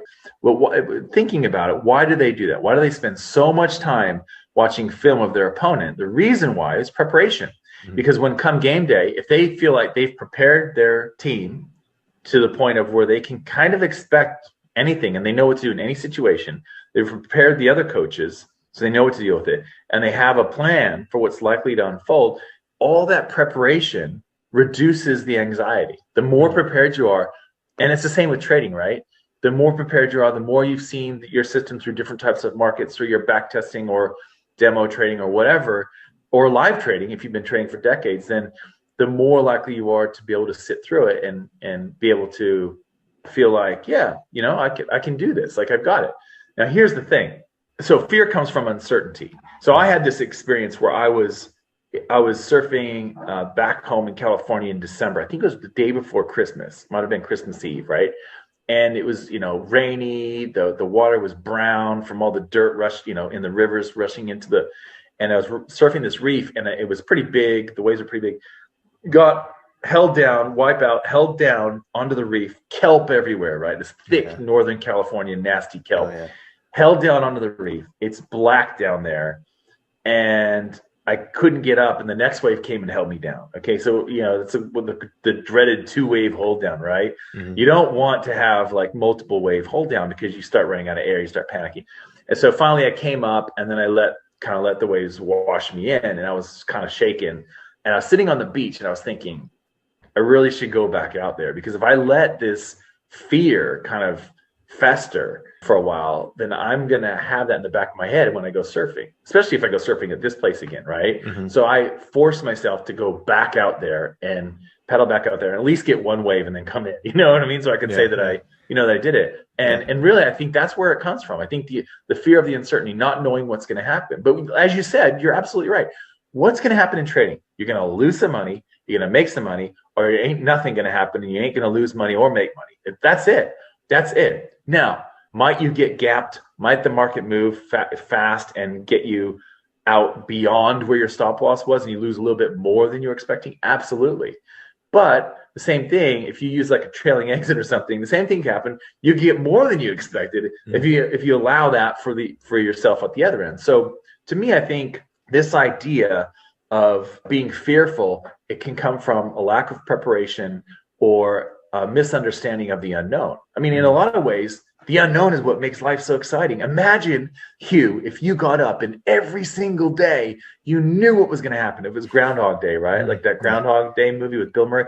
So every day you have the same thing for breakfast. The people say the same things. You go to work, the same things happen. That would be so boring. So being alive means embracing uncertainty. And being a trader means getting paid for embracing uncertainty. You don't go and exchange your 10 hours in the day for a pile of money at the end of the month like most people do. What you do is you exchange the risk that you're taking in face of uncertainty for a potential payoff, right? So it's a totally different world for traders, and that's why you were made to be a trader, because you see the world a little bit differently.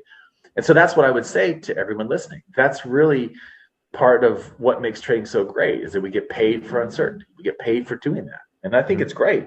If, however, that really scares you and you don't like the uncertainty, then maybe trading's not for you. Maybe you need to exchange time for money, or find out, or sell widgets, or whatever you can do to make money, because that's really the heart of what trading is. Yeah, it's totally not for everybody.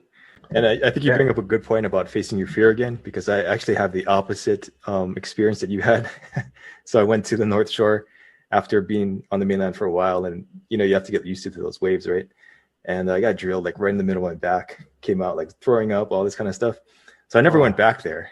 But like you said, in reality, I probably should have gone maybe like the next week and then just face that again, so that I, didn't have that issue. But I think it's the same thing in trading, right? You maybe have a bad week or whatever, then you just get back up on the horse. Maybe you do a demo account or something, but just get back in there and not be afraid just because of that one experience. Yeah. I mean, I agree. I mean, you just don't want it to control you, right? You don't want it to dictate your life. And in trading, that's really important. Like, I don't really think of it this way anymore, but sometimes traders will get like, they want to get back at a currency pair. Like, the USD CAD really got me last week, so I'm gonna get my, fill or whatever.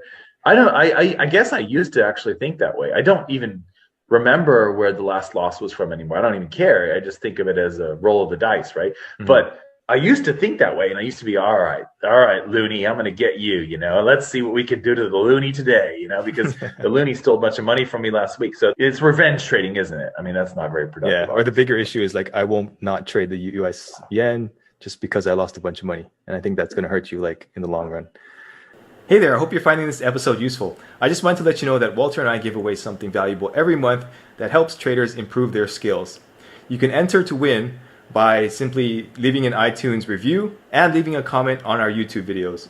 At the end of each month, we'll look at the comments and reviews from the month, and we'll pick a winner at random. Each comment and each review counts for one entry during the month that it's submitted. So if you're interested in that, be sure to enter after this podcast is over. All right, back to the episode. Yeah, it's like saying I'm never going to talk to a girl with blonde hair because the last girl with blonde hair slapped me or whatever. You know what I mean? Like, what? Exactly. Like that's not, doesn't make sense. Yeah, exactly. Yeah. Cool. Cool. Thanks, Walter. See ya. Technically, brilliant people are notoriously bad at explaining how something works. Hey, it's Walter here, and you're at the Think Profit podcast, where we're going to help you develop a rock-solid trading confidence and avoid the potentially endless cycle of system switching.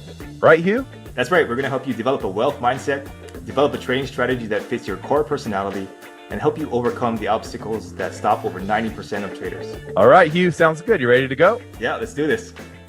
Hey, Walter, from a psychological standpoint, do you think that traders should start with a demo account? Yeah, I think so. I mean, I actually think you should start with a simulator first, because you can get more trades and you can get more data. So my preference would be to start with a simulator like Forex Tester or something similar. There's lots of them out there now. And that way what you can do is you get your data first.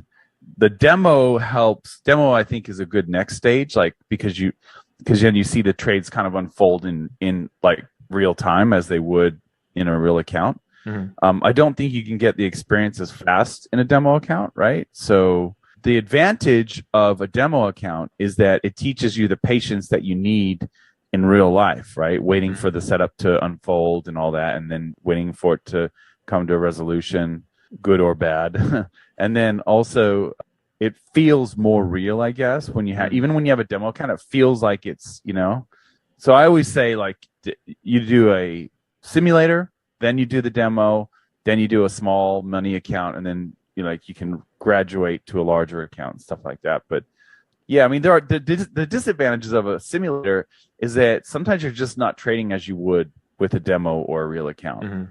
The advantages are you get a lot of trades under your belt. So what you have to do is kind of time parse, like make sure that you're not dumping like all of this data into your simulator account, over 2 hours. You gotta break it up and be more vigilant with the way that you approach it. That's my opinion. What about you? What do you think about that? Yeah, I think a demo account is definitely useful, but I think a lot of people have the tendency to not take a demo account too seriously. So I think it's probably actually more beneficial to throw like $100 into a nano lot account and then just trade that for like a penny a pip or whatever. But I think the demo account is necessary because you should understand the mechanics of it, how to enter, exit trades, how to place pending orders and stuff like that. But I think at that point, it's really up to you. Yeah.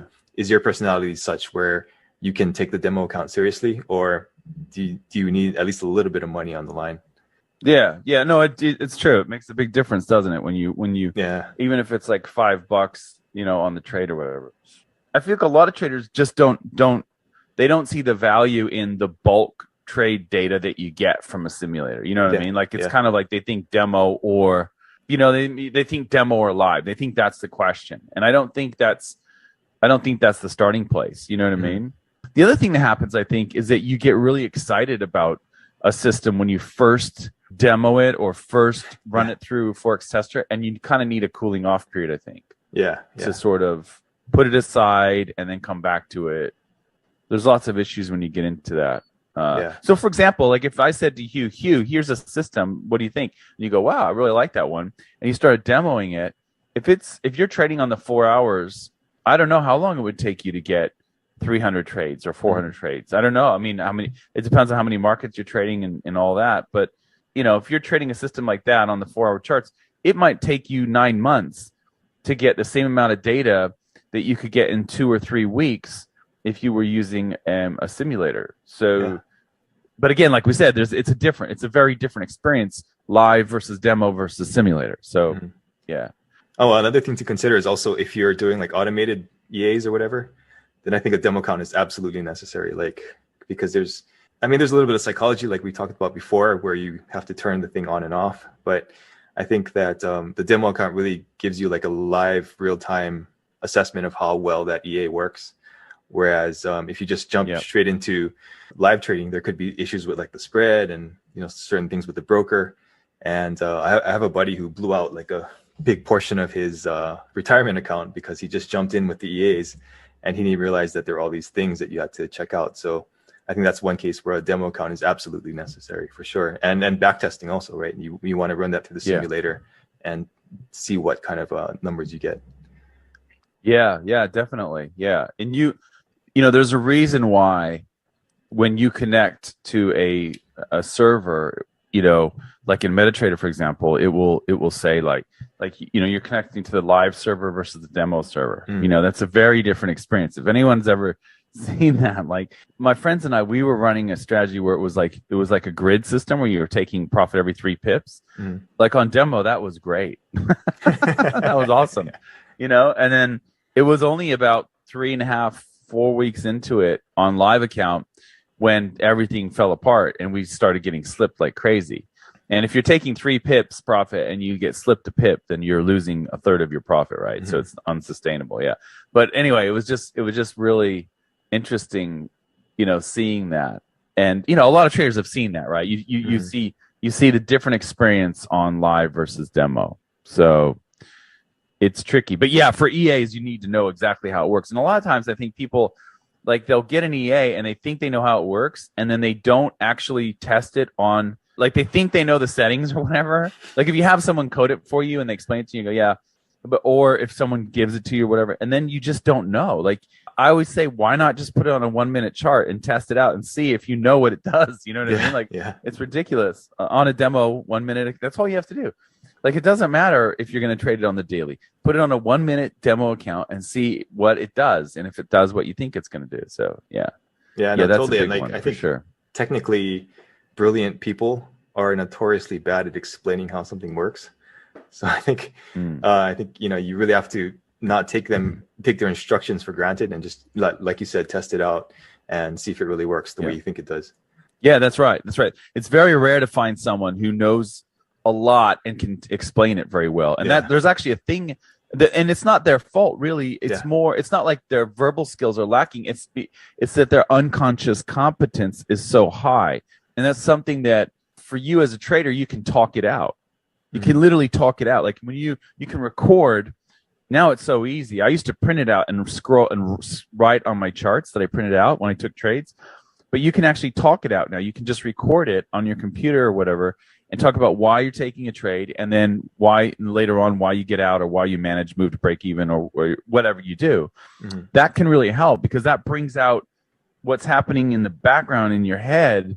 That brings it out. And that's why I find it really useful for me to talk about charts, to an audience, because things that I'm thinking about, I don't realize that I'm thinking about them unless I actually say it out loud. You know what I mean? They go, oh, that's what I'm. Do you know what I mean? It's really weird. It's so bizarre. But they have that's a known thing in cognitive psychology. It's a known thing where they say like the best teachers are those people that are not quite at expert level. So they're not novice. They're kind of in that intermediate area where they kind of they learned it, but they've only learned it recently, and they're pretty, they're good at what they do, but they're not at unconscious expertise level, because then it's just almost like automatic. And same thing with driving. Think about it. Think about how hard it was for you to drive when you were younger, because everything was conscious. So, okay, I got to look at my mirror, I got to do this and that, turn on the signal and do this and that, all that. And then, but now, if you try to teach someone how to drive, you'd really have a trouble because you'd have to think about what you're doing all the time, It's tough. It's really tough to think about all the calculations. Like, okay, that's an idiot over there. I got to slow down because he might, you know what I mean? Like, you're like all these hazards and stuff going on in your head. And it's just like totally like you're almost unaware of it, really. It's just happening. So anyway, I find it in trading, I think, is similar. Like all skills, really. Yeah, totally. I mean, when I learned to drive, I think it was my mom who said line that side of the car up with the line. So the whole time I was like concentrating on that side of the car, lining it up with the center line, and then I wasn't like paying attention to other stuff. So, but now you can do it just without looking, right? So yeah, exactly. Yeah. All right, cool. Thanks, Walter. See ya. All information in this podcast is for educational and informational purposes only and is not trading or investment advice. The obvious answer is you jump in late and you try and catch the end of it, right? No, I'm just joking. That's funny. Hey, it's Walter here, and you're at the Think Profit podcast, where we're going to help you develop a rock-solid trading confidence and avoid the potentially endless cycle of system switching. Right, Hugh? That's right. We're going to help you develop a wealth mindset, develop a trading strategy that fits your core personality, and help you overcome the obstacles that stop over 90% of traders. All right, Hugh, sounds good. You ready to go? Yeah, let's do this. Hey, Hugh, so here's a question. How do you deal with missing out on a really excellent opportunity? So you knew it was coming, it shows up, and then you miss it, right? So I've had a few of these the last couple of weeks, actually, more than a few, where, like I was going to sell the USD Swissy. I was sitting in front of the chart waiting for it to happen, and it didn't retrace quite enough to where I wanted it to go. And then it just went, you know what I mean? Just like, and that happened like 3 days in a row, right? Where that happened. And it's kind of really frustrating. So what do you do when, because it's like, there's no moral victories in trading, right? Like, it's like you missed the trade. Okay. Doesn't matter if you knew what was going to happen. Doesn't matter if you were ready, you missed it. Okay. So how do you deal with that? What do you do? Well, the obvious answer is you jump in late and you try and catch the end of it, right? No, I'm just joking. That's funny. Well, I mean, like that's what we tend to do, and that's what I've done in the past. We've all done that in the past, right? So, yeah. But yeah, I think it's just not getting too down on yourself. I think number one, I think once you start beating yourself up, that's really the slippery slope that leads to other like over trading and stuff like that. Number two, just realizing that there are other opportunities coming up, so just be aware of those. And then number three, I would say review why you missed it. You know, were you distracted? Were you doing other things? Maybe you should keep your chart up on a separate screen or something so that you can watch it. And yeah, those are the three things that I would say. How about you? Yeah, I mean, journaling, like talking, writing out your emotions and stuff can really help. Obviously, we all have things that we need to work on, like you said, like chasing a trade or revenge trading or failing to pull the trigger. Like there's certain things that we all need to work on as traders. And one of the things that happens with the fear of missing out is a big one, right? Yeah, that's a huge one. And that actually is, I think, if you look at it, that's a big driver in the markets themselves. Like if you look at the big macro picture, a big reason why you have things like blow off tops, right? That's what we would call it in a charting sense, a blow off top where the market just kind of makes this parabolic move. I'll draw it the other way. So parabolic move like this, and then it keeps getting steeper, and then it just collapses. The reason why you get those sorts of things is because the last group of people who are getting in on that trade, who are buying that asset or whatever it is, that stock, or getting in on that trade in currencies or what have you, those people are the ones that have the fear of missing out. And this is universal. This is like a psychological cycle that you can see in any market, where it gets really, I mean, Bitcoin is probably one of the easiest ones to see this at, just because it's so pervasive in our culture. Like it's always kind of in the news sort of thing. Well, I guess you do overseas. If you're in the States, it may not be as obvious, but when you're in other countries, like they're always talking about the exchange rate, the pound versus the dollar, the Aussie dollar versus the US dollar. So that this is kind of part of the nightly news or whatever. You know what I mean? It's always out there. Whereas I don't remember. I mean, it's been a long time since I lived in the US, but I don't remember that being a major thing, even in the financial papers. Like it was maybe buried somewhere, but it wasn't like a prominent thing. So. And so the reason I want to bring this up, to make the point, the reason I want to bring this up is that you don't see like like in the news, like in the States, usually when they have that financial segment of the news, what they'll say is they go, oh, the biggest movers and the biggest losers or something in the stock market. Or they might not even have that and just say the Dow was up today, or the S&P was up, or the NASDAQ was up, or whatever, 2% or whatever. And that's it. That's all you get, right? They don't say like, oh, Facebook went up. They rarely would, like if it's an IPO or something, they say, oh, Facebook had their IPO today and it went up, 300% or whatever.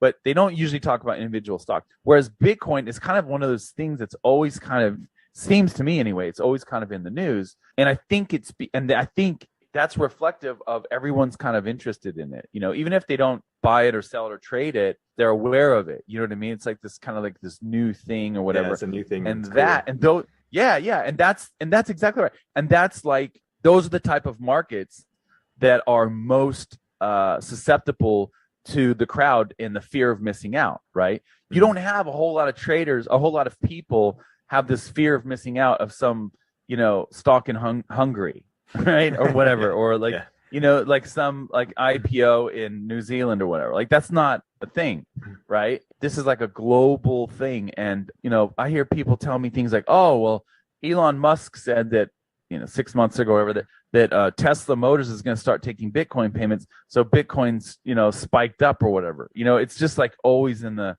so I think the fear of missing out, which we're talking about in an individual trade level, that's also in the big macro level. And you'll see that repeatedly in the markets play out. And it's most pervasive in those markets that everyone knows about, right? So the more people that know about a market, the more likely you are to get those blow off tops. So things like real estate, cryptos, anything that's really in the news and everyone knows about. I'm trying to think of another example. What would be another thing like, gold, like metals don't even really qualify. Like, well, actually, do you remember, I don't know if you remember this, but like there used to be these things called Beanie Babies. Oh yeah. Did you ever hear about that? Yeah. Yeah. So there's things called Beanie Babies that were like became super collectible. When I was really young, there was a thing called Cabbage Patch Kids, and we actually stood in line outside of a department store overnight, camped there to save our place in line, so that we could go into the store in the morning and go and buy, one Cabbage Patch Kid per kid or whatever. That was the deal, right? Yeah. Do you know what I mean? And it was Yeah. like this crazy thing. And then later on there was Beanie Babies, where there's like these really expensive things. And I will never forget, there was this fundraiser where this girl, like, she was like 10 or whatever, and she had all these Beanie Babies, and she was donating them to the fundraiser. Okay. And then this football player guy, right? This big husky, he went and bought, like, he bid on the Beanie Babies basket of this 10-year-old girls. He bought them all for the fundraiser, and then he gave it back to her. You know what I mean? And it was like thousands of dollars, right, for these Beanie Babies, because they were so collectible. Yeah. But that's another example, right? Beanie Babies was a thing that kind of, Cabbage Patch Kids was another one that kind of like the whole culture just, and there's this crazy fear of missing out. I think Tickle Me Elmo was also one of those things like a while ago. It's these weird things that like everyone just has to have, and they have the fear of missing out, so they just do whatever they can to get it. So well, the big one right now, I think, is NFTs, right? Or yes, recently, yeah, the NFTs. Yeah, and I think you're right. I think you're an early adopter. I think it hasn't quite. Yeah, I think you're right. Like, dude, I was just. Well, when we used to be able to go to dinner, we're no longer able to go out for dinner. But when I went to dinner with my kids a couple months ago, there was a friend of ours and his daughter, and his daughter's friends with my daughter. And I didn't realize they were at the restaurant next to the restaurant we were at, right? It was right next door. And we both saw each other at the ice cream shop. And I'm like, what are you doing, man? Like, what's going on? Because he's like a programmer and stuff. And he's kind of like in between, like figuring out what he's going to do. And he's like, oh, I'm doing NFTs now. I'm like, really? Yeah. And he's like got this artist on there and everything. And he's selling these. He's got NFT brokerage and all that. And I think you're right. I think it's one of those things where like people are just going to go all in on this. And it's because everyone's learning about it, right? So they're like, okay, I don't want to miss out on this. Like I missed out on Bitcoin or whatever. So yeah, I think you're right. I think this is the next thing for sure. Yeah, no, that's a good point on the Bitcoin and all that stuff.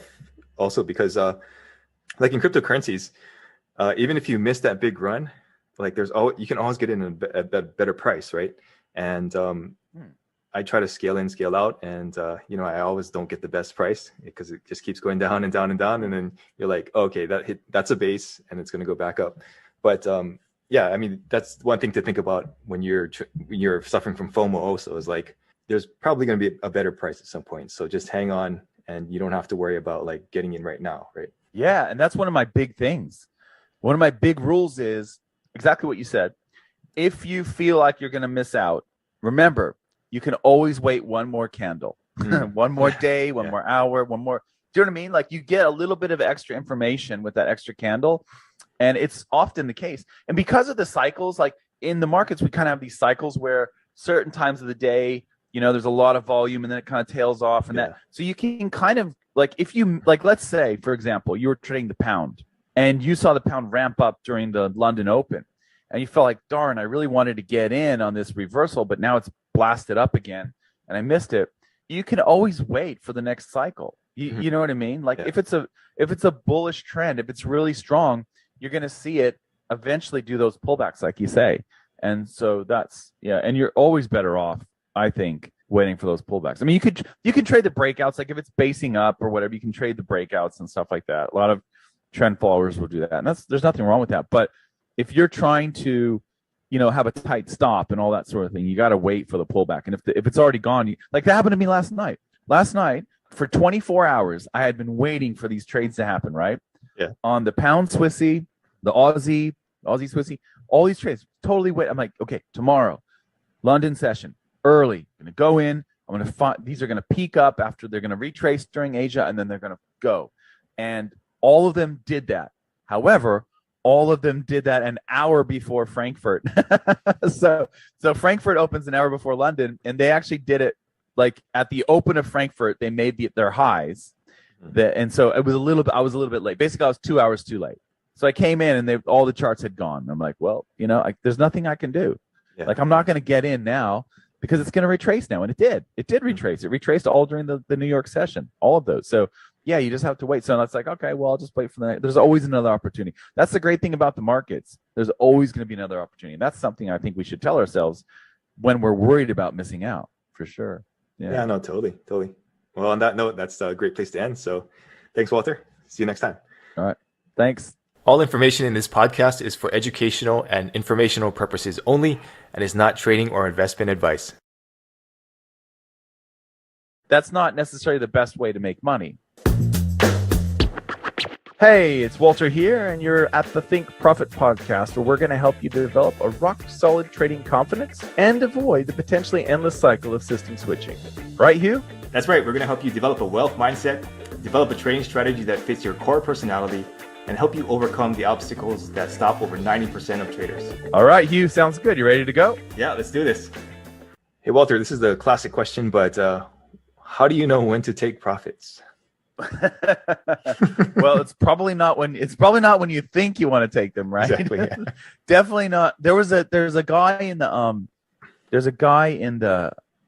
Market Wizards book. I don't know if his name is Larry Height, but one of the guys in the Market Wizards books, he says, theoretically, I would have made much more money throughout my trading career, but I just couldn't help but, and I'm paraphrasing, but I just couldn't help but to hear the cash register ring. So he would just keep cashing out of these trades, even though he knew if he had waited a bit longer, right?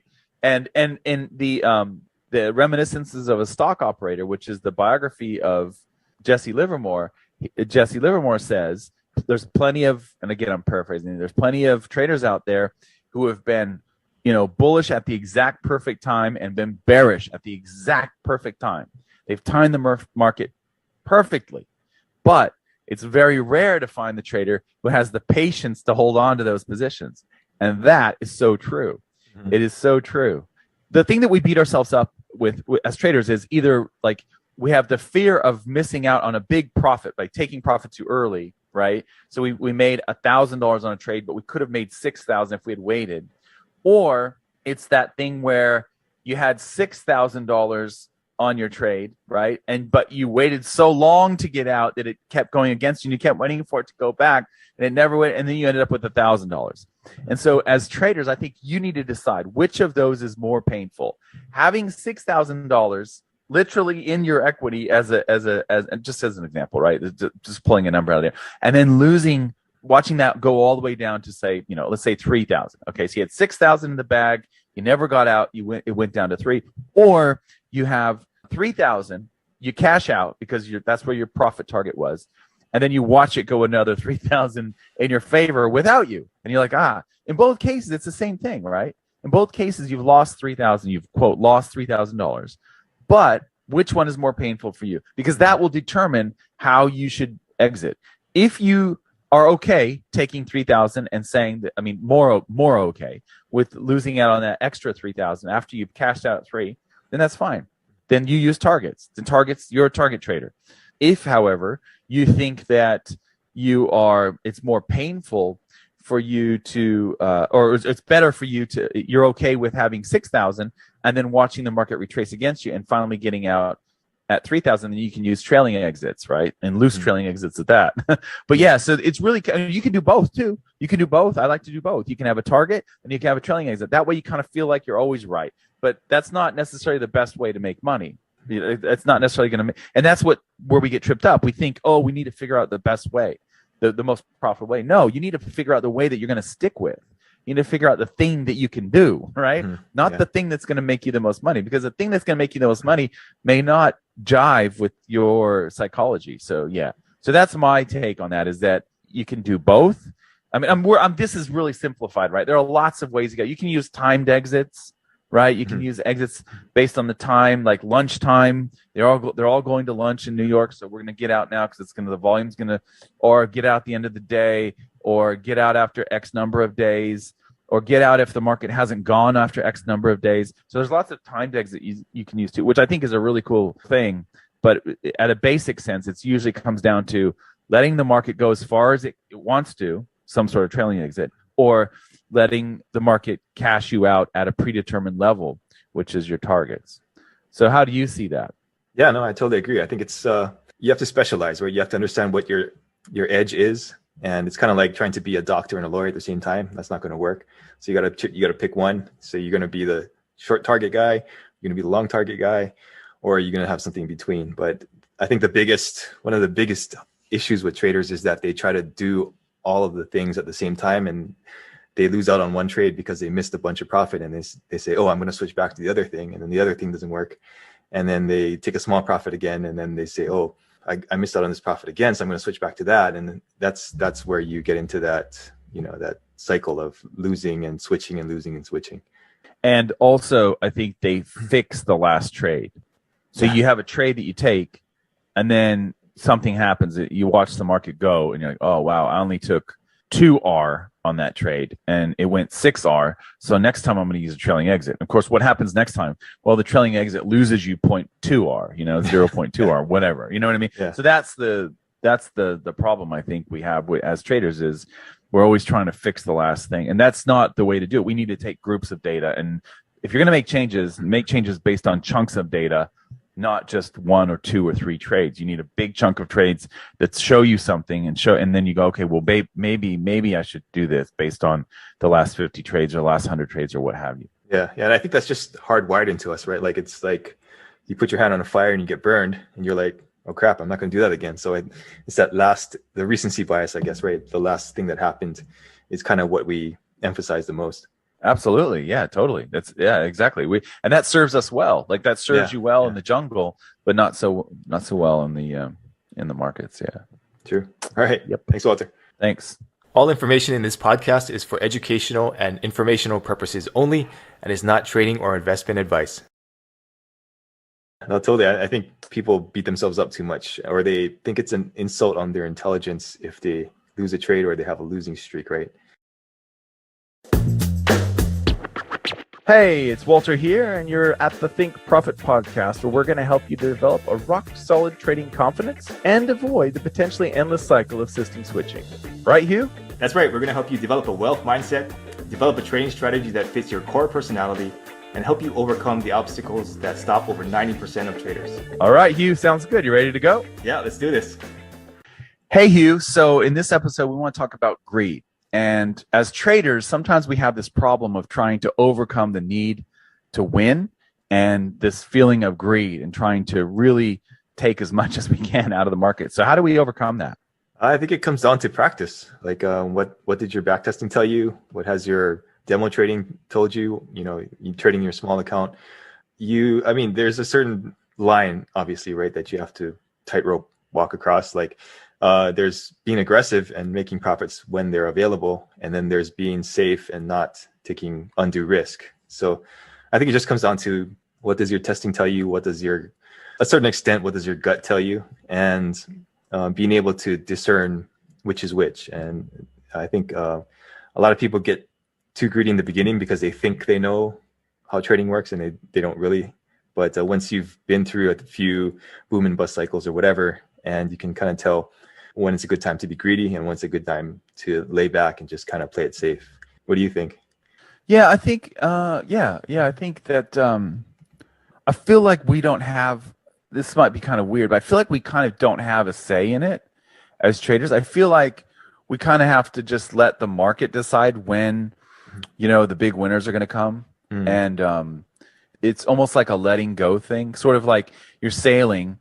Today's not going to be a windy day, so you're not going to go very far, right? Like there's nothing you can do about it. You can put your biggest sail up, I guess, but that's all you can do really, and just kind of drift along. And I feel like part of my growth as a person, as a trader, has been learning that I need to just focus on what I can, which is the rules of the strategy. So whatever strategy I'm using, I execute those entries and those exits exactly as I should, exactly as I've back tested, and I don't deviate from that. And that's why I record all of that data in my journal. However, there are times when you're going to do everything perfect. And the last couple of weeks have been really rough for me, like in terms of win rate.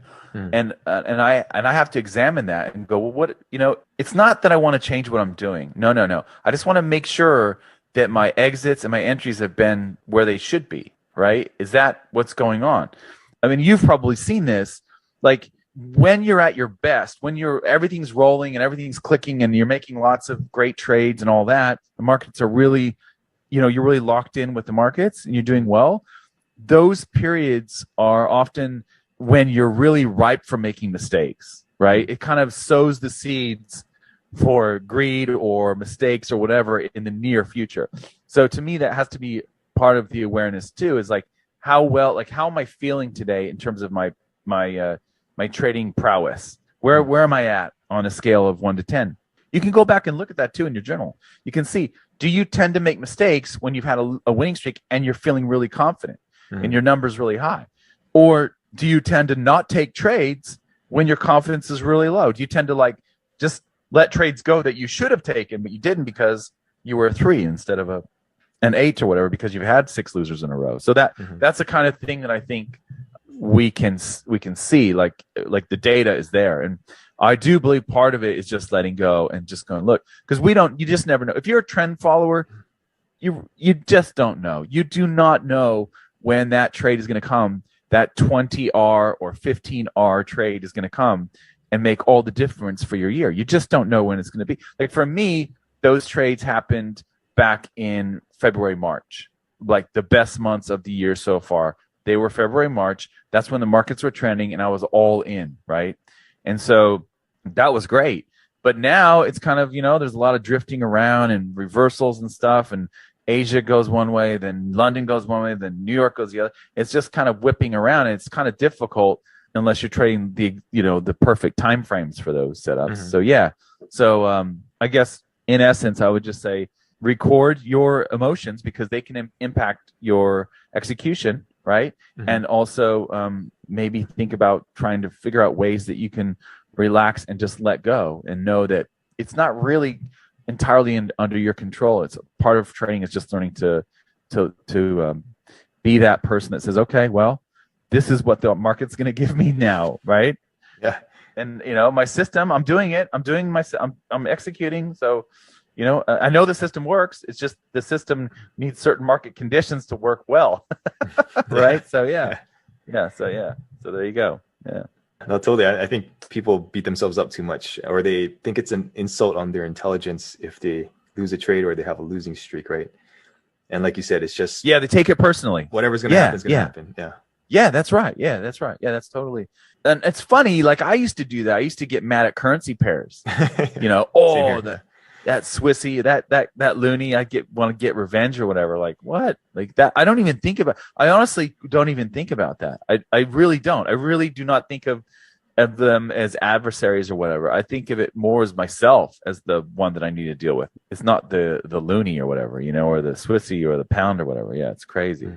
Yeah, that's a good point. Yeah. All right. Thanks, Walter. See you. All information in this podcast is for educational and informational purposes only and is not trading or investment advice. All you really need to do is have one role model of someone who is wealthy and who breaks that stereotype, and I think that can really help.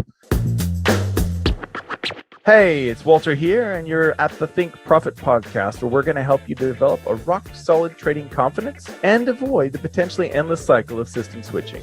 Right, Hugh? That's right. We're going to help you develop a wealth mindset, develop a trading strategy that fits your core personality, and help you overcome the obstacles that stop over 90% of traders. All right, Hugh, sounds good. You ready to go? Yeah, let's do this. Hey, Walter, why do we think rich people are bad, and how does that affect our trading?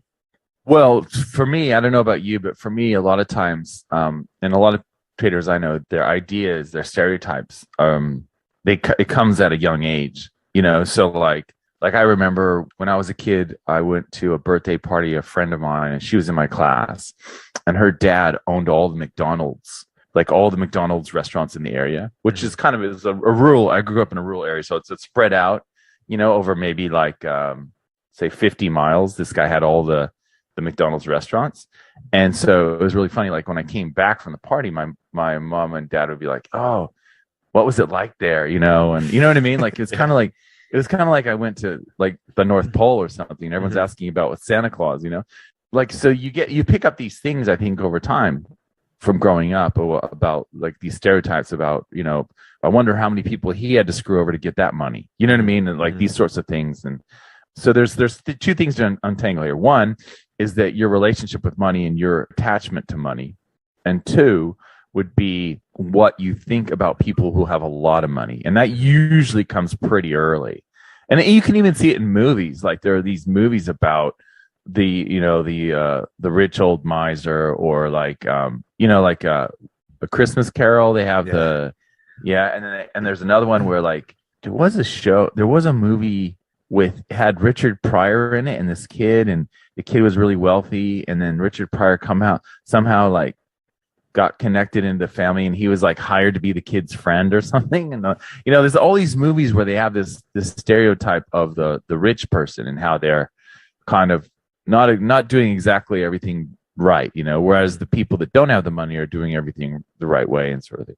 So I think you have to untangle that and see. One thing that can help is just having someone that you look up to when you're growing up that has a lot of wealth. So for example, my grandfather was a good example of this for me, because he adopted my mother and her siblings. Mm-hmm. And so, he came from he had built up a lot. He was a farmer growing up, and he married my grandma on the farm next door. But what was interesting was, he kind of built up his wealth over time and started making more money than the president of the company that he worked for and all this stuff. And so there's a lot of issues with that. And then he had these vacation homes in different islands and stuff that I got to visit as a young grandchild. And so I saw a really good example of someone who had done pretty well, in his life. Like there was nothing bad about him. You know what I mean? Everything we knew about him was great. And so it was kind of nice to have that role model, someone. But I think allowing your kids to have a role model, someone that they can look up to that knows the game of money, because it is a game, and you can see that for who they are and not, pigeonhole them as someone that's negative. So I think a lot of it has to do with the stereotypes that you grow up with. So, and being able to find a mold or find a role model, someone that you can relate to and learn from that has already kind of done that in a good way can be really helpful. And that's always something that I want, my kids, and I feel like, even young adults growing up, there's a lot of indoctrination in stories and in the school system about what it means to be wealthy. And I think, all you really need to do is have one role model of someone who is wealthy and who breaks that stereotype. And I think that can really help. Otherwise, it's a lot of deprogramming. What are your thoughts? Yeah, no, I totally agree. I think a role model is definitely the best thing, right? Because when you see it in action, then you can say, hey, this guy's not that way. So not everybody's like that. But I think I was doing some thinking on this recently, and I kind of realized that, okay, that's something that we have to distance ourselves from as traders, because if you want to be wealthy, you have to think of wealthy people as being good. Some are good, some are bad. And, but I think throughout history, I think really wealthy people, there have been more than a few really wealthy people who have abused their power, right? Like you're talking about kings in the medieval times, or certain politicians, in other times. And I think that has carried forward into our like collective psyche. And I think that's kind of where that comes from. So you got to kind of realize, okay, that's not always the case, but there were a few bad examples, and that probably has led to where we are now, thinking that most rich people are bad, right? So I think once you can kind of see where that came from and distance yourself from it, I think it's really beneficial. Yeah, exactly. Yeah. And I think like the younger generations coming up behind us aren't going to have as much of an issue with that, because it's almost like we're the fish in the fishbowl. We can't see the reality of what money is. Mm-hmm. You know what I mean? Like money is a centralized thing. However, that's changing, and money is becoming a decentralized thing. Mm-hmm. And it's going to completely, like, that is not in the future. It's already here, right, with cryptos. So in the future, what's going to happen? Well, actually, if you go back in the past, think about this. We didn't always used to have these centralized money stations, right, around very the world. Decentralized, yeah. Yeah, right. Like we think about back in the old days, there was like a bank out in California that would print notes, and you could use those notes out in California and Nevada. Mm-hmm. And there was another bank out in Illinois, Ohio. You know what I mean? Like it was like this regional thing. Yeah. And I'm talking about the United States here, but I'm sure it was similar in other places. With possible exceptions of the new countries that never had this. So what's cool about that, that's changing now. And what will happen is you're gonna see exactly the same thing that we saw with all these banks that printed their own notes. It's exactly what's happening right now with the cryptocurrencies. These are decentralized, and basically it's like a market of money. And so the market gets to decide which ones are useful, right? So if you took that note that was printed by the bank out in California and you took that to New York, it was up to the people in New York to decide whether or not that was worth anything, right? Yeah. And that's exactly what's happening now with cryptos, right? These cryptos, there's more than enough out there. And so people get to decide now which ones are actually worth anything. Which ones are you willing to, is the demand going to go up for, right? And so this has always been the case. It's only been recently with the centralized bank model that we've seen all the money go through one, through one thing, right? So I think what the upshot of that, I think, is that the kids growing up now, or the kids that are yet to be born, like those generations, they're going to have a completely different concept of money than you and I do, because we've always been in this centralized economy where all the money goes through one spot, right? These guys print the money and they loan it to the countries, because that's how centralized banks work, right? They print the money and they loan it to the countries, and the countries take the money and they have to pay back the bank, right? That's how it works. So so I just think the whole thing is fascinating. No, totally. To see how this unfolds. Yeah, I've seen several examples of like kids who are like 16 or whatever, and they saved all their birthday and allowance money and they put it into something like Doge. Now they have like $1 million. So like now they are the rich person, right? Yeah, exactly. Yeah. So right, cool. That's awesome. Yeah. Thanks, Walter. See ya. Yeah. All information in this podcast is for educational and informational purposes only and is not trading or investment advice. You kind of just quiet your mind, you sit there, and then you imagine yourself moving out of your body and looking at yourself. Hey, it's Walter here, and you're at the Think Profit podcast, where we're going to help you develop a rock-solid trading confidence and avoid the potentially endless cycle of system switching. Right, Hugh? That's right. We're going to help you develop a wealth mindset, develop a trading strategy that fits your core personality, and help you overcome the obstacles that stop over 90% of traders. All right, Hugh, sounds good. You ready to go? Yeah, let's do this. Hey, Walter, somebody wrote in and they're asking, why do I keep making mistakes after a string of losers, and what can they do? Right. So there's a couple of things that I would look to. I would look to your emotional context when you're making these decisions, and also the mechanical aspect of your system and how you're executing. So you need to score yourself on how well you are entering your trades and exiting your trades, also managing your trades if there's management decisions like moving to break even, and then having a journal where you're writing about your feelings and your thoughts during the time. You can probably pinpoint other things going on in your life that may be impacting your actual trading execution. So that those are two pretty common things. You might find, for example, like some traders like me, we get really overconfident when things are going well. So right now I'm currently in 4 trades and they're all going quite well. So it would be easy for me to see another potential 5th trade and get excited about. In fact, I did this morning, and get excited about, you know what I mean, and maybe even take it if it wasn't up to par, right? Yeah. According to your rules. Whereas other traders, so that's an issue for me. Now the other side of that is that you have a lot of losing trades, and then you might want to just make all that money back, right, as quickly as possible. So you might add too much risk onto a subsequent trade or something like that, right? So there are lots of ways to look at this. Typically, it's the emotion that's impacting the execution, right? And so what happens is you get attached to the outcome of those trades. You've had a lot of bad outcomes, and so that impacts your decision making. Or the other side of that, which is you get attached to the outcome of those winning trades, and that again impacts your emotions and your decision making when you're deciding on how to execute the next trade or the next following, chunk of trades. So that's how I look at it. What are your thoughts? No, totally. It all comes down to is if you're executing correctly, like you said, and if you're not, then figure out why. And if you are, then keep going. But beyond that, I mean, it's easy to get into that spiral of, oh, poor me, I'm just gonna try and make it up quickly, right?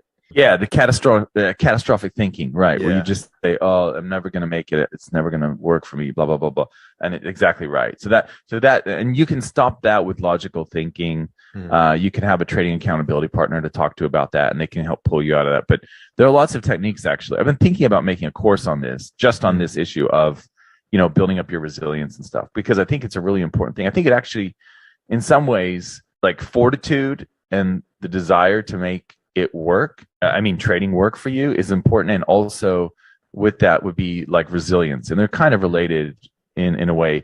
I think if you have those things, then you will figure out the system, you will figure out the risk management, you will figure out the psychology, as long as you have the fortitude, the desire to make it work, and then also the resilience, the ability to withstand those really difficult times. Although, winning streaks can be painful too for people who, for example, you took a trade and it only made 50 pips, and then you watched it go another 690, you know what I mean, without you. Yeah. Those can be difficult too. Yeah. Right. So there's a lot there. But yeah.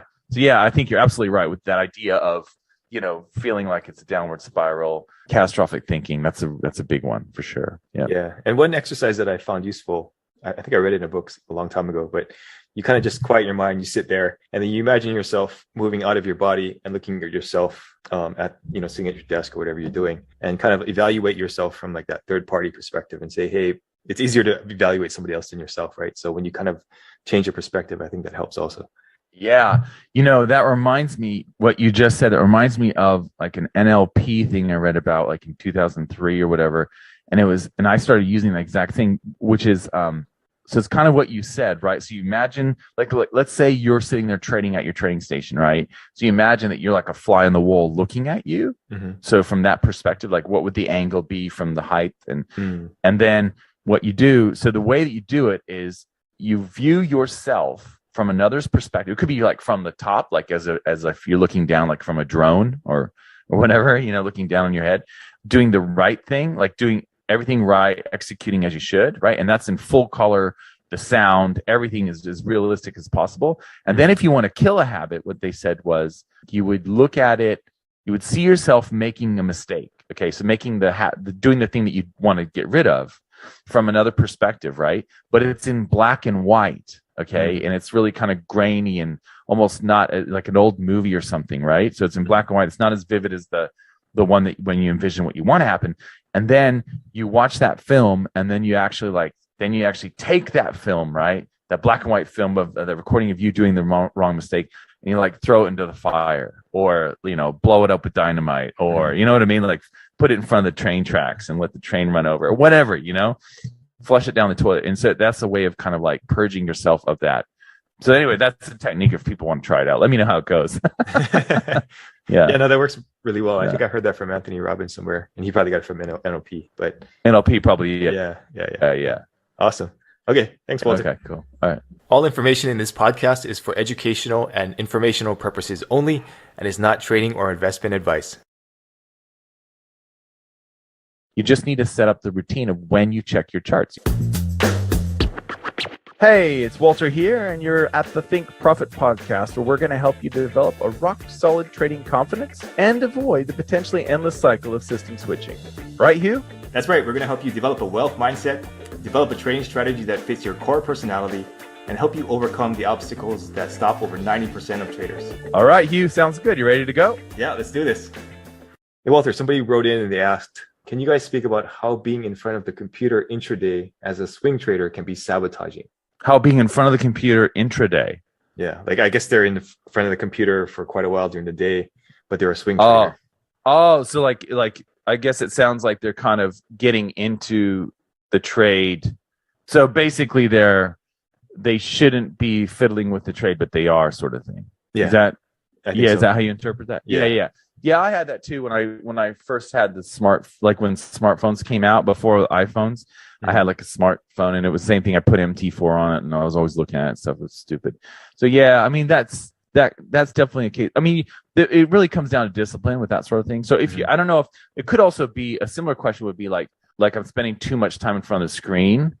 Well, I guess it's sort of the same thing. Like if you're a swing trader and you're trading, let's say 4-hour charts, there's really no reason to be watching the charts, 8 hours a day, right? You could check in every 4 hours, essentially, right? In theory. The problem is the candles change, right? So, for example, I've been trading the 12-hour charts lately. And so I look at the 12-hour chart during Asian, and I go, holy crap, the market's going against me, right? And then, of course, and then London comes around and the 12-hour candle closes and it completely goes the other way and goes in my direction, And this has been happening for the last couple of days with my trades. Yeah, and so the problem is you think that the candle that you see right now is going to be the candle that prints on the chart, and that's never the case. They always change towards the end, right? It doesn't matter if you're looking at a 5-minute candle or 1 hour or a daily. They always, at the end of the candle, it always changes quite a bit, and something for you to check out yourself. So discipline is really the solution here. So what you need to do is set up a routine. And so you walk the dog at a certain time, whatever, you go to work and have lunch, check your charts after lunchtime if you're at work or whatever, or, you need to have like a process, right? A routine to go through. This is why those military people do so well with scalping and stuff like that, because they're, athletes that have trained for years and years and years, because what happens is they can easily slot in the routine of, okay, I wake up at this time, I check my charts at this time, I'm going to trade during this time, right? And that's what you really need. Even if you're a swing trader, even if you're not scalping for 3.5 hours a day, if you're a swing trader, you just need to set up the routine of when you check your charts. You can set alarms on your phone or send email reminders to yourself. Anyone can send email reminders by sending an email to @followupthen. So if you want to remind yourself to do something on a certain day or time, whatever, you can just send it to, tomorrow @followupthen and put the headline in the email and it'll come right back at you, right? So these sorts of things are all there for you. You can set alarms on your charts even. You can do whatever you want, but the idea here is that you need to set up your day in a regimented way so that you have a process that you go through every single day, and that allows you to, okay, now it's time to check my charts, right? I can't check my charts until it prints. If I'm a 4-hour chart trader, I can't make a decision on this until that 4-hour candle prints at 2 o'clock. When does the next one? Okay, at 6 o'clock, and the next one at 10 o'clock. That's it. I can't, that's the way to do it, I think. And if you can't be there right when the candle prints, then you have a schedule based on, an hour after it closes or whatever. So, for example, you might not get off of work in time to check the 4-hour chart, and you're busy with work stuff, so you have to do it an hour after it closes or whatever. But, you can find that. You can make that work. It doesn't matter what kind of life you have. If it's too hard, then you're trading the wrong time frame. Move to an 8-hour chart, whatever, right? So yeah, no, totally. Yeah, and I think that's what I would do. At least my psychology behind that was I was trying to become successful faster, and I thought that looking at the chart would speed that up. So I think if you realize that that's what you're thinking also, then you have to understand that that's not how it works. You just have to, like you said, look at the chart when you should and not look at the chart when you're not. Yeah. And if you want to get better faster, like you said, I know people they tend to say things like, back testing is a waste of time. Well, you get a lot more under your belt if you spend time back testing the last 3 years, right? Than if you watch the last 3 hours. So in that amount of time of sitting there watching this candle just do this, you could have taken 30 trades, right? You could have taken 30 trades in Forex Tester or some simulators so that you have that experience under your belt. So to me, that's the better use of time. So no, totally. All right, cool. Thanks, Walter. Thanks. All information in this podcast is for educational and informational purposes only and is not trading or investment advice. If you just look at how the world works, right, things go in cycles. Hey, it's Walter here, and you're at the Think Profit podcast, where we're going to help you develop a rock-solid trading confidence and avoid the potentially endless cycle of system switching. Right, Hugh? That's right. We're going to help you develop a wealth mindset, develop a trading strategy that fits your core personality, and help you overcome the obstacles that stop over 90% of traders. All right, Hugh, sounds good. You ready to go? Yeah, let's do this. Hey, Walter, there's a thing called Bitcoin maximalists, as you probably know. And, they're all about Bitcoin. They think that only Bitcoin's the only thing out there. It's the best thing. And they're going to stick with it no matter what. So what do you think about that? What do you think about the psychology behind that? And do you think that's dangerous to be stuck in just one thing, like, just trading the euro, US dollar or something like that? I don't know about Bitcoin Maximus, but I believe you. Look, I only know enough to be dangerous on that side of things. But here's my understanding of the crypto world is there's different things, there's different coins and tokens and for different reasons, and you know what I mean, like they all have kind of different uses and stuff. But remember, I just keep thinking back to when like 1994 the Netscape stock was amazing, right? If you look back and look at Netscape, like that was amazing. Netscape actually blew up, and it's kind of come back as Mozilla. So Mozilla today is kind of the people that had it's kind of the Netscape came from the ashes of Netscape. You know what I mean? So if you were like, oh, this internet's going to be huge back in 1994 or 1985 or whatever, like you're just thinking, dude, this is amazing. I'm all in on Netscape, or I'm all in on home computers with, in 1993 with Gateway, or 1992 with Gateway 2000 stock. You know what I mean? Yeah. Both of those got superseded. You know what I mean? Like that something better came along. I don't know. Maybe Ether is better than Bitcoin. Maybe Ether is actually going to be the thing, but they have different uses. You know what I mean? Like Bitcoin, as I understand it, is more like a storage, like gold, like holding value. Whereas Ether is a little bit more, well, my programmer tells me that in the future, the internet's going to run on Ether. That's what he tells me, I don't know, but that's what he told me. So, it's a different thing, altogether. But your point is a good one, which is, sometimes I will say though, I know a trader in Africa, and every year he locks in on one currency pair and he just trades it the entire year. Like one year it might be the pound yen, for example, right? And that's all he does. And he's made enough money to get to the point where the authorities don't want him to leave the country because his contribution to the federal budget is so great. You know what I mean? So and that was a big deal for him. Like, how am I going to get my family out of the country? So there's something to be said for that. But what you're saying is it's kind of like someone locks in on something and they're just like, I'm only going to do that for life. I think it could possibly work. I don't know why you would want it to work, because I remember in 2003, I used to trade the Euro-Swissy. I don't trade it anymore. The Euro-Swissy used to move around quite a bit, and now it's just, I don't like the look of it. And actually, I trade the Aussie Kiwi a lot, but I don't like the look of the chart as we record this on the Aussie Kiwi. It's too wicky, it's too choppy. There's certain nice. So I can understand why you would want to become a specialist, but I think as a buy and hold sort of thing, that can be a bit dangerous, which is kind of what you're getting at. I think like a buy, if I were to just buy Netscape and hold forever, I got no money now, same thing with Gateway. I don't know. Well, I don't know. Maybe Gateway, I think Gateway 2000 became Gateway, and then Dell Computers took over and kind of squashed, like they're the leader in that sort of niche now. So yeah, I don't know, man. I mean, I think you could do it, but as a buy and hold strategy, and maybe that in gold though, is you and I both that are like, I'm just going to buy gold and I'm never going to, like you can go to these guys that have the coin shops and stuff, or the gold, like kind of like / pawn shop / gold coins, like, these guys, and they'll tell you like, no, we don't sell gold. We just buy it. Yeah. You know what I mean? Yeah. Yeah. So, I mean, look, I understand, but I think you need to be mentally flexible overall if you're going to be a trader.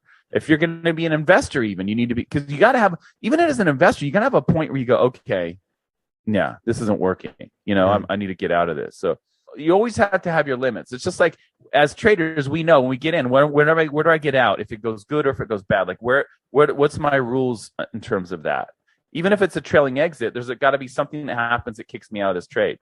Yeah, no, totally. I agree. And I think that if you just look at how the world works, right? Things go in cycles. There's the tides, there's the stock market goes in cycles, all this kind of stuff. And there's the weather. So why won't investments go in cycles, right? So I think that, you could make a case for buying Bitcoin or maybe gold super, super long term. But I think in the end, especially in technology, there's going to be cycles where the next technology comes in and that's going to be better than the last one. And those guys are like the old fogies saying, back in my day, this and this was the best thing, and I'm going to do that forever. I think really kind of locks you into something that might not be working 10, 20 years down the line, right? Yeah, that's right. And remember, like this dollar cost averaging idea of buying every year or buying every month or whatever, that was manufactured by the brokers to keep clients. Makes sense. Yeah. You know what I mean? Yeah. I mean, in Asia, they came up with that idea to keep clients in the game even when the markets were down, because as you and I both know, when the market, like especially when the stock market is raging, there's a lot of interest in trading, right? And funnily enough, the other time when there's a lot of interest in trading is when it absolutely crashes. Like those are the two. Do you know what I mean? Yeah. If it's just kind of doing nothing, just chopping around, there's the interest wanes. It's only when it's absolutely at a peak, or if it's completely crashed. Yeah, totally. Yeah. Or is it because you want to convert it to something else that's more useful? Because I can't, like, if I take my gold coin to across the street to the sushi shop, they're not gonna, like, they're gonna go, huh? You know what I mean? Like, Well, maybe if they were that smart, they changes, would I don't take know, it, right? But But yeah. but not Dude, most places. have you seen? Yeah, exactly. Dude, there's actually, I'll see if I can find it and put it in the show notes. There's this guy that went around and he was trying to sell like a gold coin. It was on YouTube, and he was trying to sell a gold coin to people for like $20 or whatever. And you know, and it was worth like 1,500 or $2,000 or something. You know, it was worth a lot of money. And nobody took him up on it, because they're like, no, I'm not going to give you $20 for that. You know, and he couldn't get anyone to buy it. It was so funny. You know what I mean? It just shows you the disconnect between what, like, people like you and I, like, what's the market, you know, the people that are kind of in tune with the markets versus the general public. There's no utility for something like that in the general public, you know? Yeah, it's funny. No, totally. Yeah. But hopefully that'll change soon. All right. See you, Walter. See you. All information in this podcast is for educational and informational purposes only and is not trading or investment advice.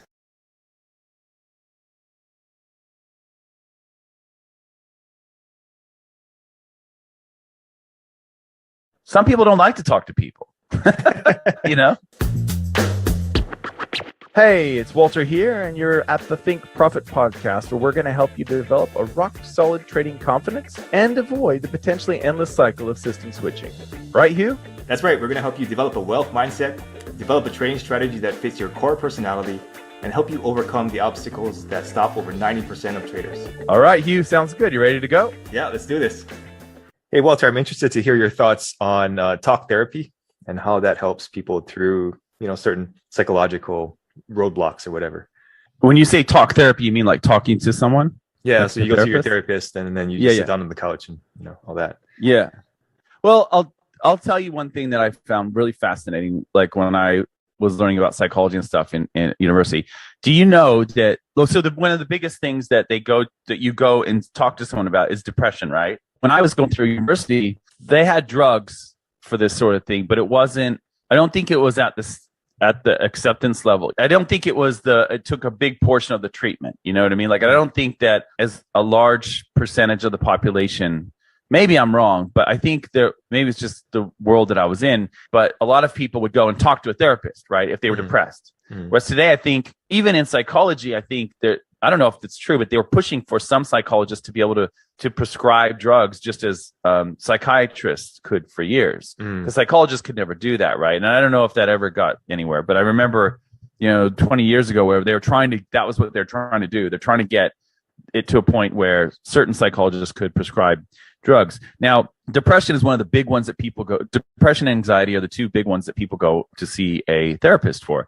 And they've done studies on depression and these talk therapies, as you say, right?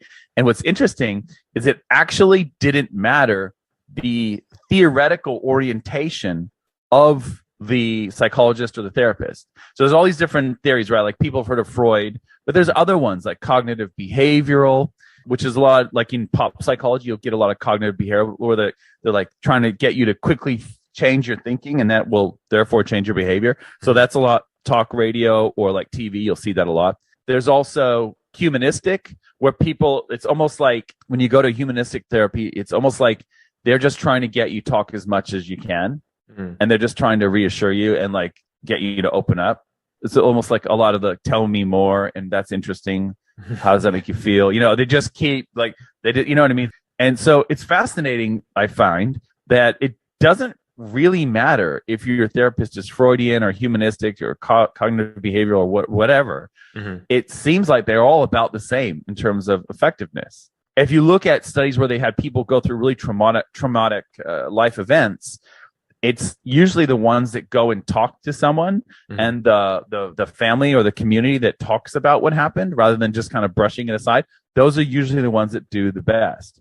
I think it's useful. And in terms of trading, having someone that you talk to every week about your trades, about your feelings, about, having a trading accountability partner, that's extremely useful. So I think in terms of from a trading point of view, I think it's great. It's a great use of your time, So, you can do all you want with hypnotherapy and all that stuff and subliminals and all that, but having someone to talk to about your trading, even if it's a non-trader, I think can be really helpful. Or writing it out in a journal, like talking about writing about your feelings about your trading and how things are going rather than the technical details of every individual trade. So more of a big picture sort of thing. So no, I think it can be very useful. I think it can get a bad rap sometimes. People will say things about therapy that for certain things, or there's bad publicity. Certain therapists might do crazy things or whatever. But I think overall the data is pretty good. Like I think it's pretty good, and I think just having, like I said, it's hard. I mean, trading is a lonely thing, and so having other people to talk to about it, I think, is really useful for a lot of traders. Yeah. What are your thoughts on that? Yeah, no, totally. I don't have a lot of experience with that kind of thing, but yeah, I think from personal experience, talking to another trader is definitely good because nobody else in your life knows what you're talking about. I think a lot of people, especially in our modern culture, like they shove their emotions down. So I think talking about it is definitely helpful.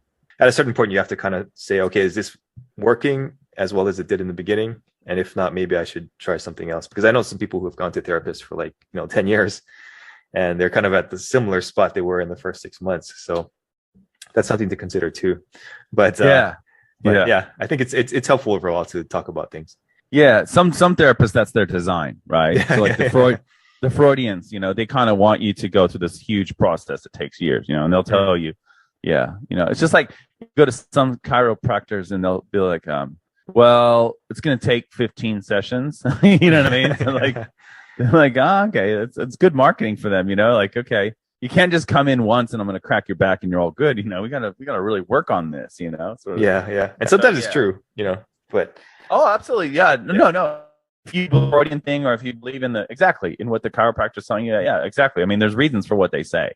But the cynical people can say, oh yeah, you're going to a Freudian. Well, to get to the point of what's called transference, it could take decades. You know what I mean? Like literally. I mean, is your therapist going to live that long for you to get to the point? Like if you have an older therapist, you got to start doing the math. You know what I mean? Am I going to have to am I going to go to a new therapist before I get to the point? So it's I think it's also on you to research all the modalities, right? And kind of see what to expect and look at people's experience with those things and say, hey, okay, I'll try this. If it's not going to work, maybe I'll try this. And this is the average time that those people seem to get results, and just kind of not take their word for it at face value. Yes, absolutely. Yeah. And, our friend, Adam, he knows the tapping thing. Oh yeah. The EFT. EFT, emotional freedom technique, or whatever it's called. That thing that he talked about at the London conference, that was cool.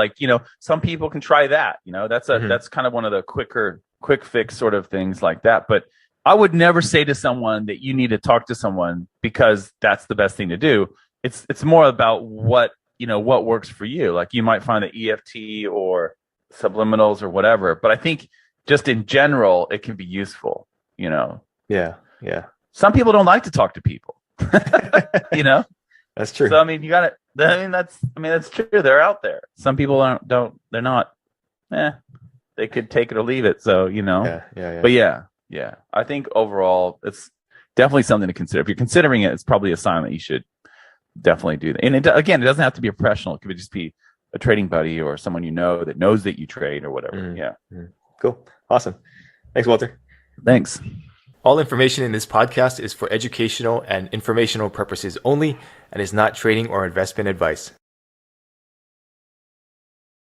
Find a way to discipline yourself not to close it early.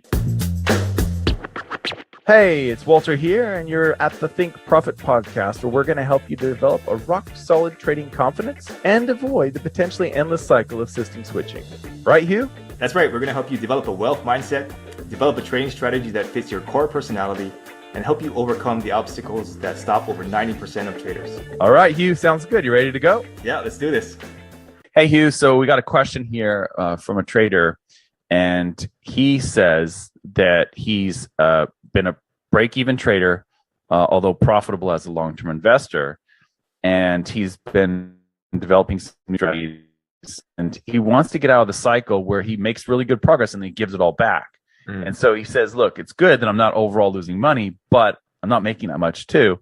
And he noticed when he looks through his trading record that he closes trades when they were in profit rather than waiting for them to fully play out. And so that would have been better if he waited a little bit further. And so what I clearly need to do is practice my exits. And this is what I'm doing in Forex Tester in my testing. But how to judge when an exit proves to me is how to judge when to exit is difficult. So when do I exit basically is the question. What are some of your thoughts on that? Yeah, so I think number one, you go back to your testing, right? Okay, when I don't exit early and I just hit that profit target, sounds like he has a profit target, then what are the results? And if it's acceptable, then you just go with that and find a way to discipline yourself not to close it early. Second thought on that is that maybe you're just a better investor. Maybe you should just stick to like long-term investing and, kind of double down on that instead of trying to spin your wheels with trading. Maybe your personality is such that it's not quite suited to trading. But I mean, if you want to do that, obviously, then, that's your choice. But I think going back to your records, looking at what happens when you do close it early versus when you hit the take profit. What do you think? Yeah, no, that's great. I hadn't thought of the you should just be an investor thing. That's actually a good point. Yeah, that's a really good point. It's tricky though, isn't it? Like, sometimes everyone's a really good investor in certain markets. You know what I mean? Like, yeah. I think back to when I was trading stocks in the early 90s.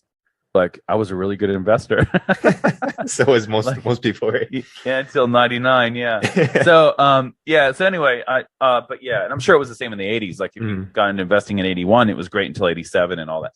Yeah, it's interesting. I kind of think that I almost feel like everyone needs to take a side or decide to be on both teams. And what I mean by that is, I think it's really important to consider what's more important, like what's more painful for you to have 100 pips and then watch the market go another 200 pips and go, oh, I lost out on 200 extra pips. I could have had 300 pips on that trade. Or watching the market go 300 pips in your favor and you're high-fiving yourself, and then it retraces and goes against you 200 pips and you get out with only 100 pips.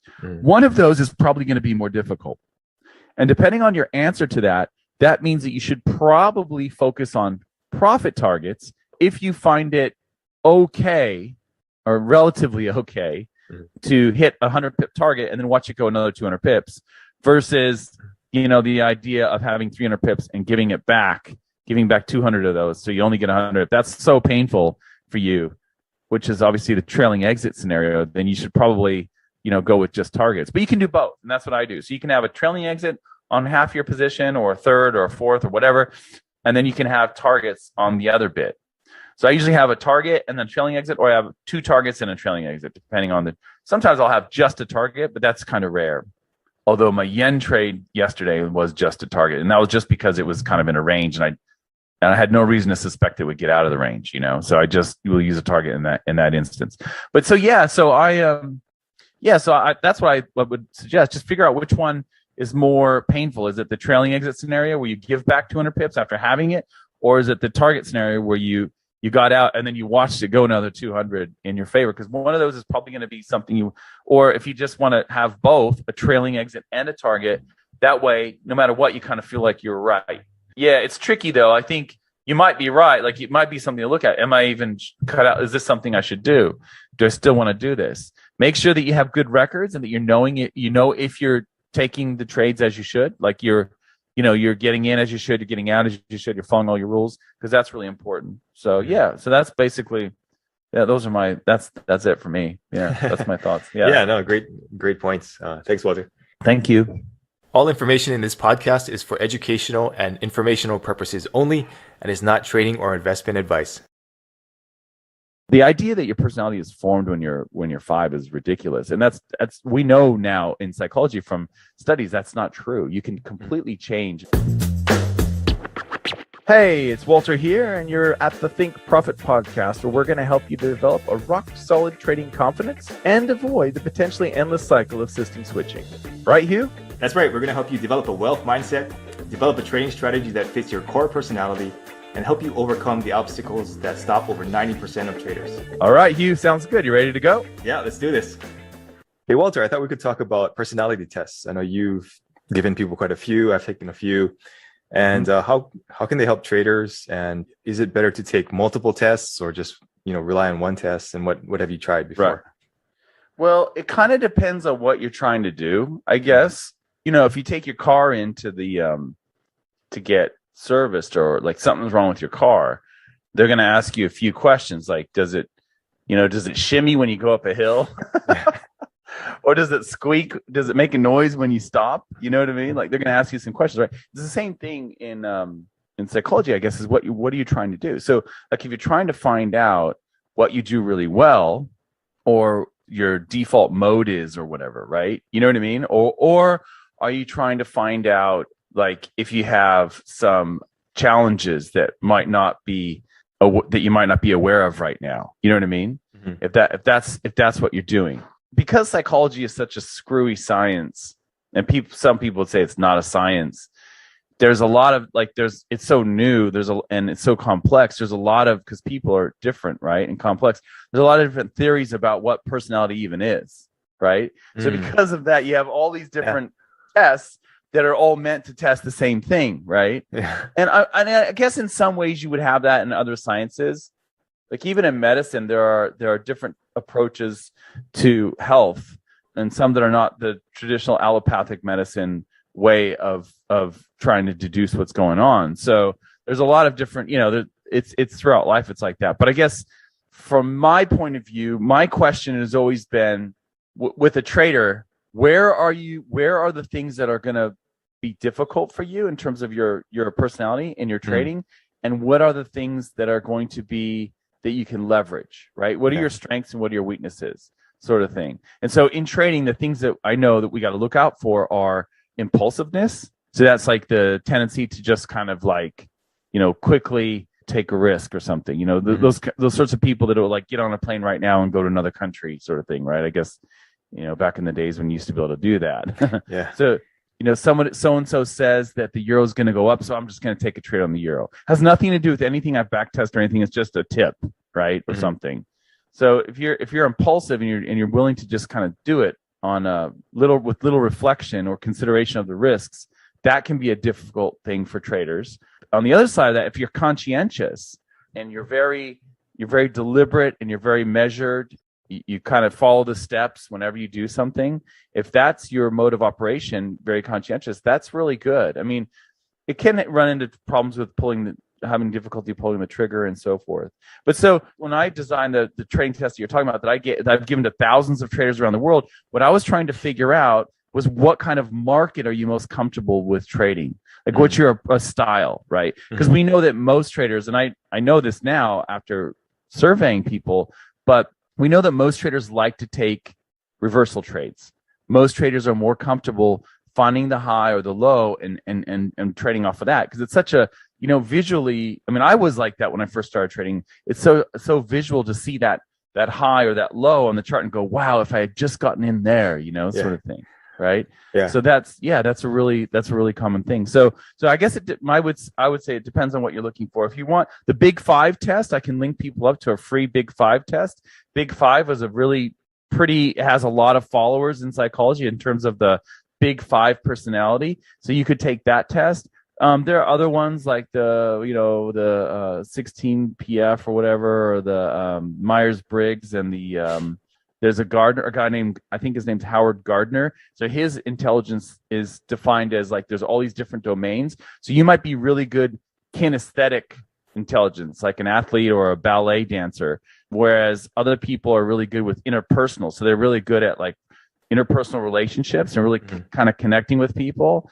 So it's not sort of the broad domains that that's in the Big Five. So the Big Five tries to boil it down to basically 5 things where you're on one end of the scale or the other, or it could be somewhere in the, near the middle or something like that. So, but I'll give you guys the link to the Big Five if you'd like to have a look at that.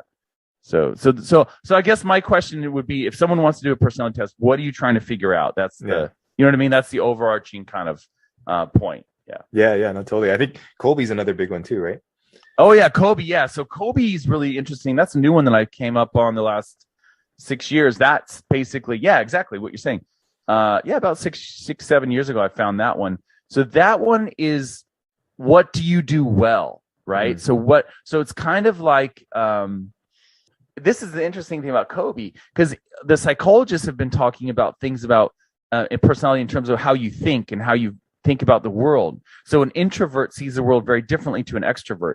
Extrovert sees crowds, lots of action, parties, a restaurant where lots of people are talking and there's a lot of, stuff going on. They get energy from that. Whereas an introvert gets energy from just sort of like decompressing, being alone, that sort of thing, right? So they see the world differently. But with Kobe, that is about what you do in the world. So it's not really about what you think, it's about what you do. It's not academic in a sense that I think it was designed like in the workplace to find out, for managers to figure out how, what am I going to do with this person in my team so that I can get the most out of them? You know what I mean? I'm not sure if that's true, but I'm guessing that's where it probably came from. That sort of that IO, it's called IO psychology, industrial organizational psychology, where it's kind of like applied to business sort of thing, right? So I think that's where that came from. So so that's a really good one too for people who are trying to figure out, how do I do things? How do I do things in the world? So it's not about thinking or considering or the way you see the world. It's actions. So that's really good for people who are trying to come up with a trading plan and figure out an approach to the markets and all that sort of stuff. Yeah, no, those are great suggestions. I think another thing to consider also is that there's no one best personality test, right? I think a lot of people get stuck on that and they say, oh, the Myers-Briggs is the best thing or the Colby's the best thing or whatever. But I think each one has its strengths. So you have to kind of like take a few, see what each test has to offer, and then kind of take the ones that resonate and leave the ones that don't. Yeah, exactly. And just like what you said, it's also true that there's no one ideal personality for trading as well. Yeah. I mean, there's always going to be like gradations of things that fit really well with trading and things that don't. So like you'll find on the internet people talking about the INTJ personality, which is the Myers-Briggs INTJ. So that's introvert, neurotic, I don't know what T is, something, and then J, justice or something. I don't know, but that I'm not up on the Myers-Briggs, but they say like that that's the perfect personality for trading. So I wouldn't get caught up in that if you take the Myers-Briggs and you find out. I can give you guys a link to the Myers-Briggs too, but that you're not INTJ or whatever, right? Like that's just, do you know what I mean? Like that's not. I think I am INTJ. I think I took it on. I'm either INTJ or INT, the other thing that's not J. I'm not sure, INTF or INT, whatever the dichotomy is with J. But yeah, so I mean, it's not. I don't like. I wouldn't like. It's the same thing like your horoscope or whatever. You get the because personality changes. That's the other thing. Yeah. Like people will say to you, "Hey, Hugh, your personality was formed when you were 5," or "Hey, Hugh, you got to be really, really careful with your kid when they're growing up and get to age 5 because that's when their personality is formed." That's a bunch of bunk. Like anyone who knows that, like if you've ever been someplace, actually you've been someplace in a certain situation and then you move to another area and then you have new friends and a new environment and you actually change and then you move to another place, right? And that's why I think I've always liked moving because you get to be like a new person. You know what I mean? You go to these places and you kind of adapt and you learn from other people and stuff. And so the idea that your personality is formed when you're 5 is ridiculous, and that's we know now in psychology from studies that's not true. You can completely change and become I became very outgoing when I went to graduate school. I was pretty introverted up to the point where I went to graduate school, and I became more outgoing than I was before. And that was like a deliberate attempt for me to kind of become more extroverted, become more like sensation seeking in the world. You know what I mean? So so that's another thing to remember, that if you score a certain thing and you think, oh no, you can become more conscientious if you're worried about that. If you worry that your conscientiousness score is low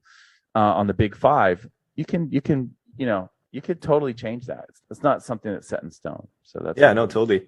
another resource to look at that I found useful was Principles by Ray Dalio. Have you read that book? No, I haven't. I know who Ray Dalio is, though.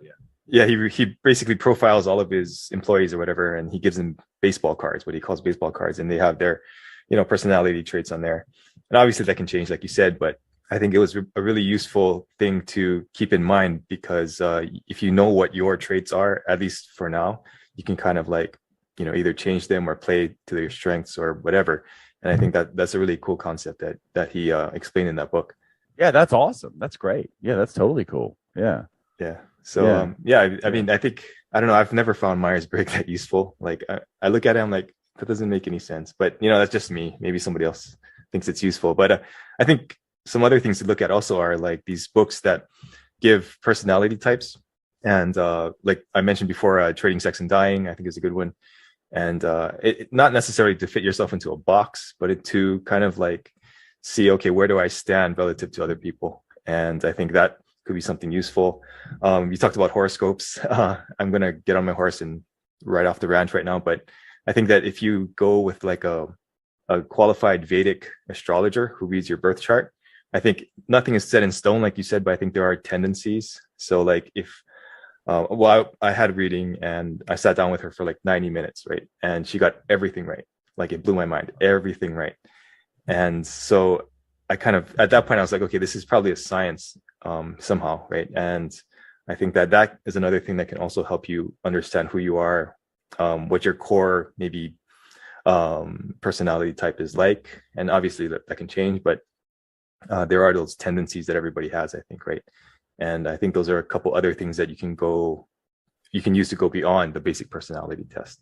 Yeah, and that brings up a good point. I think one thing that I've been thinking a lot about the last 2 years is this idea, like you bring up Vedic astrology, right? Mm-hmm. And one thing that I've kind of, and I see more and more examples of this, like when you see things that are like thrown away in the corner and put away as, not useful or pseudoscience or something like that. Like if you go back and look throughout history, a lot of times what's happening is there are really good things, really useful things that are kind of shunned for whatever reason, to the advantage of some other group or, domain, like another approach. Do you know what I mean? Yeah. Like you can go back in time and see the direction that medicine has taken, or like you say, like astrology, or there are certain forks in the road where it's like wow, we could have totally gone down this other path, but we ended up here. And it's the same in anything, right? Like with a country, the way that a country ends up could have totally gone different if there was just a slight, you know what I mean? If there was just a slight difference at this key juncture. And I think I'm at the point now where I am, because I look back, like when I was in academia, when I was in teaching courses in college and stuff, and I was doing my degree in psychology, my doctorate in experimental psychology. And I look back, like the dominant thinking back then. Okay, so this is like 20 years ago, right? Or more. That thinking back then, a lot of that stuff that everyone thought was definitely true has been proven, or I don't know if proven is a big word, and it's a key word to use in science. You're not supposed to release. You just find evidence for, evidence against, right? So I don't want to say proven, but there are a lot of things that we thought that were true, and today there are some questions about whether it was valid to go down that road. So I am like, when you say that, like some people might think, oh, Vedic astrology, and they turn off. Like I think of the Chinese astrology, how can there only be like 11 types of people, whatever? But apparently there, the rat, the ox, all that stuff, the dragon and stuff. But apparently, like it's more nuanced than that. It's not just the year that you're born. There's like, if you drill down, I never knew that until recently. But like, I always think about these things that have been thrown away, and I think maybe there is something there. Just because it's been thrown away and officialdom has thrown it away doesn't mean that there's nothing there, right? Because if you go back in history, you see this over and over again, where things were thrown away that everyone thought, oh, that's definitely wrong. Turns out that actually there was something there. Yeah, So no, you've basically just described the past 3 years of my life. yeah. So anything that's in a book, I have the tendency to think, okay, that's probably wrong. So what else is there, right? Yeah. Yeah. Well, I think we're not alone, right? Like there's a lot of people right now that are questioning, going through that exact same process right now at this moment. Yeah. So people are everything is kind of shifting right now. It's kind of turning around. So yeah. Anyway, I just wanted to throw that out there. So yeah. So I think we're not alone. A lot of people listening to this are probably doing the same thing. Things that were thrown away and thought of just ridiculous are being re-examined from a slightly different light, going, wow, maybe that's interesting. Maybe there is some, that sort of thing. So I just want to, I think, because that's a personality trait in itself, openness, the openness to new ideas, the openness to new experiences, openness, right? Like that openness idea. How open are you to, and how dogmatic are you versus how open are you to new ideas? Like that's another thing to consider. So anyway, I think that if there's a personality test that we haven't mentioned, or if we have mentioned one and you don't think it's valid or whatever, just give it a try. Try it out and see if it works for you or not. And I think that goes for anything in life. Exactly. All right, thanks, Walter. All information in this podcast is for educational and informational purposes only and is not trading or investment advice.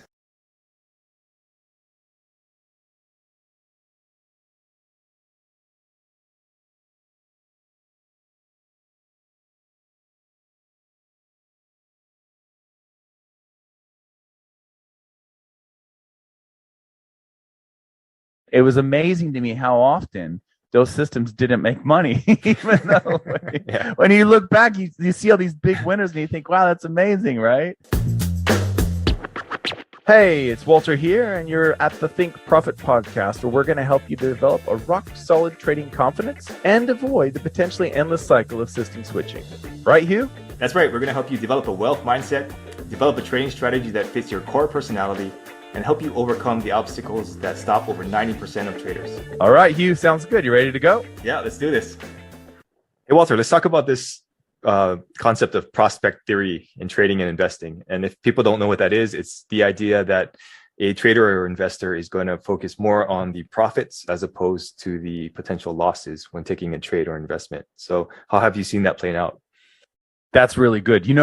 Actually, I was just thinking the biggest thing I've seen when I first started trading was when I would look at the charts through the filter of a new strategy. That's where it would come in, right? Because you would look at the charts before I was doing any sort of back testing with Forex Tester, before I ever found Forex Tester or whatever, or maybe it didn't exist. I don't know. I would look at something and I go, wow, that looks really good. And you would pick out all the perfect trades, right? Yeah. And so then I was smart enough to scroll back, okay, and then pull out a spreadsheet or a notebook, and I would take the trades usually in a notebook by hand and see where they would, where I would go if I took all the signals, right? So it's sort of like a tedious back testing. And it was amazing to me how often those systems didn't make money, even though when you look back, you see all these big winners and you think, wow, that's amazing, right? So it's exactly what you're talking about, right? The other thing is what's called hyperbolic discounting, right? And that's this idea. So it definitely comes in back testing, or when we're looking at sort of determining what sort of strategy you should use, right? But in hyperbolic discounting, that's when you're in a trade, okay? And if you're in a trade and you've actually got some profit, and yet there's the potential for even more profit if you hold and wait, right? And this always reminds me of the quote by Jesse Livermore that said, he said, any man can pick the bottom of the market or the top of the market and get in at exactly the right time, the perfect timing. But it's rare that someone can hold on to that position. And that's what really made my money. You got that? That's where I made my money, was by sitting tight. And so by holding on to his very best positions, that's how he made all of his money. And so with hyperbolic discounting, what you do is you go, well, I would rather have the $100 now and cash out this trade than to hold on to the trade with a possibility of $2,000. And so this sort of thing is what we see if you look at the data, and we can link up in the show notes here the data, the 43 million Forex trades data, where they talk about how most traders, actually retail Forex traders, they actually win more often than they lose. They have a better than 50% win rate, but they take profits so quickly because of hyperbolic discounting, this idea that what you have right now is so much more valuable than what you could have. And you think about it, you could just move to break even, right? If you move to break even and you get stopped out, that's like a trade that never happened. But that's so painful for people to consider that I could have had that $100. Why did I move to break even? I could have just taken that $100. Next time I'll take the $100. And that's what happens over and over again. That's why we see these traders. The standard retail trader has a better than 50% win rate on all the currency pairs, but it's that those losers are so much bigger than the winners, and that's the killer. And so, yeah, to me, though, that's the big one, right? Those are the two biggies. You know, you fool yourself into trading something that's better than it is, and then once you are in a trade and it's a winner, you fool yourself into thinking it's better to take profit because you can't go broke taking a profit, right? That's what they always say. Can't go broke. That's exactly how you go broke. So, yeah. I think it's interesting to see, like back when you used to be able to go to trading conferences, you see everybody open their laptops, and the manifestation of this, I guess, is you can tell the beginning traders because they have a Ferrari on their desktop wallpaper. And then so they're really focused on those short-term gains, right? So I think that's and then you see those guys who've been trading for a while and they got something else on their desktop or whatever, and that's one clue that you can kind of tell the psychology of the person. So I thought that was interesting. Yeah, that's really interesting. That's super interesting. I found that. Yeah, it's fascinating. So how do you think that this relates to trading, the prospect theory idea? Like, what are your thoughts on that? I think the prospect theory might be only half right. I think before you get into the trade, most people are generally looking at the benefits, right? But I think once you're in the trade, I think the losses become more painful than not having the gains. So you might stay in the trade longer and it might be more painful, but then that could get you to stop trading ultimately. So I think that there's two sides to that prospect theory. And I think the pain, like the painfulness stuff, like that's kind of, you can almost see it on the charts, like in support and resistance, when you see like a support and resistance level. So you can see where, like, let's say you have support and the price comes down to support, right? So there's traders that thought, okay, that's definitely support because it was support, back in the past. So it's going to be support again. So they buy there, but then it falls through that support. Okay. And then it comes back up and touches that support level from below. So now it's resistance. And that's where all the traders get out there, right? So then it falls again. Those traders that were long, they just want to get break even now. They're just like, oh, just come back to break even, please. And it comes back to break even, and then they get out and then it falls. You know what I mean? It's so fascinating, like that you can see almost like the psychology on the line, like literally just on the line chart. Just looking at the line chart, you can see the psychology of the crowd and what they're doing, Yeah, no, totally. Yeah. All right, cool. Thanks, Walter. Thanks. All information in this podcast is for educational and informational purposes only and is not trading or investment advice. They say there's nothing really new in trading, but I think there are certain advantages that you can come up with for yourself that could be new for you.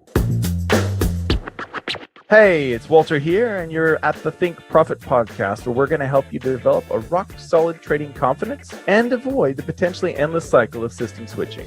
Right, Hugh? That's right. We're going to help you develop a wealth mindset, develop a trading strategy that fits your core personality, and help you overcome the obstacles that stop over 90% of traders. All right, Hugh, sounds good. You ready to go? Yeah, let's do this.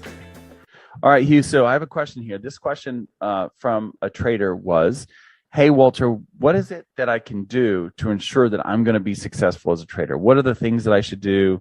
What are the books I should read? How should I approach trading so that I can make it work? I'd be curious to get some of your thoughts on that. So my ideas were that what you want to do is approach it like a job, right? So it's not like treasure hunting where you just uncover a perfect strategy and then you're set, right? It's more like mining, right? So you got to find a good spot to build your mine.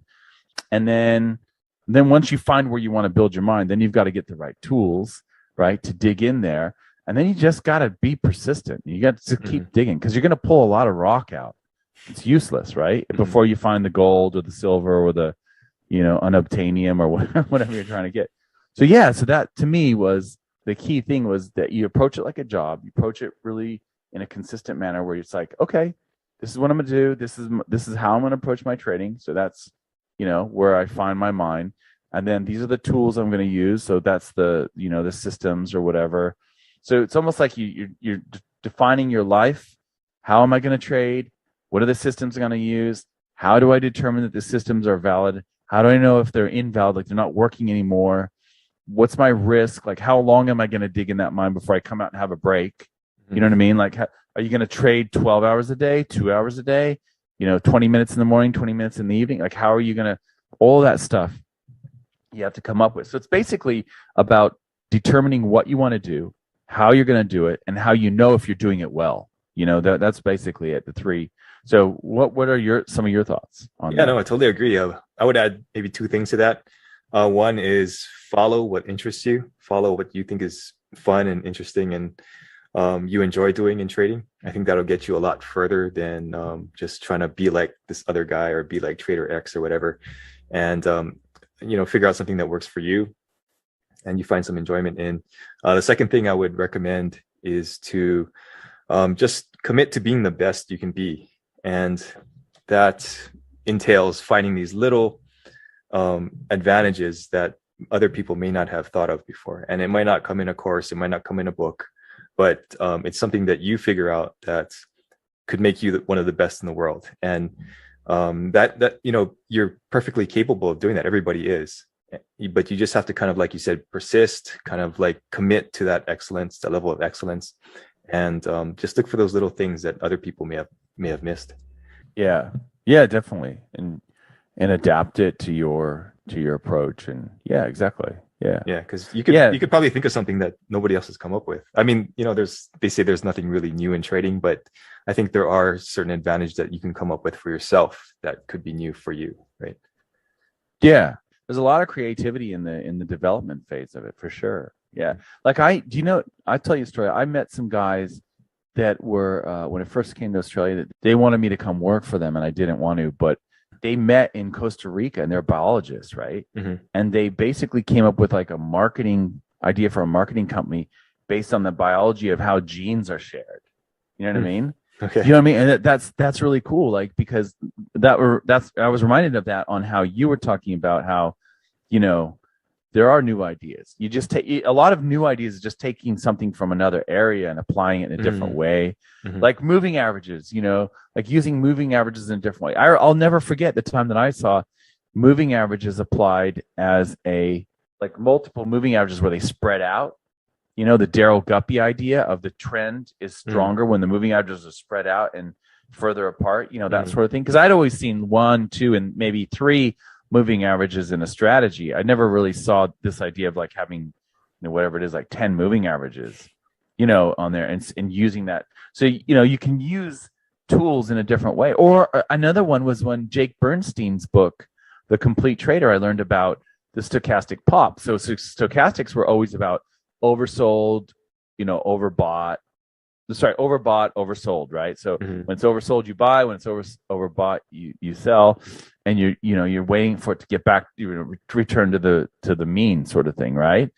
But in stochastic pop, he was like, no, wait for it to get oversold and then buy, and wait for that extra move, that little pop that you get there, and wait for it to get oversold and then you sell.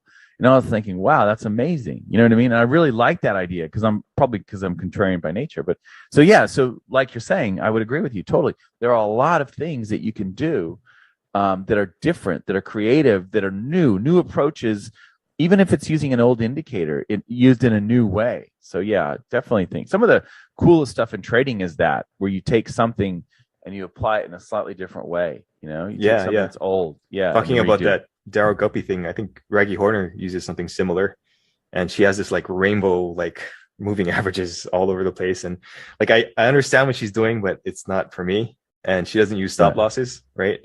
Which is like against the Holy Grail or 10 Commandments of trading or whatever. But it works for her. So just figure out something that makes sense to you. Yeah, absolutely. Yeah. All right. Thanks, Walter. Thanks. See ya. See ya. All information in this podcast is for educational and informational purposes only and is not trading or investment advice. Like in some ways, the more educated you are, the easier it is to brainwash you. Hey, it's Walter here, and you're at the Think Profit podcast, where we're going to help you develop a rock-solid trading confidence and avoid the potentially endless cycle of system switching.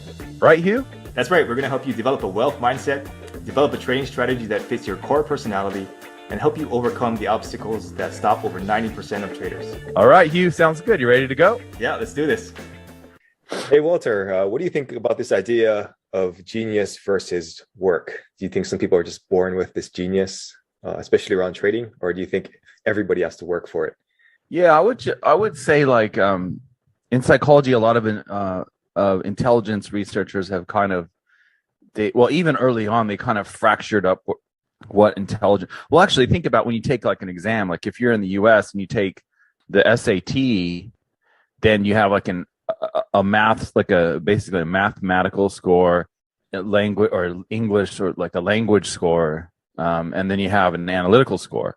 And when you go to law school, they make you take a test that's all analytical, right? Mm-hmm. So it's kind of like that analytical component. So like in intelligence, and there's a guy named Gardner who has this like multiple types of intelligence that are, related to different areas of life. So I would say like there is one thing that's advantageous if you have what's called normally like high IQ, or like a really high IQ, which is that high IQ is normally negatively associated with anxiety. So the most anxious people in the world often have low IQ.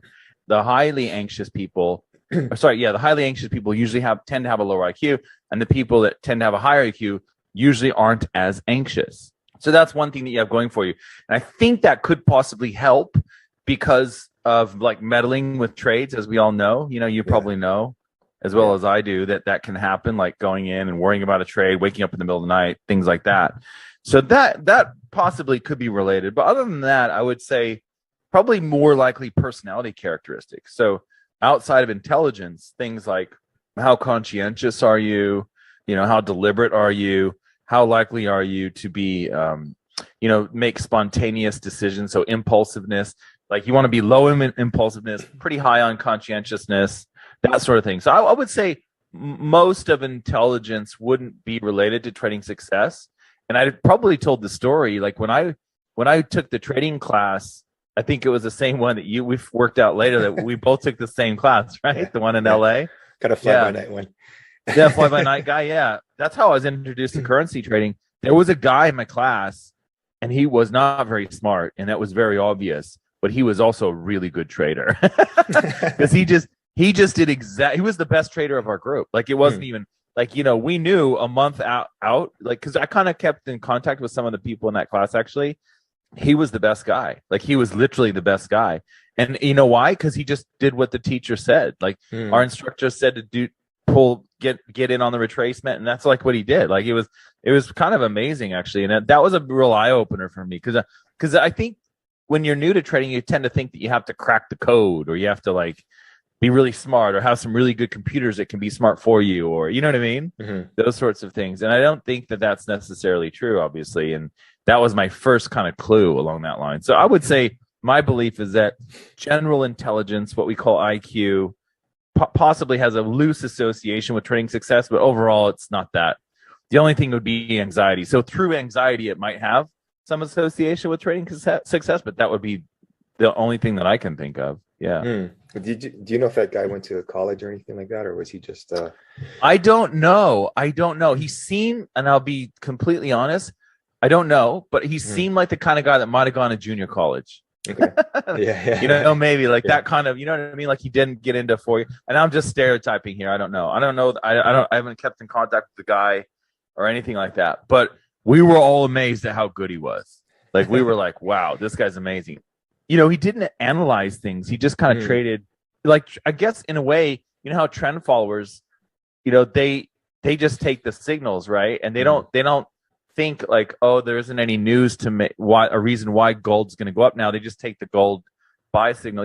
He was kind of like that, but he traded the retracements that we were taught in our course. We had 2 instructors when I went, the main guy and then his sidekick, and I was amazed. It was pretty cool to see that. Yeah. No, it gives you hope. Well, the only reason I bring that up is because I think for those of us who have gone to college, I think there is a tendency to overanalyze things. And people who haven't had that programming, they just say, hey, that looks like it's right, I'm going to do that. Right. So I think that's a good point to bring up. Sometimes we overthink things. Yeah, I absolutely agree that it's easy to like in some ways, the more educated you are, the easier it is to brainwash you. Yeah.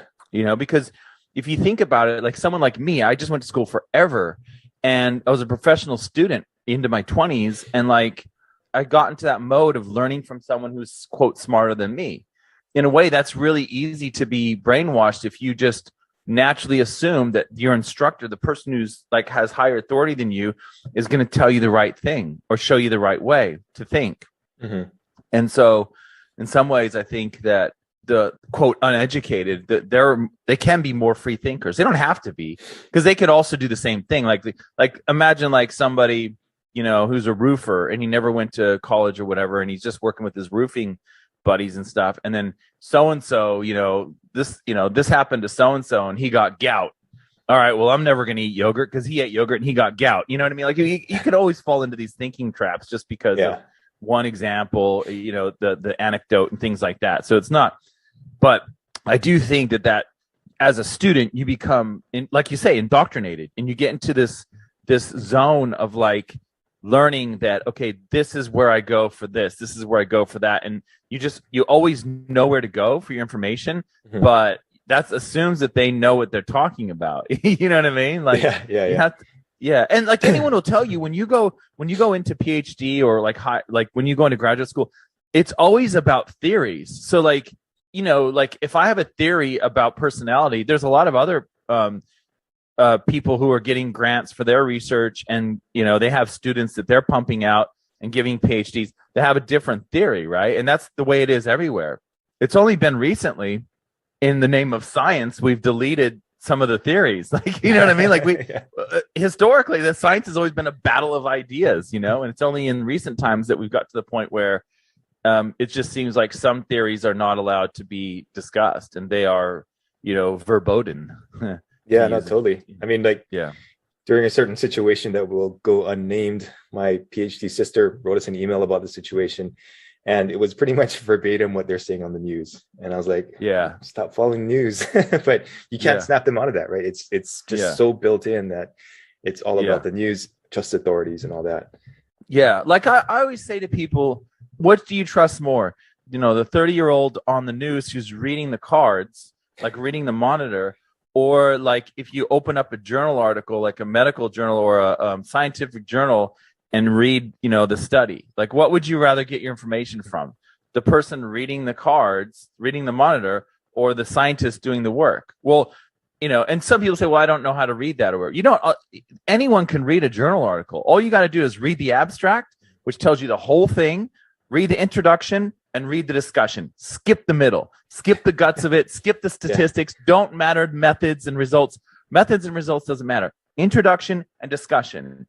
And you can just read the paragraph blurb, the abstract, and that'll tell you the whole study. But if you really want to know, read the introduction, read the discussion, and you'll know what the study was about, what they found, and what they think about what they found. So in the discussion, they'll say, this is what we found, and based on this, it could be this and could be that, and in the future, we'll look at this. You know, that's it. I mean, it's so easy to read. Like, you can literally teach a 12-year-old to read journal articles, science journal articles, and yet you hear in the news, people they get it wrong. The reporters that are supposed to be the science journalists, you know, they get it wrong all the time. My professor in undergraduate used to laugh about it because he did research on mood, and he always found that the best thing for your mood was a short 15-minute brisk walk. That was beat everything, beat caffeine, beat a candy bar, beat listening to music. Just go on a short 15-minute brisk walk, like you're late. Okay, that was his bet. That was his number one thing. And yet they would release his stuff in the news, and they would always talk about sex. He's like, oh,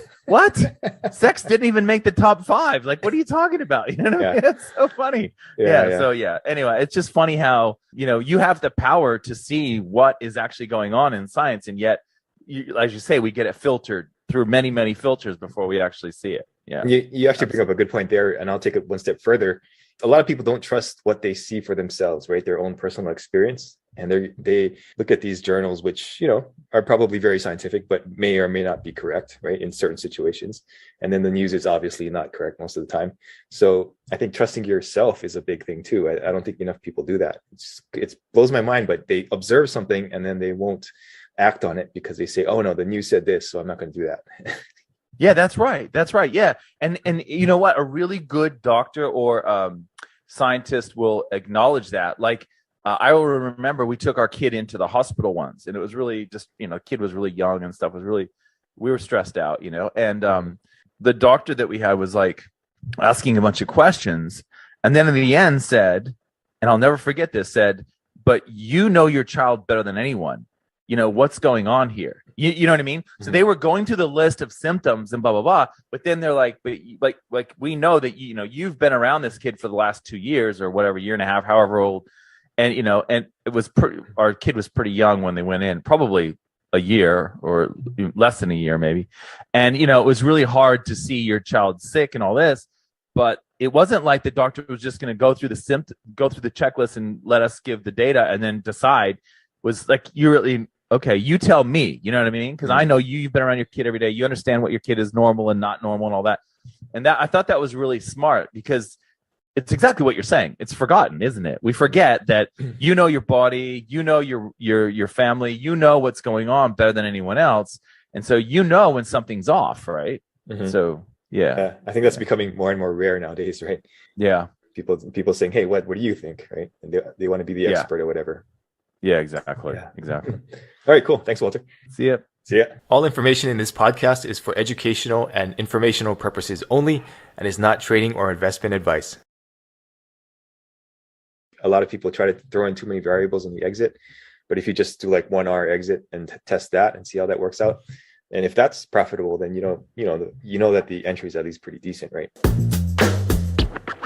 Hey, it's Walter here, and you're at the Think Profit podcast, where we're going to help you develop a rock-solid trading confidence and avoid the potentially endless cycle of system switching.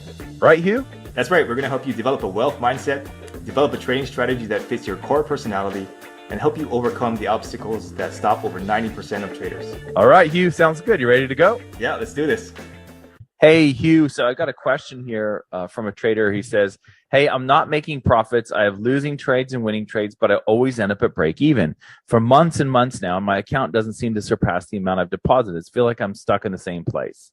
I really want to become an expert and consistently profitable trader. So what should I do? Yeah. So what any thoughts on that? Yeah. I think it comes down to initially that, like we mentioned before, the record keeping, right?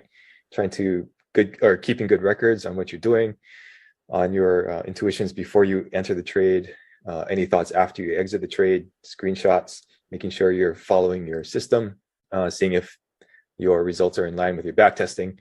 Also just trying to improve, like trying to get just a little bit better, just 1% better a week or something like that. And always try to figure out different ways to optimize your skills and improve your skills. And that's what I would say. Yeah. I think the record keeping thing is really good because a lot of people don't know what's going on. So when you have good records, you know, like maybe there are certain pairs, certain strategies, certain times of the day where you just shouldn't be entering trades, right? You shouldn't be trading. Like I was surprised when I found out that the dollar yen wasn't working for me on a certain daily setup, on a specific daily kangaroo setup. I thought, oh, that's interesting. I didn't realize that. You know, so you're going to find patterns there, but more than that, is the numbers. So knowing average winner and average loser, we know, you know, if you want to make your so like this trader it sounds like basically break even or, you know, gets up to break even. And so it's a good place to be.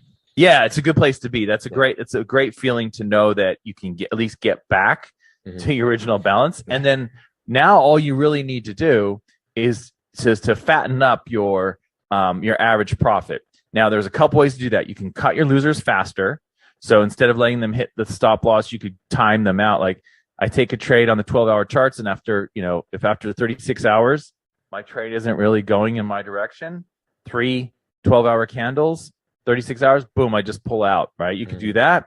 You could also increase your average winner by changing your exit rules so that your average winners are fattened up a bit. And that could be as simple as just splitting up your trade. So if you currently right now have like a 2-to-1 target where you're going for 100 pips on 50 pips risk, you could do that on half the position, and the other half you have a trailing exit. Ideally, in the perfect world, if you have a really good trade, it'll go and go and go for you. So that's what I would say. I would say definitely the record keeping thing, and remembering that there are ways to improve your average winner. Usually it's easiest to change the way you get out of losers or change the way you get out of winners. Most people focus on the entry signal. Can certainly be a place for improvement. Like if you find that your entry signal is not giving you anything, then for sure. But in most cases, people are pretty good. I mean, there's enough entry signals out there that are pretty good, that are available freely anywhere you go on the internet, right? You can find these entry signals everywhere. It's going to be more about how you manage your losers and how you manage your winners. It's going to fatten that, And remember, like casinos, think about casinos. They just make a small percentage of the volume. Like like on slot machines, they only make like 3% or something like that of the. So I mean, it depends on where they are, if they're on the strip, off the strip, and all that. But the point is, like the volume goes through these machines, and they just skim off a little bit, and they pay out everything. Like 97%, 98%, 95% is all paid back. And so, as a trader, if you kind of think like that, you go, okay, hang on. So I feel like I'm losing, but really, if you're just able to make a little tiny percentage every week, every quarter, every month, whatever it is, that's actually, you're like a casino, And obviously, the more trades that go through the system, if they're executed correctly and the system's a good one, then the profits will accumulate. So just keep that in mind, that it doesn't have to be a thing where you just get a straight 45-degree equity curve, and those are usually martingale anyway. Like those are usually some element of martingale, and those are bad news, as we all know, right? Yeah. And I think a good place to start too, like you're talking about entries, is just to have a 1 hour exit and then see how that works. I think a lot of people try to throw in too many variables in the exit, but if you just do like 1 hour exit and test that and see how that works out, and if that's profitable, then you know that the entry is at least pretty decent, right? Yeah, exactly. Yeah. And a lot of traders I know are using the R-based exit too. So like you say, like they'll if it goes to 1 R, they go to break even. If it goes to 2 R, they go to 1 R. If it goes to 5 R, the stop loss goes to 3 R. It goes to if it goes beyond like 6, 7 R, then it goes to 5 R. And they just trail by R. You can do that too, which is so simple, like mechanically done. It's really easy to do. So yeah, there are a lot of really cool things about exits that people don't even think about. Yeah. Cool. All right. Thanks, Walter. Thanks. All information in this podcast is for educational and informational purposes only and is not trading or investment advice. In the testing process, you could also have some sort of automation that tests a certain exit or whatever. Hey, it's Walter here, and you're at the Think Profit podcast, where we're going to help you develop a rock-solid trading confidence and avoid the potentially endless cycle of system switching. Right, Hugh? That's right. We're going to help you develop a wealth mindset, develop a trading strategy that fits your core personality, and help you overcome the obstacles that stop over 90% of traders. All right, Hugh, sounds good. You ready to go? Yeah, let's do this. Hey, Hugh, so I have a question here from a trader who's asking, hey, Walter, I really need a trading plan that works because I really just don't know when to get out of a trade. So I mean, this is common, right? This is something that a lot of people go through, and I have some ideas. Do you want to hear my ideas, or do you want to go first? Okay, yeah. So my thoughts are that there are different types of traders, right? And we have different ways of interacting with the market. So you might find that it's really, really difficult for you to hang on to a trade. Okay. So there are things that you can do if you work out that you should be holding onto a trade longer, your trade's longer, like you're getting out too quickly. If you figure that out by your numbers, and the way that you'll know that is you'll see things like your maximum favorable excursion is a certain number, and yet you're only taking a small fraction of that, like 20% of that or something like that. So if you have these signals that are giving you nice runs overall on average, but you're not capturing much of that, then you'll know that something's going on with your exits, right? And you're not doing a good job. So you can automate those exits so that it does it without you having to interfere and changing things up. You can also change your approach. So if you have like a 1R based exit or a 5R based exit or whatever it is, you can have a trailing one as well. So you're adding trailing exit along with the target. But the most important thing I think that traders forget about is the way that you interact with your trading system is that you are going to modify your trading system if you're not trading in a way that works with your beliefs. So I'll give you an example. So if you have a trade and that trade goes up 100 points, 100 pips, okay? It's up 100 pips, 100 points, whatever, and you're like, oh, 1,000 pipettes, 1,000 points, but whatever, it's going up for you, and then you get out. And then you come back the next day, and the trade that you're out of, that you're flat. You don't have that opportunity in the market anymore. It's gone because you cashed out. The next day you come back and it's up 500 pips. So you just missed out on 400. You know, you would have had 5 times the profit if you had just waited one more day. Versus you're in a trade and you watch the trade go 500 pips in your favor, right? And then all of a sudden you come back that evening or whatever, and it retraces, it goes against you, and now you're only up 100 and you get out at 100.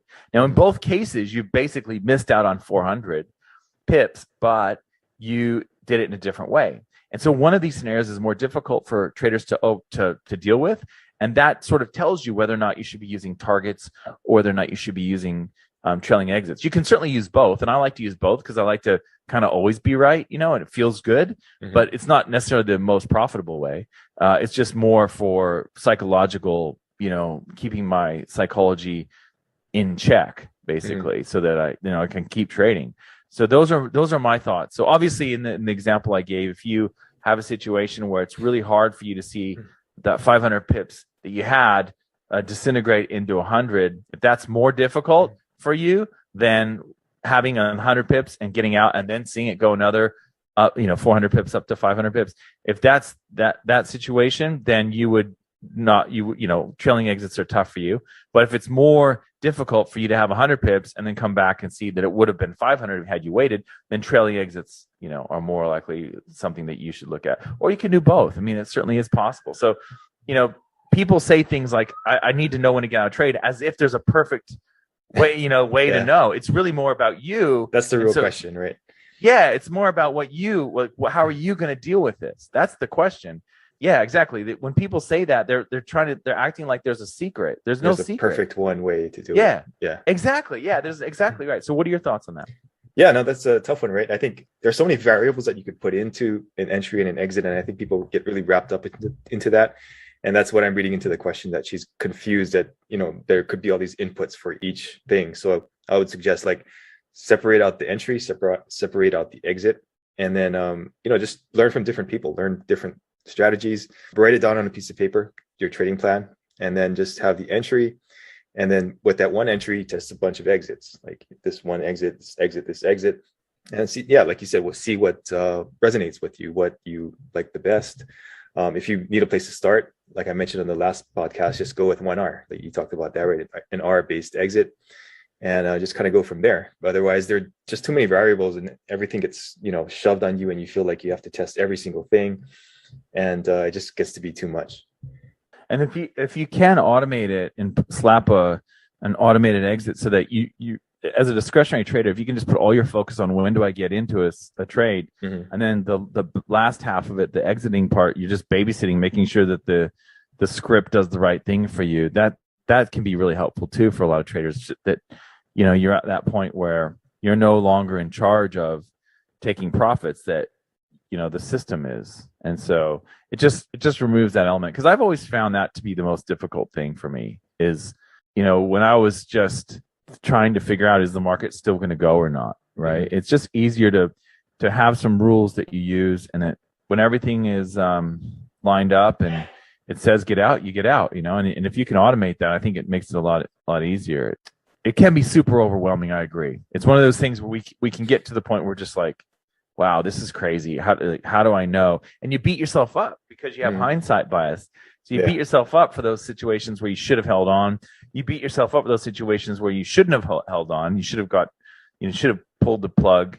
But really, I think should only relate to what the system rules are. Yeah. Not about what happens in the market after the trade's over. Yeah. So that's the issue, is that your template, your rules, your grade, your score should come from how well you align your actions with the trading system rules and not what the market did. And that's where I think we get in trouble, is we kind of we kind of curve fit our trading systems we adjust them to make so that they would have done better, based on what happened in the past.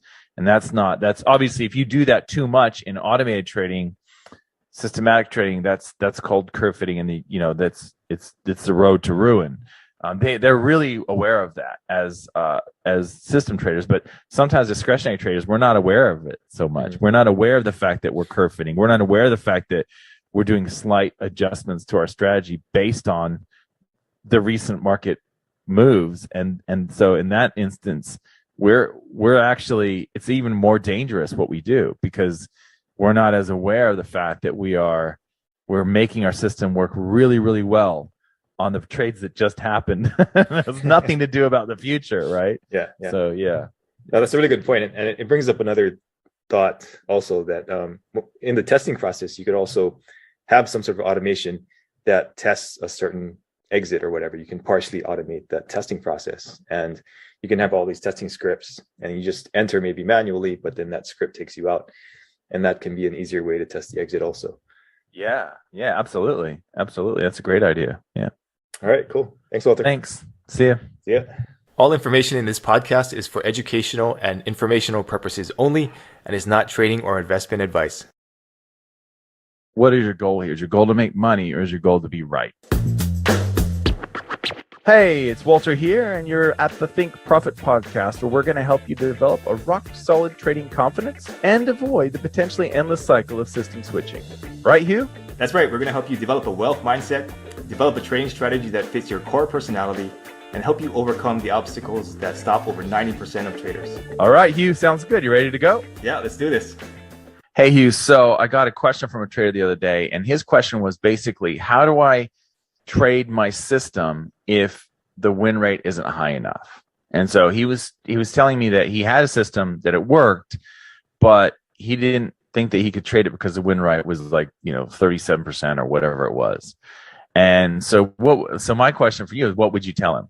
If someone comes to you and says, look, I have this system, it works, I know it works, but the win rate's too low, I need to get it higher. Like, I can't trade it the way it is right now. What would you say? Yeah, that's tricky, right? I mean, two things. I think there are two options there. One, you take that low win rate system and you just add something else on top of that. That might be a higher win rate system, if you don't want to throw that system away. Or you just throw that system out and say that win rate's too low for me, and you go look for a higher win rate one. But that's dangerous, because you're always going to be searching for the next system that has a higher win rate and a higher win rate. And in reality, what are you trying to do here, right? You're trying to create an advantage. You're trying to find a system that has an advantage over the market. And if you're stuck on the win rate specifically, then I don't know, that's something that you have to really look at and see if that's what's really hanging you up, or if there's something else that you don't like about the system, or you have this thing where you need to win a lot. That would be what I'd say. What do you think? Yeah, I agree. So you got to think about, what is your goal here? Is your goal to make money, or is your goal to be right? Yeah. Right. Exactly what you said. You can change it. You can change the strategy. Usually changing the exit will completely change the win rate. So if you make it easier for your trades to hit to hit the winning status, right? You could also add a break-even rule so that a lot of those losers are filtered out. But again, that may get you out of some. It's going to get you out of some winners too. But beyond that, I would kind of tend to say what you're saying. It's more of a psychological thing of thinking about, I need to be right rather than I need to make money. Like, there's a trader in our Naked Forks now in the forum. He just posted a system that I know a lot of people don't trade because it's got a 32% win rate, but the profitability is off the charts. Like, it's literally off the charts. And so it's like, it's the old thing. Like, you hand somebody something that works. You give them this tool and you say, oh, you've been looking for this tool to fix your motorcycle or whatever. Here, take this tool and you can fix your motorcycle. Like, I don't like to use monkey wrenches or whatever. That doesn't look like it'll work, right? Yeah, that doesn't look like that'll work, but it will work. We know it'll work. Yeah. But I don't know. I don't want to hurt. I don't want to skin my knuckles, trying to tighten that up. So it's like, you got to think about what is your real goal here, right? The other thing I would say, kind of a way to trick yourself, would be you trade that low win rate strategy with a super low risk per trade. And you do that for, let's say you commit to that for 6 months. Okay. You say, I'm going to trade this system, but I'm only going to trade it at, $5 a trade or whatever. Okay. And at the end of that 6 months, you look at how much money you made in this little tiny account, right? And then you can, okay, now what if I was trading $500 per trade instead of 5? Would I be happy with where my account, you know what I mean? So I started with a $500 account and I traded $5 per trade. And this is where I am after this. Now, what would I say if I started with a $50,000 account or a $5,000 account? And you know what I mean? Where would that be? Where would I be with that? Would I be okay with that? Do you think I could do? And look at the drawdown and all that. Now, obviously, past does not dictate future performance. You might have a 17% drawdown over that 6 months. In the future, you have a 34% drawdown. You never know. But the question is, you've gone through it, you've executed it, you've been able to pull out of the the drawdowns that are inevitable with the strategies with the low win rate like that. So what do you think about, do you wish that you would have traded it for $500 a trade instead of $5 a trade? Okay, maybe it's time to kind of wrap this up and move to the next level. Maybe only $50 a trade, right? So you can kind of like ease yourself into that by taking trades that don't hurt so much. So that's just a good thing in general, right? For any system, but especially for one where you're just like, I don't know if I can do this with such a low win rate. So, yeah. Yeah, no, I think that goes for a lot of things in life, right? Like we need to see it in action and see it working first before we can like subscribe to it. I think, I've obviously had that a lot. So I think, if you do, like you said, then you'll see the success and then you can just scale it up if you want to. Yeah. And it's so much easier to follow your rules when you have such small trades. Yeah. Like it almost like it takes the focus off the money, doesn't it? Like it almost like, and it's not demo, it's not Forex Tester, it's real money. But when you're losing $5 a trade, it's so easy to like wait for it to hit the 2R target and make $10, right? And that's different. If you're trading 500, 5,000, it's a lot different because you start thinking, well, I've got $575 that I can bag right now. Do I really need to wait for the 1,000? That 575 could really come in handy this weekend, or you know what I mean? That's sort of like you start doing these mental games when you're trading really high, and it's all relative. But when you're trading for higher stakes, whereas when you're trading for lower stakes, it almost makes no sense to do anything but follow the rules. So you get into good habits. Yeah, because really cool. You're already spending that money in your mind, right? With the bigger numbers. Yeah, exactly. Yeah. Cool. Yeah. All right. Thanks, Walter. Thanks. All information in this podcast is for educational and informational purposes only and is not trading or investment advice. And then after I'm in the trade, then I prefer to journal at that time because it's a little more relaxed. I've looked at all the charts already and I can just take my time with the journal. Hey, it's Walter here, and you're at the Think Profit podcast, where we're going to help you develop a rock-solid trading confidence and avoid the potentially endless cycle of system switching. Right, Hugh? That's right. We're going to help you develop a wealth mindset, develop a trading strategy that fits your core personality, and help you overcome the obstacles that stop over 90% of traders. All right, Hugh, sounds good. You ready to go? Yeah, let's do this. Hey, Walter, I have a question here. I know some people like checklists. So what's like a trading psychology checklist you could give people before they start trading? Yeah, well, one thing that I would say is you want everything to be a routine. If you want to keep good records, which is a good idea of your trades, what I like to do is I don't like to look at the charts first thing in the morning. I like to have a routine before I get to look at the charts, right? And so I don't usually make trading decisions until after 9 a.m., which is evening time in New York, and really late over in London, late evening. So I like to go through a certain routine. So what I will do is, like, if you're going to use a journal and keep data points on your trades, then you're going to use the same journal, right? In fact, I even go to the thing of, like, when I buy a new trading journal, I'll actually put all my trades in that journal, and then when it gets to the end, I'll go and buy another one. And I keep them in my bookshelf. What I like to do is like have it's almost like an annual journal. You know what I mean? Where it has the trades in it. And like each journal is different. It's hard to explain it, but like you can get these journals that have different covers. You know what I mean? So it's not just they're all the same. So it's almost like when I see that book that has that printed I should go get one really. But when I see that thing, it's like, that's my trigger. So like when you have a habit, you always have the trigger and then you go through the ritual of the habit, right? So with trading, what I want to do is I want to get into that habit of, as soon as I see the journal, I know that's part of my habit, right? Now I need to record. And there's something about writing something down that's different. I know a lot of people that like to take trading journals with typing it. They'll use it in a spreadsheet or whatever. But when you write it down, it activates a different part of your brain. It's actually really good if you're trying to remember things to write it down. So what I'll do is I'll write down, what is the system, what is the pair, what's the market, what's the time frame, where's my entry going to be? Is it right now at market, or is it like at a different level or whatever? Where's my stop going to be? Where are the targets? And then I also like to put like a score on how well I got in, right? And also how well I got out. And I also like to give it kind of like almost like an intuition score, like how well do I feel that this is going to go, right? So what I will always do before I sit down, like I hate sitting down and making trading decisions first thing in the morning. I don't want to be, I don't want to start like, I don't want to be that guy who's addicted to the charts. You know what I mean? So I want to go through other things, go through other, like, hang out with my kids, give them breakfast, stuff like that, and not really just like jump right to the computer. I used to be like that. So my checklist is, first I need to be in a good mental state before I go to the charts. And another thing is using like binaural beats or meditation before you actually analyze the charts can be useful.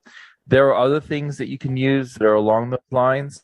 It really depends. Some people might find it a little bit arduous to have like the journal going through the whole 20-minute 30-minute thing before you can actually look at the charts, and they'll skip that, right? So sometimes that can be useful if you slice that in when you're already in the trade, so you're trying to relax and stick to your rules, using like I have a Forex hypnosis track that is kind of like about sticking to your rules and stuff like that. So you could use that also when you're making trading decisions or when you're in the trade. But so what I like to do is have a good mindset, be awake, not groggy, not late at night, not early in the morning. So I like to be that. I like to have my journal with me so that I'm writing it down. And it's kind of like, it almost is a confirmation that I'm taking a really good trade by writing it out. Sometimes you'll catch yourself writing it out and going, wait, hang on, is this really, I don't know what this is. You know what I mean? If you can't put a system on it, then you're just like using gut, right? So you just have a feeling like the retracement's over and I'm going to get in now or whatever. So my checklist would be have the right mindset, have your trading journal. Also, I like the idea of walking away after putting it in the platform. So if I put my orders in the platform, and whether or not they're triggered at market or they're waiting for a market to hit them, I don't like watching that. I find that really stressful. And maybe you limit yourself to the number of times you can check your charts too. That might be another thing. If you're impulsive and you have impulsive tendencies, you might say, I can only look at my charts, in the morning, and then, once in the evening, and that's it. I can't, always be on my phone and stuff like that. If that's, if that's part of if you're trading higher time frames, that can work like 12-hour or above. The other thing is you have to learn at the end of it. And what I mean by that is not about like trying to fix what went wrong, system wise, but more about you and you, the trader, and what did you do? How did you react? So for example, I'll give you an example. So I'm in a trade right now where I took 4 trades on one day, and all 4 of them that got triggered. 3 of them were at market. 1 of them I was waiting for a bit of a retracement. So 3 of them have been stopped out now, right?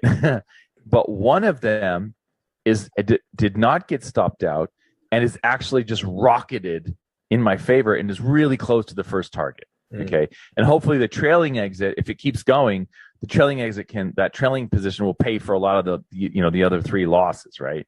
We'll see. We don't know, but we'll see. But what's interesting about that one is that one was looking really bad, just like all the other ones were. In fact, it looked like one of, like it was going to get stopped out. But I said, look, I'm just going to stick to my rules. It's either I could get out right now and save myself 20 pips or whatever, or I could just let it ride, see what's going to happen. And then I've learned over time to be more of the let it ride trader.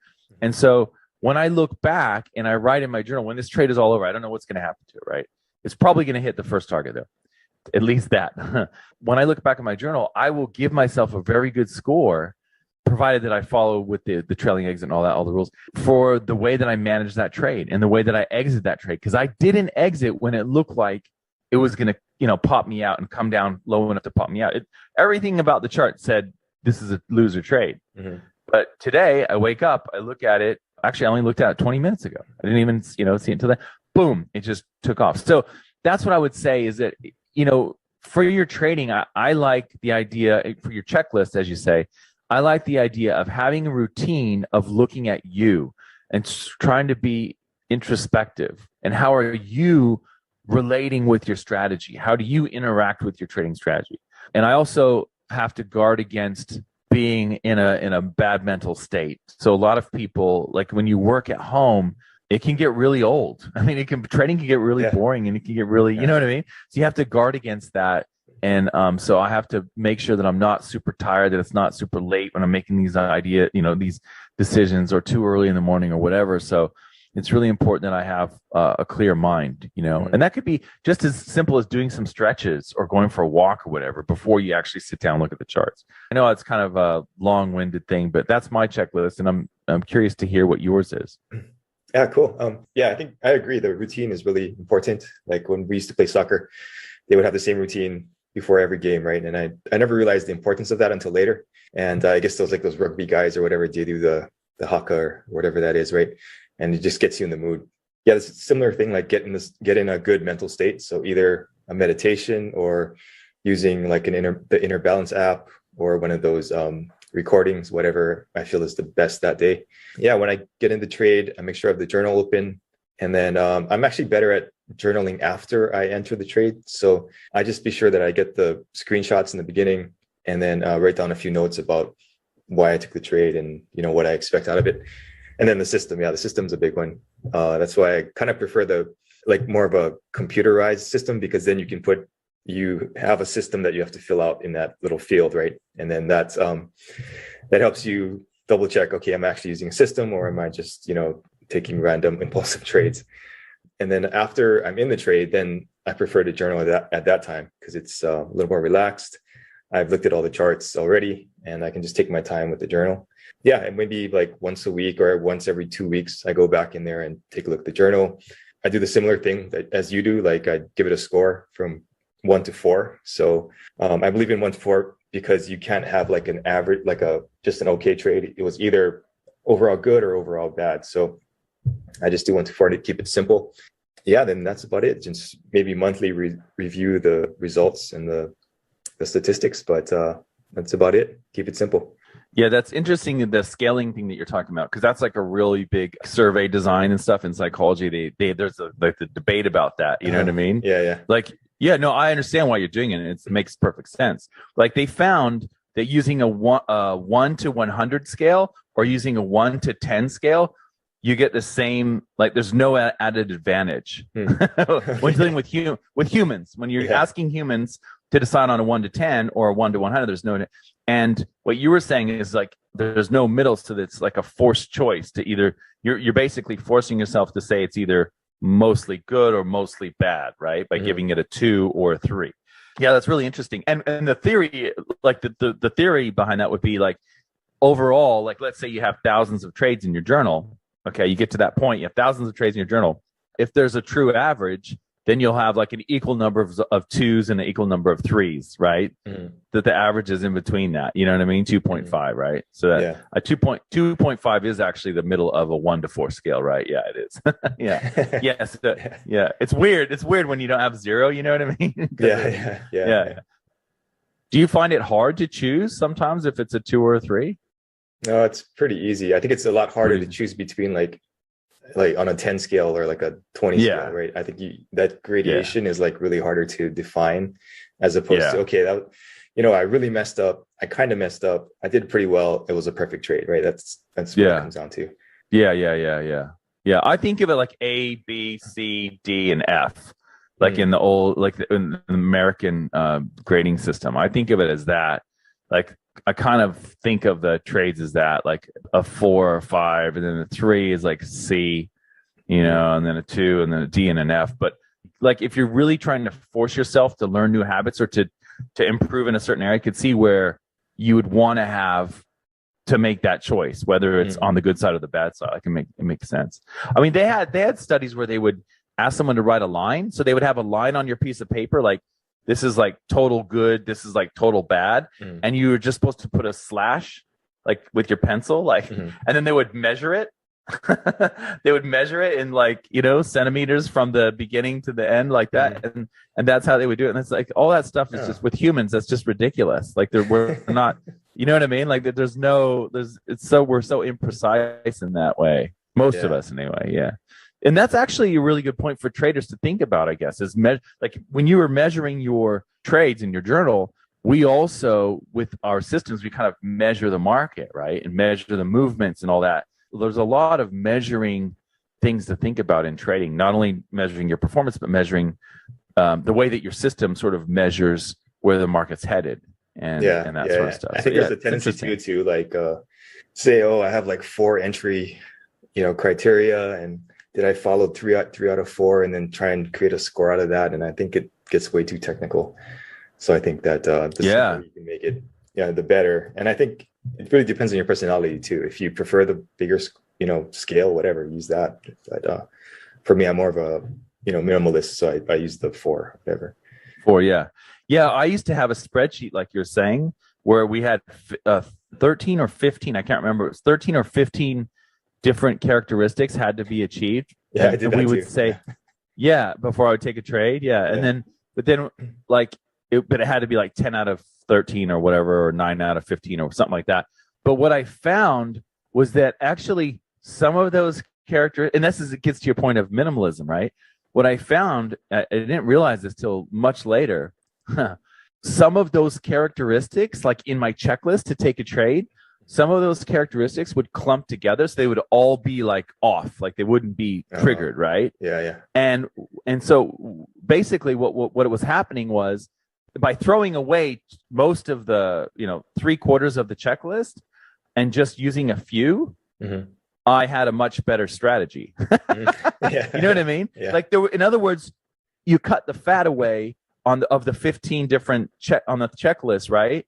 And those like 3 or 4, whatever it was, I can't remember. I think it was like 3 of them that would actually were the best indicators of whether or not I should take a trade. So the other stuff was all fluff, or like it was kind of like people use, they use like the stochastic and the MACD for confirmation, or you know what I mean? Like it was kind of like that. Like it was like, well, that's just there's overlap. There's shared. They say in statistics it's shared variance, where they're both accounting for the same thing. So it was ridiculous. So measuring is really an important topic for traders, I guess, in many different aspects. It's fascinating, actually. Yeah, it is. There's a real tendency to get really specific and technical about it. But I think if you take a bigger, more holistic view of it, I think it becomes a lot more useful. Definitely. Yep. All right. Thanks, Walter. All information in this podcast is for educational and informational purposes only and is not trading or investment advice.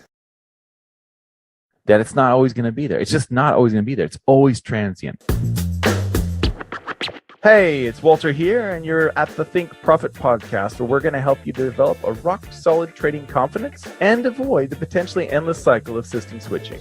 Right, Hugh? That's right. We're going to help you develop a wealth mindset, develop a trading strategy that fits your core personality, and help you overcome the obstacles that stop over 90% of traders. All right, Hugh, sounds good. You ready to go? Yeah, let's do this. Hey, Walter, what are your thoughts on cultivating a growth mindset?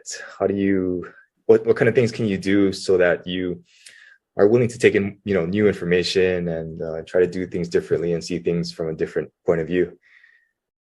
It depends on how you learn or see the world, but you can often use like examples from the world. So for example, this morning with one of my kids. So when you say growth mindset, I immediately think resilience. I immediately think when challenges creep up, as they always do in life and certainly in trading, what are you going to do about it? Okay. So one way to look at things is to see the world is constantly changing, which it is. The world is always changing. We have this, like, we can romanticize what it was like back when we were kids, or when we lived in a certain place, or when, this person was around who's not around anymore, or whatever. But if we think about life as always being change, as a person in this world, we have to learn how to deal with that. You can look at things, and that could be an example of that. So like I was telling my kid today, we were talking about making a sandcastle at the beach, and how, like, if you come back later, the sandcastle might not be there. Like if you make it right on the verge of if you build a sandcastle and the tide's coming in, the tide's going to come in, it's going to, mess it up, weather it down. Probably, you wouldn't even know within a day, you wouldn't even know that there was a sandcastle there, right? Mm-hmm. But sometimes you make the sandcastle and then the tide's going out, so it actually stays a bit longer, right? So that's how I look at challenges and things that come up in your life. It's like, that's kind of like that sandcastle. It seems like it's really strong, and the waves that come up, they can't even get over the wall, and it's so, it's so powerful in that. But then you come back later, and over time you see it's completely gone. So, and that's how it is with our trading challenges. Something feels like it's so difficult to get through, and there's no way you'll get to the other side.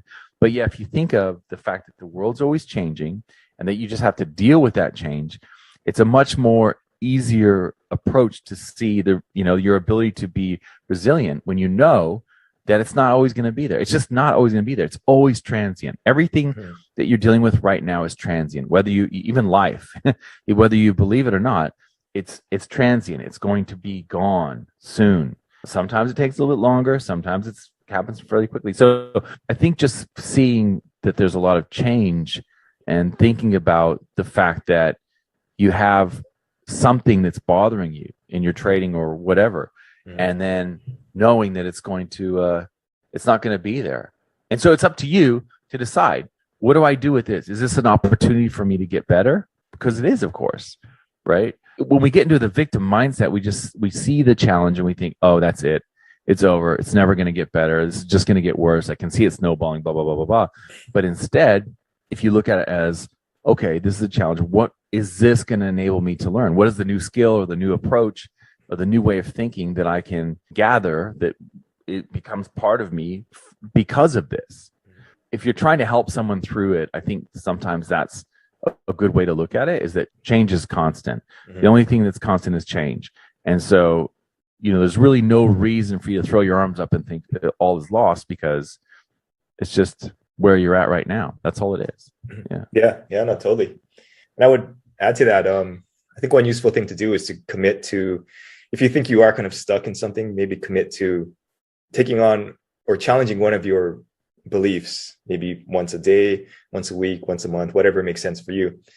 And just try to see the other side of that belief. And if you can, at least consider the other point of view, I think it goes a long way to helping you see other points of view in other parts of your life. And if you have a big problem, it might be hard to see the other side of that immediately, or change that immediately. But if you start to use like small examples, something like, oh, I shouldn't eat oatmeal at breakfast or something, and why not challenge that idea? Maybe eat oatmeal. Maybe it does give you more energy, or maybe not. But at least you try to explore that idea. So I think that's another useful exercise to help you kind of overcome some of these ideas that have been really deeply ingrained in your psychology. Yeah, absolutely. Yeah, that makes perfect sense. Like, you can use that approach to challenge the limiting ideas that creep up. Like, catastrophizing is a big one for traders. Like, oh no, I've lost for 3 weeks now. I'm never going to make it. It's never going to work, blah, blah, blah, blah, blah. So you can challenge that. Say, well, hang on. Am I doing the same thing that I did in my back testing? Yes. Okay. What did my back testing show? Did it show any drawdowns that were similar to this? Oh, yeah, absolutely. Okay. Yes. So is this really any different from what I would really expect?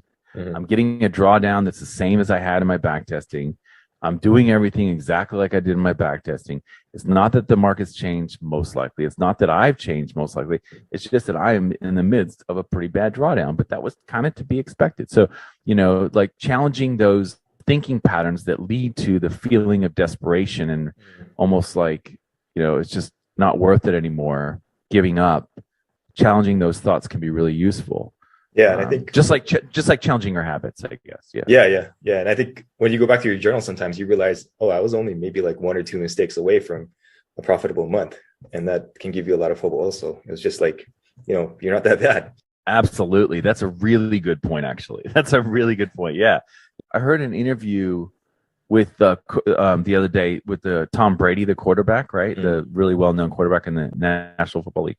And he was saying almost exactly what you said, but he said it in his world. He was saying that when his team plays at a really loud stadium, like the one in Seattle or whatever, it makes it really hard for them to audible out of their play into a different play and stuff like that, because people can't hear, and it's hard to, it's just really difficult as an offense to snap the ball and everything and everyone be on the same page when you can't hear because the crowd is so loud, right? And what he said was that might mess up 6 or 7 plays a game.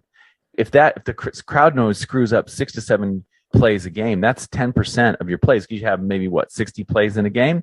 So that's like about 10% of the offensive plays that you have in a game are actually screwed up. That's a lot to overcome. And it's kind of exactly what you're saying. Let's say you have 20 trades in a month and 2 of them you didn't do so well at for whatever reason. You didn't execute very well. But looking back on that, just having done those, if you had done those the right way as you should have, like, instead of getting out early, you held on for the whole trailing exit to get you out and all that, it would have been a completely different month, right? It's sort of the same thing. Just that little time, like sometimes it's hard for us to see that it's just right there. It's just so close. It's just that little bit, like just a few things, if they fall in the right place, if you approach them as you should, it completely changes everything. So yeah, that's what I respect about Brady so much too, I think, is that he always looks at those little things, right? And I think that's why he's so good. Yeah. Are they undefeated this season? I think they have one loss. One loss, something like that, right? Yeah. And I mean, he got kicked out of the Patriots basically, and now he's like killing it with Tampa Bay. So little things matter too. Yeah, exactly. That's exactly right. Yep. All right. Thanks, Walter. Thanks. All information in this podcast is for educational and informational purposes only and is not trading or investment advice. Demand. The dollar's not doing so well. There should be more demand, and it never happens in the market. So the long-term view of that, in my opinion, not advice, but is just to, stack some up and have it on the side somewhere, and buy when it hits the support levels, and that's the best you can do. Otherwise, every time somebody says, "Oh, it's going to go up, it's going to go up," and it never does. It just goes sideways, or it even goes down. So, yeah, it is tough to play. Yeah, that's exactly right. Yeah, it's fascinating.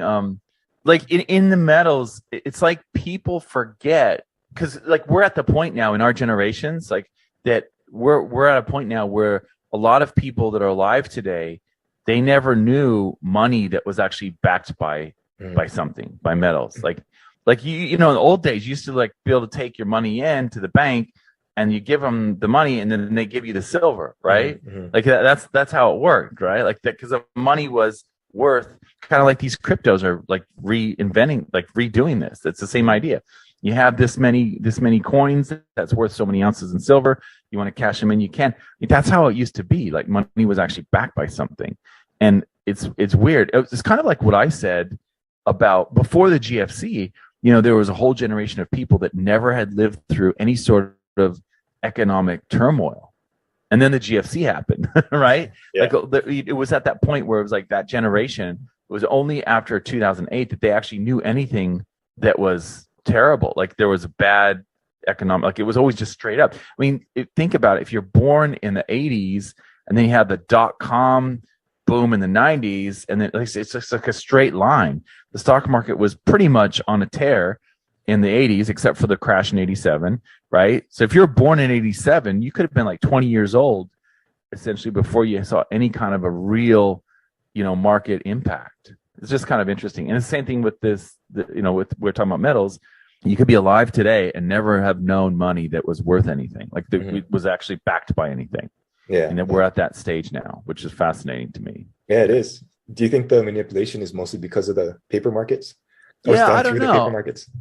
Yeah, I think so. I think like people who know more about it than I do, that's what they say, right? They say that there's like a bifurcated market. There's like the real metals market, like if you want to buy metals, and then there's the paper market where it's like, you're quote buying gold or whatever. So I think so. And people will say that the paper markets are manipulated so that the powers can actually go and buy the actual metal cheap, right? Mm-hmm. That sort of thing. And they say the same thing about cryptos. I mean, there's always been the market manipulation boogeyman. Like we're always talking about that in the markets, right? It's like, but I mean, then you have these things that come up like the LIBOR scandal and all this stuff. Like these things come up and people are like, well, hang on, well, maybe there is something weird going on, right? Or all these politicians who have these amazing portfolios. Like why would they want to remain politicians when they're so good at picking stocks, right? All that sort of stuff. Yeah, that's a conclusion I came to too. Also, I think the paper market probably has something to do with it. I don't know if it's the entire story, but I think going forward, like stuff like Bitcoin that is going to have futures and options and ETFs or whatever, I think is going to be kind of fall in that basket too. Like it might be somewhat manipulated. Yeah, that's right. Cool. Thanks, Walter. Thanks. All information in this podcast is for educational and informational purposes only and is not trading or investment advice. It's funny, I haven't heard it mentioned in a long time. I mean, we've mentioned it a few times. So my thoughts are that, yes, you can sort of graph those emotions, but Elliott wave in itself, I think, can be useful. It's really a microcosm of the markets where everyone's going to see it a slightly different way. So even if we're all Elliott wave theorists and we all participate in the same market, we're still going to have differences in what we decide to do in terms of buys and sells and when it's oversold or it's a good time to get in or whatever. So it's interesting, but I wouldn't use it for anything other than like a long-term cycle. Let's say I'm retired and I have a lot of my money in shares. I might look at Elliott wave for a way to maybe lighten up if I'm worried that there's going to be a general market correction, That could be useful, I suppose. But as an everyday tool, I don't know if I would necessarily depend on it. That's just me. What do you think? I've personally only seen Elliott wave work on a strong trend. So I think in the beginning, when everybody first learns Elliott wave, at least for me, I had the tendency to try to explain every single move in terms of Elliott wave. But then I think it only works on the strong trends. And if you look at like, what's his name, Bill Williams' work, right? He said that Elliott wave works not 90-something% of the time if it's in a strong trend after his breakout signal, right? So I think that that's one way that it can be useful. And I think that it kind of shows not only what you're talking about, but I think the overall mentality of the population. So for example, you're gonna have your early adopters, right? So that's like your wave one. And then those guys are gonna jump in early. They have some sort of early indicator. They have some sort of hunch or whatever it is, right? They're gonna jump in early. And then they're gonna take some profits. So there's gonna be a pullback. And then your general population gets in, right? That's the, was that 1, 2, 3, wave 3, right? And then you got your late adopters, people who are always late to the party. They're always jumping in at the wrong moment. And then that's your wave 5. And then it blows off or whatever, right? So I think that's another way to look at it. Yeah, I've never really found it to be that useful in anything but a trend, a strong trend. So the trick is to like figure out if that's a strong trend or not also, right? But I think that seems to be the only way it's really useful. And like you said, maybe it helps with lightening up your position or taking profits in the case of crypto, and instead of just using that to trade on an everyday basis. Exactly. Yeah, I would say like if you're in cryptos, you could argue like it depends on how you look at the chart, like the time frame of the chart and stuff and the scale. Like you could argue that, for example, Bitcoin, which is the crypto that most people talk about, you could argue that it's either just had its third wave or it's just had its fifth wave. You know what I mean? That's to me is the problem with Elliott wave. Yeah. Like if you go back and look at Bitcoin when it ramped up to 1,000, is that like wave 1 or you know what I mean? Or is wave 1 the one where it went up to like 19,000? Do you know what I'm saying? Like where it really depends on the chart, the scale, and all that. But that's what Elliott wave theorists will say is the strength of Elliott wave is that it's fractal in nature. You can use it on the 1 hour, you can use it on the weekly. That's kind of one of the things that they'll say. But I guess I'd probably say it's just completed wave 3 and it's in the correction now as we record this in December of 2021, mid-December 2021 as we're recording this. I would say that it has completed wave 3, it's correcting, and then it'll ramp up for another like really strong wave 5, almost parabolic, and then it'll have kind of a major correction, and that's just my male intuition. I don't really know, you know what I mean? Yeah, like, that's the problem, right? It's so subjective. Yeah. Like kind of like Fibonacci. Exactly. Where do you draw the high and the low? And Yeah, exactly. Yeah, exactly. Yeah, exactly right. Yeah. Whatever works for you, I guess. Yep. All right. Exactly. Yeah. See ya. See ya. All information in this podcast is for educational and informational purposes only and is not trading or investment advice. You have to be really on your game in terms of execution. Hey, it's Walter here, and you're at the Think Profit podcast, where we're going to help you develop a rock-solid trading confidence and avoid the potentially endless cycle of system switching. Right, Hugh? That's right. We're going to help you develop a wealth mindset, develop a trading strategy that fits your core personality, and help you overcome the obstacles that stop over 90% of traders. All right, Hugh, sounds good. You ready to go? Yeah, let's do this. Hey, Hugh, so I have a question here from a trader, and he was having issues with taking losing trades. So his issue was that he really didn't like losing, and he had been through some, life experiences recently that were difficult for him to withstand, like financial losses related to the trading world, but not really his, it wasn't related to his trading, right? So it was related to his investments. So he's having troubles losing. He came up with this strategy that was really good. It was interesting though. It's funny side note is that he learned the strategy from a guru, but he and all of the students that were learning it from this guru all figured out that the strategy had a losing expectancy. So they got together and they kind of flipped it around. So no, they took elements of it, but they flipped it around and they made it into a winning strategy. So they used elements, but they actually just changed it so that they didn't take as many trades. Not a complete 180, but almost like a 180 on the strategy, right? Anyway, so they were trading it and it was working quite well, but he had an issue because it had a low win rate. I think it was a 38% win rate, if I remember right, but it had a really good reward to risk ratio, risk to reward ratio. It was like 4-1 or something. I can't remember exactly, but it was around that, So, so he's like, he was having issues. He's like, I know it makes money, but it doesn't trade that often. The trades come and go very. So I'm going to switch to a lower time frame, and it's like a 1-to-1, right? And it has like an 80% win rate, but it's actually less. It wasn't actually 1-to-1. It was a little bit 1 to 1.3. So he's risking 1,300 to make 1,000 basically, right? But it had a really high win rate. And so he was asking me, what do you think I should do? Well, I think what's happening is a lot of you've had these issues around your life, around finances, and so you really dislike that feeling of losing money because you've gone through a lot lately in terms of losing money and stuff, which is not really his fault at all. It's just bad decisions, like bad partners and stuff. So I said I would probably do both.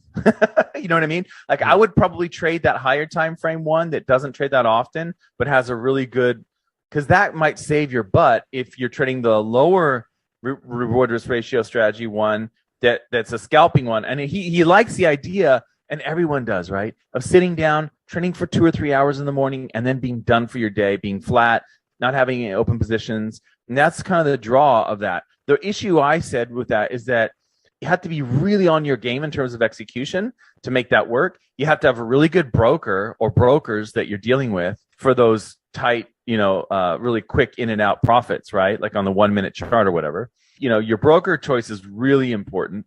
You have to be super on your game in terms of your psychology and, setting that time. Like I'm only going to trade 2 hours or 2.5 hours or 3 hours, whatever it is, and just walking away no matter what. Maybe even giving yourself a certain number of bullets. Like you say, I've got 3 bullets today. I can take 3 trades.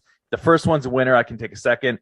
If the second one's a loser, I can still take a third. All right. But if I have first one's a loser and the second one's a loser, I can't take the third, things like that. You have to have these rules in place so that you don't overtrade and stuff like that. So anyway, that was my idea. I don't think he necessarily liked that idea of trading both of them because he really wanted to move just to the one. But it's just, for me, this idea of getting away from losing can often lead to even more difficult trading situation because when you're trading those lower time frames, you're open to broker issues.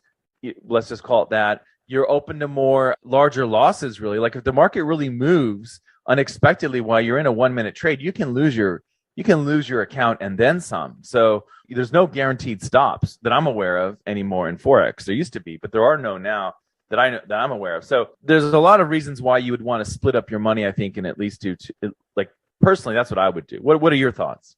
Yeah, I think it's either you just got to figure out what's the best thing for you, and is it is it a case of you're trying to find the grass is always greener on the other side, or is it really because you don't like to lose that much? And I think like you said, I think the situation played a lot into it. So maybe he should take that into consideration, maybe take a little break or something, and then see if that's really the case. But I think that you'd have to figure out what's really the best for you, instead of asking somebody else. Kind of just do, like you said, do all three, or do both, and then see what happens. And then you have the three scenarios you could go, right? You could go both, you could go one way, you could go the other way. And I think it's just a matter of trying to figure that out and see what works the best for you. Yeah, and sometimes I think as traders, we, like normal people, we react to the last thing that happened. Yeah. You know how you react to the last trade or whatever, the last month, the last week, and it's easy to do that. It's easy to react and say, I'm going to go against my my last. I hated trading the 4-hour charts. I hated checking the charts every 4 hours. I hated going to sleep knowing that I had risk on, all those sorts of things. So I'm going to move to the 1-minute charts and trade that, and then I'll be done. There's that sort of thing too, where you kind of react to what happened in the past. Yeah, but then once you get into that 1-minute chart, you're like, oh, this sucks because I have to watch it all the time, and then these losses compound quickly, and so yeah, exactly. Like I know a couple that does the 1-minute stuff on the euro every morning. And they take, I've mentioned before, I think they take breaks. So they take the summers off in Europe. They're in Europe, and they just sail around and stuff. In the summers, they don't trade at all, like, June, July. And then also what's kind of cool is they have their own offices in their house. So they both they trade similar system, really. It's almost the same thing in different rooms. And then after the London Open, they come and meet. And they kind of talk about, like, did you get this trade? Did you get that one? You know what I mean? Because they're trading the same.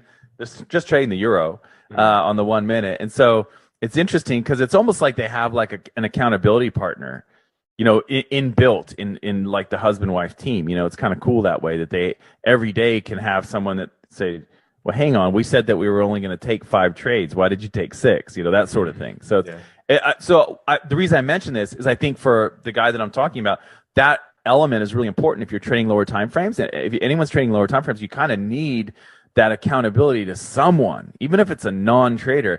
You need someone to look over what you're doing to make sure that they understand the parameters, the rules, what you should be doing, and that you're actually doing that, because it can be tough for you to be, your own coach. So, yeah, no, totally. I think a lot of those guys who used to be bank traders can attest to that, right? They had a supervisor, and now they don't have the supervisor at home, and then that's it. Yeah, exactly. Yeah. All right, cool. Thanks, Walter. Thanks. All information in this podcast is for educational and informational purposes only and is not trading or investment advice. The goal they set isn't concrete enough or something? Like it doesn't motivate them enough? Hey, it's Walter here, and you're at the Think Profit podcast, where we're going to help you develop a rock-solid trading confidence and avoid the potentially endless cycle of system switching. Right, Hugh? That's right. We're going to help you develop a wealth mindset, develop a trading strategy that fits your core personality, and help you overcome the obstacles that stop over 90% of traders. All right, Hugh, sounds good. You ready to go? Yeah, let's do this. Hey, Walter, how important do you think the big why is? Your big why of trading, why you want to do it? Do you think it's necessary, or do you think it's kind of optional? Like why you want to trade? Yeah. For me, I think it's more like you just kind of know. Anyone was the first time you took a trade, or the first time you saw people trading, and you just knew you wanted to be a part of that, I have a friend in England, and he was kind of like that, like he ended up getting a job where he saw the traders in the trading room, and he saw what they're doing. He's like, I want to be a part of that. You know what I mean? So sometimes it's like maybe the first time you see someone do a sport or whatever. Like I remember the first time when I was a kid, I saw some kids surfing, and they're like my age, but they were having fun, and it just looked like something I really wanted to do, So sometimes I think you're just kind of drawn to it. Like, it's just like, you want to do it. Like, it just makes sense. But I think maybe what you're talking about is a little bit more of like building on a foundation of, could be wrong, but like building on a foundation of sort of like, who's that guy that wrote the book, The 7 Highly Effective Habits or whatever, the guy in Utah, Stephen Covey. Yeah. Like he has that company, Franklin Covey, right? Where you get these planners, and maybe people have done the course, I've done the course.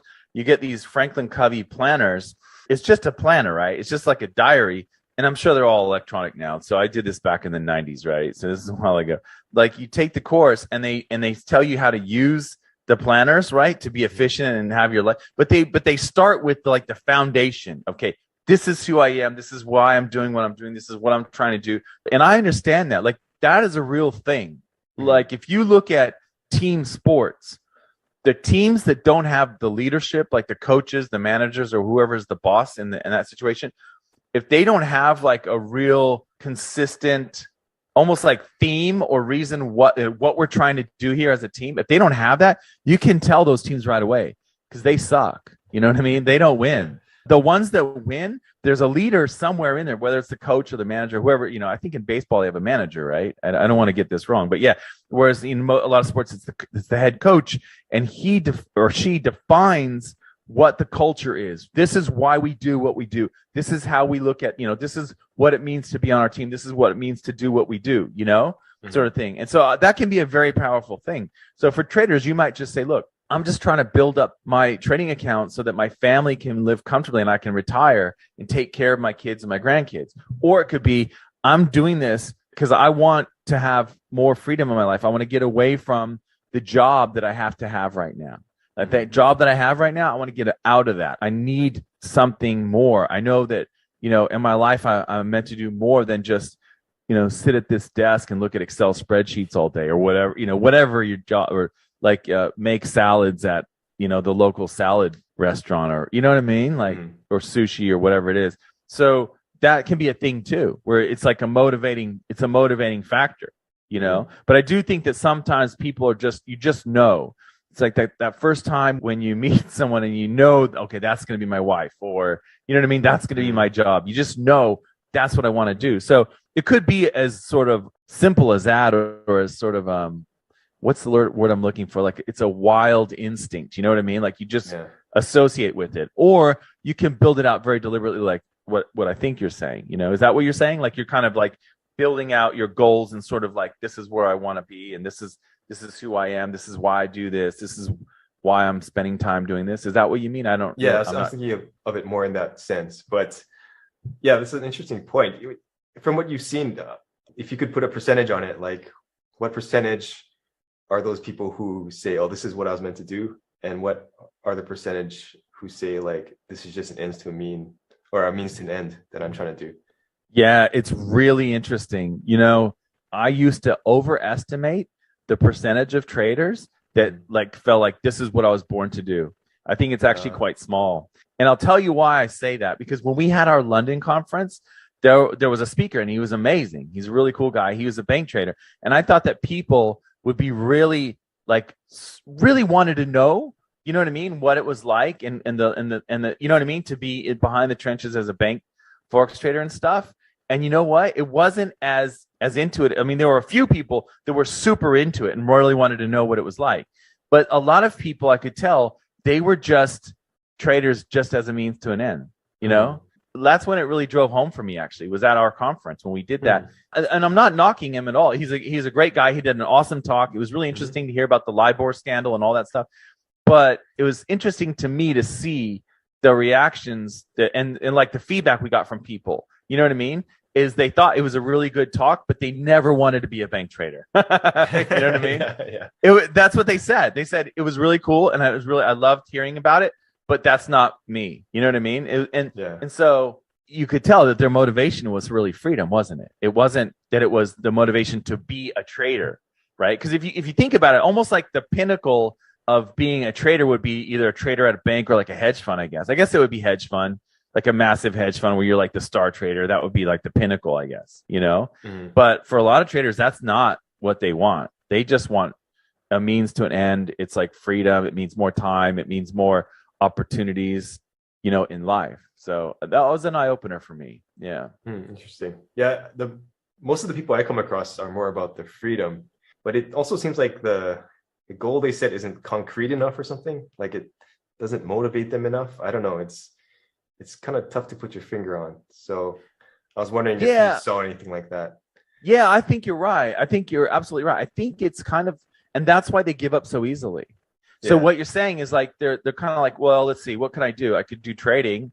Let's see if that works, or I could like flip some houses, or I could do like an internet business where I sell stuff on Amazon. You know what I mean? It's like they have these different options, things to do, or I could do options. I could trade options. I could trade crypto. Like, they have these different ideas about what they can do. Trading is just kind of one of the ones that they're going to try along the way. So it's definitely not that they feel like they're built to be a trader or born to be a trader. It's just like, okay, this is something I'm going to try and see how it goes. So they're not exactly married to the idea that has to work. And the traders that say, like, in their head, I got to make this work, those are the ones that generally make it work. The ones that say, I'm going to try this for a while, and if it doesn't, if I can't get it to go in the next year or so, I'll just do real estate or something like that. So that, I think you're absolutely right. I think there's a lot of that going on where it's just they're not really focused on the goal of succeeding as a trader. They just want something kind of easy or quick. They don't want to trade time for money. So they've got to do something that's not trading time for money, essentially. Yeah, totally. Yeah. All right, thanks, Walter. Thanks. All information in this podcast is for educational and informational purposes only and is not trading or investment advice. And the guys at the seminar were saying that the girl that they learned it from, like, she was driving Ferraris and stuff. Okay. Hey, it's Walter here, and you're at the Think Profit podcast, where we're going to help you develop a rock-solid trading confidence and avoid the potentially endless cycle of system switching. Right, Hugh? That's right. We're going to help you develop a wealth mindset, develop a trading strategy that fits your core personality, and help you overcome the obstacles that stop over 90% of traders. All right, Hugh, sounds good. You ready to go? Yeah, let's do this. Hey, Walter, I thought we could talk about your experience with grid trading and using EAs to get rid of your emotions, so-called emotions around trading. Yeah. What's your experience with that, and how did it work out for you? Yeah. So the way I found out about it was actually the one and only trading seminar I ever went to. Mm-hmm. And they were talking about it, that was one of the strategies that they discussed. They talked, the two traders that were kind of in charge of it during the time. And it was funny because, I was at the phase where I thought that my strategy that I had, it was actually making money. When I went to that seminar, I was actually making money. And I thought that the strategy that I had that I was using was the one they were going to talk about. I don't know why in my head I had it like, you know what I mean? Like this was the strategy. And so I thought, and it blew my mind because they talked about things totally different, like grid trading. So for those that don't know, what happens with grid trading, you layer these orders on, and you can do it directional or non-directional, where, in other words, you could have stacks of buy trades and stacks of sell trades. And the big thing is when it goes kind of like a grid. So when it goes from one level and cashes you in, it goes up, and then it gets to the next level where it cashes you out, but it also gets you into another trade, right? So you can have these distances really wide, like 50, 25, 100 pips apart or more, or you can have them really tight, which is like kind of what we were taught at the seminar. And that's what I did. So I traded. So they were trading it on the pound yen. So when you figure that, when you want to say you want to do grid trading, and the guys at the seminar were saying that the girl that they learned it from, like, she was driving Ferraris and stuff. Okay. So let's just set that up as a context. So I was, like I said, I was making money with my strategy, and it was really exciting. And so I was like one of the only persons at the event that actually were making money, because you have lunch and stuff and you talk and chat and stuff. But I still wanted to try grid trading because it was so interesting. So I did it on the pound yen, and it's really funny because it's like one of those things where we were kind of banking on the pound yen going up. And at the time it was going up, right? But then it totally crashed. And it was like 2 months after the seminar, right? It totally tanked off, which means in grid trading, you're going to have a couple of trades that you just took at the top that you're holding when it's underwater. And the whole thing about grid trading is, what do you do with those trades, right? Like that's kind of the defining. Yeah. So to make a long story short, I eventually stopped trading the pound yen. Then I got into the Aussie yen, because you kind of want a pair that you have a reason to suspect. Well, at least in my thinking, I wanted to have a pair we had a reason to suspect it was only going to be going in one direction. And that's what they were doing with the pound yen. They were basically just buying it. And with my Aussie yen trade, like a year later or whatever it was from that seminar, I was doing the same thing. I was just buying it. But my trading buddies and I had figured out that instead of having stop losses, or instead of getting out of our trades, we would just have a few options running. So that would be a put option, right? Yeah. So we had put options so that if we did get stuck with a few of those trades, and we were trading 3-pip grids. So every 3 pips we had, yeah, I know. Every 3 pips we had the stacked orders, right? Yeah. It was crazy. I think we had like 4 or 5 options, something like that, or maybe it was only 3 or 4. But we were basically anticipating that we get spiked and we'd have like maybe a couple of trades. Oh, and our grids weren't such that we would get in at 3 pips and we get out at 3 pips. I think it was we would get in at 3 pips and we get out at 6 or something like that. So there's a little bit of an overlap. See, there was even more risky than a normal grid, right?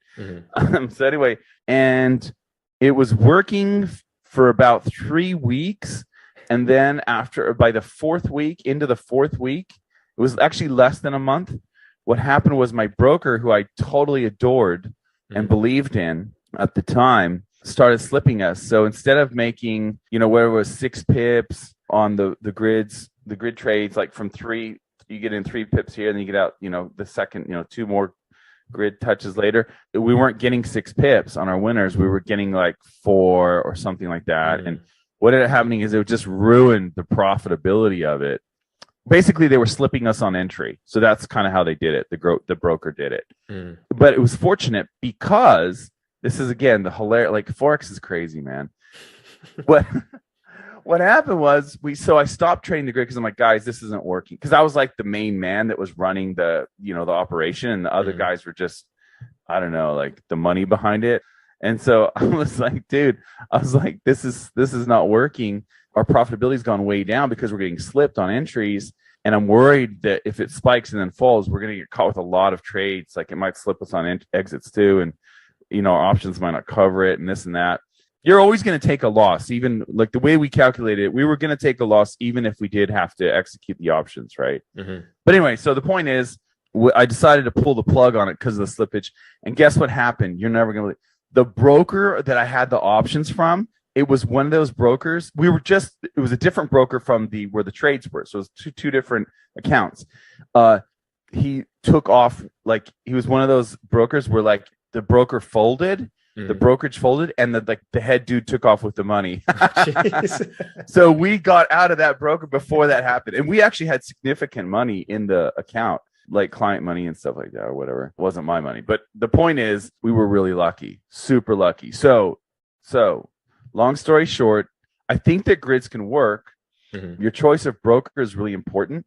It's probably going to be best that I've seen people talk about using like wide grids, like 25 pip grids and stuff.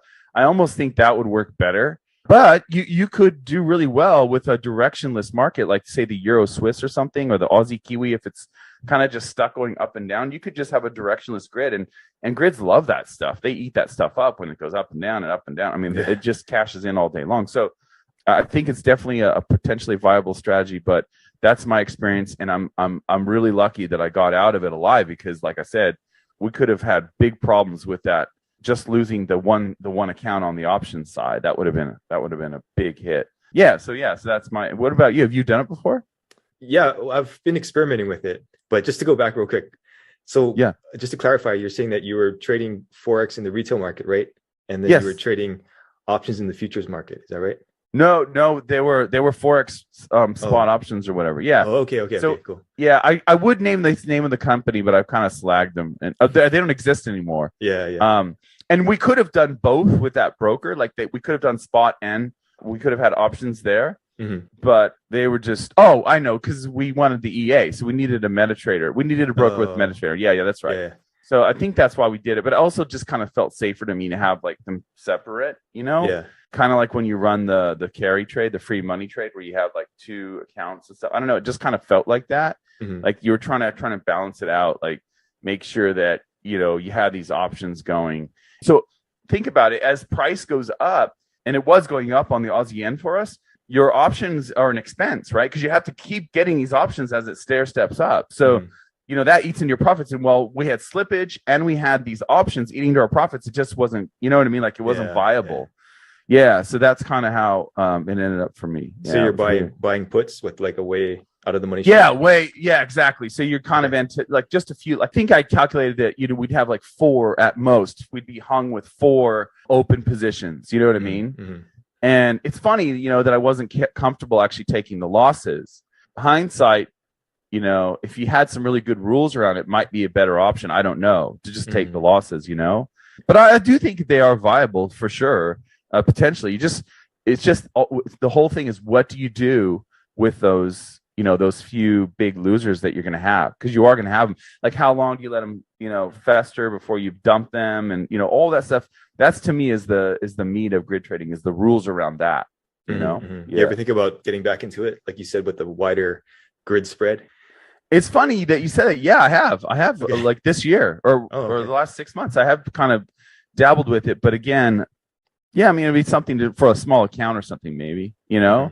to try and, I don't know. I mean, I'm not totally there, but I've been thinking about it. I've been thinking about it and looking at some tests and stuff, but I'm not like, 80% there, but it is in the back of my head, so it's funny that you bring it up. Yeah. Are you going to do it? Yeah, I actually have a good idea for like a EA. I haven't been able to program it up and test it out yet, but right. Okay. I think I got something. So I'll send you some ideas if you want, and we can totally each cool. ideas. But I haven't really actually done anything with it because I was like, that's kind of, like you said, you're gonna get hung with a few big losers, right? Yeah. So I'm like, okay, how do you get around that? But so it's interesting to hear what you had to say about that, and how, when you're trading that, when you're using that, how was your psychology? How did you feel in terms of like, Yeah, well, you feel like a hero, like when things are going well, right? You're invincible, and they're small. Like, I should have mentioned, these were super small positions, so they weren't even like a standard, 0.5% or anything like that. Like, it's just, they just keep adding up. Like, if you're as old as me and you ever played like Super Mario Brothers, where you jump up and you catch those coins, that's what it kind of feels like. Okay. You're like jumping out, ching ching ching ching ching ching ching. That's what it was like, Yeah. So my psychology was interesting, because I was thinking about this as you're asking me questions. When you're in the drawdowns, you in a sense, you kind of feel like, oh, it's definitely going to come back, right? And remember, you're trading a pair where you make money on the swap. So when you're hung up on those 3 trades or whatever, and then it falls 50, 60, 70, 80, 100, 200 pips, you're still kind of making a little bit of swap to kind of, make a dent in your loss. It's not a huge dent, but it does feel psychologically kind of good. And you also feel like, it's going to come back. It's going to come back. I know it's going to come back. So, you get into this stage where you don't want to take the loss, because you feel like it's going to get back up there. Yeah. So that's why I thought the options were the smarter choice than kind of going by my emotions. That was just, if you have some solid rules around there, I think you'll be fine, but you got to have something to deal with that. And to me, I don't think we ever had a point where we used the options. It was just an expense for us, I think. It might have been one time where we actually decided to pull the plug. I can't remember now. And that's the other thing is, so let's say you have a loss. Let's say you have like a $100,000 account, and you're making these little, 25, 50 pip trades like that. Each one is just a little cha-ching, cha-ching, really small, right? So, okay. So what happened if you have these options? So you would have, let's say you had 3 positions and you had to hold them through like a 200 pip drawdown, right? All right. So now you've got some pretty big losers. Instead of those turning into $25 winners or whatever, they're each of those is like a, I don't know, $700-800 loser, right? Something like that, right? Yeah. So it'd be about an $800 loser. Okay. Let's say if I'm saying 25 pips on the winners. So now, but remember, you're paying for these options. You've paid for all these options. So the options don't exactly cover the loss, right? There's a gap there, and there's the gap that you've been paying for these options all the way up the ladder. So it kind of felt like I do think we did at least one, now that I think about it. It kind of felt like the option wasn't doing much for me. You start thinking, should I even use these options? You know what I mean? Yeah. Which again is a dangerous thought, because I think the key is the solid rules around what to do when you're in you get hung up. It's crazy, man. Like, you're always like, but if you have the 25 or 50 pip grid, you might only have one, right? Yeah. In theory, you might only have one trade that you have to deal with. The advantage of those is that you have the one trade if you get stuck, but your winners, you have fewer trades because you have a wider grid, but your winners are bigger because they're wider, they're apart. So I could see someone getting excited about grid trading with a higher, and then slippage wouldn't hurt you as bad if you have like 25 or 50 pip grid. So yeah, I mean, now that I think about it, I still want to look at it. It's such an interesting, it's so different to all, normal. Yeah. In the back of my head too, I'm like, this should work. Something about this should work. You know what I mean? Like, I don't know. Yeah, totally. Like it almost is, like I said, it's almost best to find like a directionless pair. Like I could see where people would use a filter. Like they go, okay, this pair is not going anywhere, so I activate the grid. Like I could see people doing that. And then it finally breaks out into a trend, and then they just dump that last trade. Right? I could see people doing that and being pretty happy, or even using seasonality. So they go, oh well, it's June, July, so it's unlikely that the EURUSD is actually going to go anywhere. So we're going to activate the grid. It's usually pretty. I could see that making sense to a lot of people. Yeah, and I guess on the option side too, you could do a little bit of stuff like maybe some sort of credit or a break-even spread where you would cover like most of your downside or whatever. Yeah, that's what we did. We try to cover most of it, but if you try and cover, the problem is if you try and cover more or all of it, it just means your option expense goes up as you're, assuming you're trading a direction. Right? Yes, exactly. Yeah, and that's assuming you're trading a direction like a grid where you kind of have a bias. Like we were only buying, we weren't selling. We had no sells, So, but that we had good reason. There was a big wide gap between the Aussie interest rate and the yen interest rate. So we were collecting swap on our trades and really on our losers. Like when there was a pullback, that's the only time you'd ever get swap, because otherwise you just get cashed out almost immediately, Yeah. So yeah. So it was really interesting. Yeah. Okay, cool. Yeah, I just wanted to kind of see what you did with that. But yeah. Appreciate you sharing. Yeah, thanks. All right, thanks. All information in this podcast is for educational and informational purposes only and is not trading or investment advice.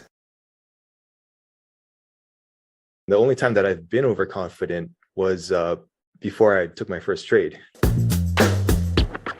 Hey, it's Walter here, and you're at the Think Profit podcast, where we're going to help you develop a rock-solid trading confidence and avoid the potentially endless cycle of system switching. Right, Hugh? That's right. We're going to help you develop a wealth mindset, develop a trading strategy that fits your core personality, and help you overcome the obstacles that stop over 90% of traders. All right, Hugh, sounds good. You ready to go? Yeah, let's do this. Hey, Walter, how often do you see the overconfidence bias in trading, and how do you get over that? For me, when I look at this, the traders that have confidence are the ones that have a lot of experience with their strategy. So they may be trading for a long time, and that it gets tempting. So two things: people who have a lot of experience in their system, a lot of time trading, testing, and they really want to ramp it up.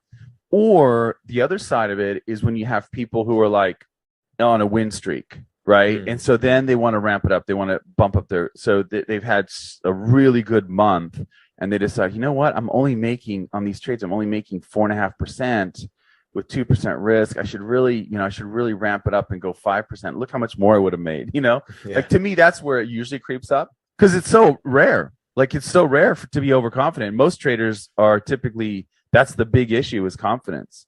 And that can be sorted out by, doing your homework, making sure that your strategies work for you, getting your data, looking at that, applying that to your analytical mind and saying, look, I have all these data that say this works. And then getting all this experience and all these feelings of winning, even if it isn't just Forex Tester Simulator or something like that. The other thing is, if you trade a lower win rate strategy, you never have confidence, because you just know the next trade is going to be a loser.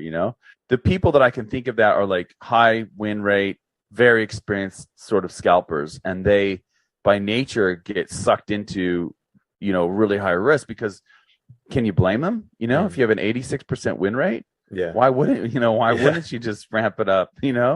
So I had, like, my first trading mentor, he was like that. He was hardcore 3-minute chart, just boom, boom, boom, boom, boom.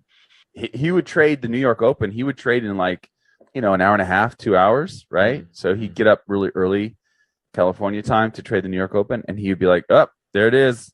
There's my wife's car, or I remember one time I was sitting with him, he goes, okay, I just paid for a new kitchen, like he's just like that. Like he's just like super confident. Just, I know. But then also he would beat himself up. He'd go, oh, I sold the pound at the high of the day. you know? Mhm. I sold the pound at the high of the day and I only made 15 pips. Look, I would be up 75, 85 pips right now if I held on to that trade. I'm like, but dude, that's not your system. You know, Yeah. you're a scalper. Yeah, So yeah. you can't beat yourself up with that, you know? But yeah, he was one of the most confident traders I remember training with. Yeah. What about you? What do you think? Have you ever been at a point where you feel super duper confident with your trading? Because I have a hard time getting there, to be honest. Like, Yeah. I feel like I'm at the point where I want to let the numbers play out, but not necessarily that like I'm like, yes, I'm a hero. I'm gonna win this one. Like I just never know. I always just assume it's gonna be a loser, calculated as such. But I do feel like, I guess like the casino. Like I don't know if this player is gonna take a lot of money from me, but I do feel like overall I'm gonna win. I guess I kind of feel like the casino. So kind of like the casino's worried about someone tricking them or stealing some money from them or something. I kind of feel like that, I guess, more than like a super confident. I don't know. It's just maybe that's just my nature. Yeah, no, I mean, I think to be a long-term trader, I think you do have to have like awareness that something could go wrong like all of a sudden. So you have to be vigilant about like, keeping up with your journaling and looking at your trades and making sure that you're doing the right things, right? So I think, yeah, that is really hard. And the only time that I've been overconfident was before I took my first trade. It's like, oh, this looks easy. Let's do this, right? Yeah. And I think that's a group of people that I've seen before, like really intelligent, really educated, and they think that trading is like something that they'll pick up in a weekend or whatever. And that's even if they're along in the process a little bit, I think they can still be really overconfident. That's like one of the few groups that I've seen. But otherwise, yeah, I agree with you. I think it's really hard to be just confident in your trading, right? Yeah, it is. I mean, I really do. When I put the entry orders in, I really do think, well, this is a loser. Like I just calculated as such. I assume it. And then once I put the order in, then I just really hope. Like, I'll give you an example. So yesterday I had a breakout trade on the yen, and there's 3 profit targets. And it could be a buy or a sell, right? In the morning, which is the Asian open, right? And so I saw during the day, like late in the afternoon, around before dinner, I saw that it was going to be a winner. Well, I saw that it hit target 1 and target 2, but I didn't know if it was going to hit target 3, right? And so I did kind of have that in the back of my mind because they're kind of rare to hit all 3 targets. You mostly just hit 1 or 2. Like if you can hit mostly 1 and 2 target, you're fine. It's a profitable strategy. But I was just thinking, like during the day, I was thinking, yes, because it had been like a week since I had another winner like that. So like the winners make 100 pips, and then if all of them lose, you lose 75 pips. So that's basically the strategy, right? Based on the targets. So you just need to have more of them kind of hit that second target, if it does break out. So yeah, I was pretty like I was kind of high-fiving myself yesterday when I was walking around because I knew that I had hit the first 2 targets, Yeah. But yeah, I mean, just little things like that. Because you'll find a lot of traders out there who are super experienced, who are really confident. And I feel like there's a danger that, there's a line that you can cross because that it just comes down to risk. Your psychology is so pumped up that you just feel like you can really push the risk, pedal to the metal with the risk. And I feel like that's something that people should be guarded against. But that's just me, Yeah. I feel like you're better off. Like the end result of that being a little bit, worried and a little less confident. The behaviors that come out of that, I think, are more profitable than the behaviors that come out of someone who's like, I'm the best, sort of thing, Yeah. Totally. All right, cool. Thanks, Walter.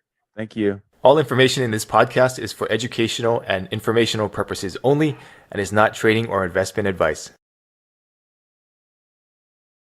It's not a shortcut. It's not a, get rich quick or it's a job like anything else. Hey, it's Walter here, and you're at the Think Profit podcast, where we're going to help you develop a rock-solid trading confidence and avoid the potentially endless cycle of system switching. Right, Hugh? That's right. We're going to help you develop a wealth mindset, develop a trading strategy that fits your core personality, and help you overcome the obstacles that stop over 90% of traders. All right, Hugh, sounds good. You ready to go? Yeah, let's do this. Hey, Hugh, so I was messaging a student, and he was saying, like, I really like this strategy.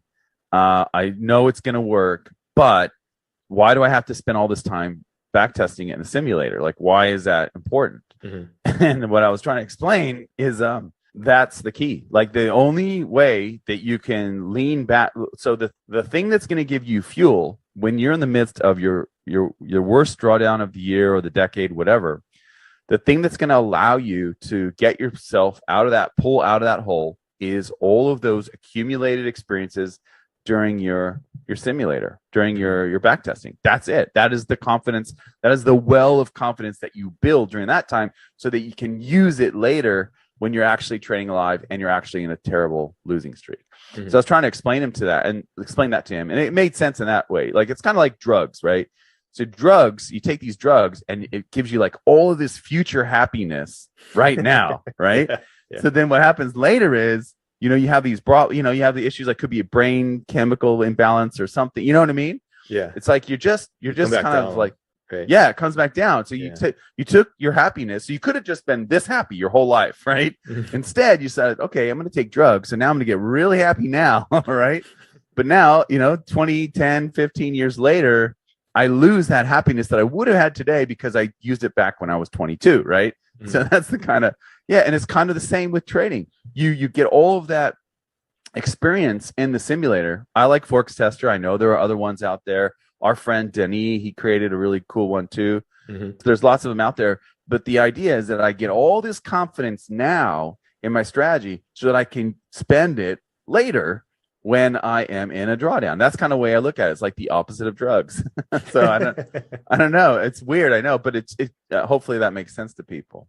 Yeah, no, that totally blows my mind. Like, in every other endeavor, you're always going to have to practice, right? Like you can't become a Premier League soccer player without going through the, starting in first grade or whatever, playing, and then going into the academy and all this stuff, right? Just taking a system and trading it is like trying to play in the Premier League when you haven't even done all that stuff, right? So yeah, it's just like getting the repetitions in, getting better, and it's the foundation of your training. Yeah. So that's the way I see it.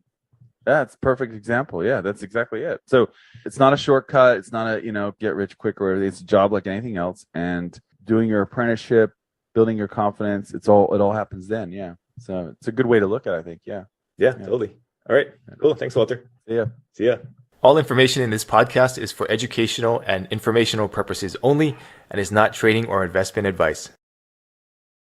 Scalping is really good because it gives you quick feedback, but it's also really bad because it gives you quick feedback. You know what I mean? Hey, it's Walter here, and you're at the Think Profit podcast, where we're going to help you develop a rock-solid trading confidence and avoid the potentially endless cycle of system switching. Right, Hugh? That's right. We're going to help you develop a wealth mindset, develop a trading strategy that fits your core personality, and help you overcome the obstacles that stop over 90% of traders. All right, Hugh, sounds good. You ready to go? Yeah, let's do this. Hey, Walter, I've noticed some pretty common backtesting mistakes, especially from a psychological standpoint. So I want to get your input on that. And there's a list that I came up with here, and maybe you can add or disagree with whatever. But I think that when it comes to backtesting, some common mistakes that I've done and I've seen other people do are they have a preset bias to prove or disprove the system. They don't want to be wrong, so they try to only take profitable trades. They're not testing enough in terms of years or number of trades. They're testing too few times to be sure that the results are correct. They could have a bad testing session or be in a bad mood or whatever. They're quitting when the results aren't great. They change the system in the middle of a test. That's a common one. They don't follow the system. They don't do enough analysis after testing, and they don't have a good reporting system. They think that live results will be exactly the same as back testing. They don't consider risk management and what to do about correlation in the portfolio. Only test on one pair, stock or commodity or whatever, and then assume that that will work in other markets. They don't pay attention to missing trades. They enter and exit trades optimally and not honestly. So they try to follow the system, but then they don't kind of factor in, what would I have actually taken it there, or would I have taken it somewhere else? They only follow other people's rules, and they don't experiment for themselves. They throw out a system because it doesn't make X% a month. They try to optimize or over-optimize by adding more indicators or conditions. They try to be an automated trader when they should actually be a manual trader, and vice versa. And finally, not understanding the rules of a system that they are testing. They learned it from somebody else, and maybe they didn't get the complete instructions, or they're not following the instructions. So I know that was a long list, but what do you think? And is there anything you want to add or disagree with? Yeah, no, that's a good list. I would say, so I'm working with a couple of coaching clients now and who are going through this process right now. And one of the things I've noticed is, I'm not sure if it was on your list. Your list was long, but they were, I think you kind of touched on like what will happen is they'll do the test and then they'll be like, oh, well, I did this 5-year test and I only got, 47 trades or whatever. And so my thing is like, all right, but what happens if you add another 20 pairs or 20 markets? Yeah, so they kind of get discouraged, or they'll switch midstream. So like, let's say you're trading a strategy and you have one exit strategy, and then halfway through the test, you're like, oh, I should try this instead. And they do a lot of what you're talking about, like where they say the results aren't good enough after 30 trades, so they scrap it. Remember, the system is important and no one's going to deny that, right? But you can massage your equity curve in different directions by the way that you manage your risk. I feel like that is a lost art in trading, where people simply assume that their strategy has to get them to a certain point, when really, I think it's the opposite. I think your strategy just needs to get you to the starting line, and then from there, risk can get you where you really want to go. Like if you really understand the amplification that risk management's rules can do. So yeah, I think that's a great list. I would just say the most common ones I see are one of the ones you cover, like they basically scrap it too soon, or they assume that the end result is going to be, what they have there on the test, when in fact the end result can be something drastically different if you change the way that you manage risk,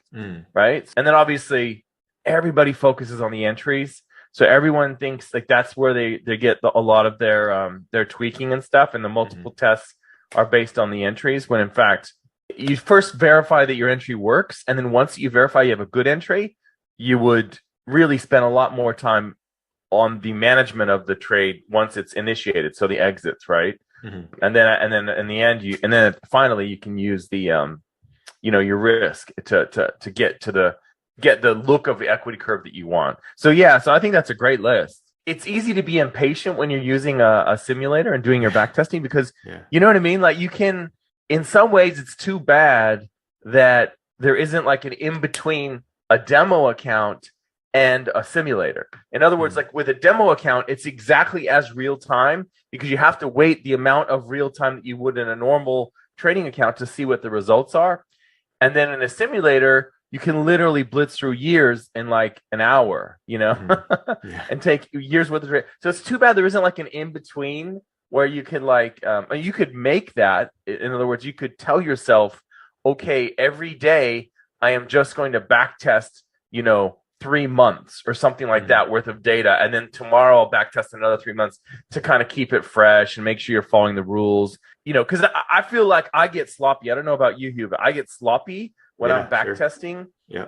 So I need to take breaks and stuff like that. So I can't just push through and do 3 hours of back testing, because I know my last 30 trades are going to be completely different to my first 30 trades, and they're not going to be nearly as good or as representative of probably what I would do in quote real trading. So yeah, I think that's a great list. I just feel like it almost like feeds impatience when you trade in the simulator, because it's so easy to get this feedback really quickly. It's like scalping. Scalping is really good because it gives you quick feedback, but it's also really bad because it gives you quick feedback. You know what I mean? Yeah. Like, oh, well, I'll get the next one, and sort of thing. So I don't know. I feel like it certainly is invaluable. And all the best traders I know, they all have that one thing in common. They use some sort of simulator, obviously, but it's like any tool. You just have to manage it carefully, I guess. Yeah. A couple of questions that people might have about what you talked about. So first, you mentioned if the entry is good. So how would you kind of define if the entry is good? And second, have you ever seen a case where the current system had a terrible win rate and it was losing money, but you switched up the risk management and it started making money? Yeah. So, well, that was more the exit. So I don't know if that counts. So I consider, like, for example, if you use a trailing exit, that's a different way of managing risk, because you're allowing unlimited profit to come your way.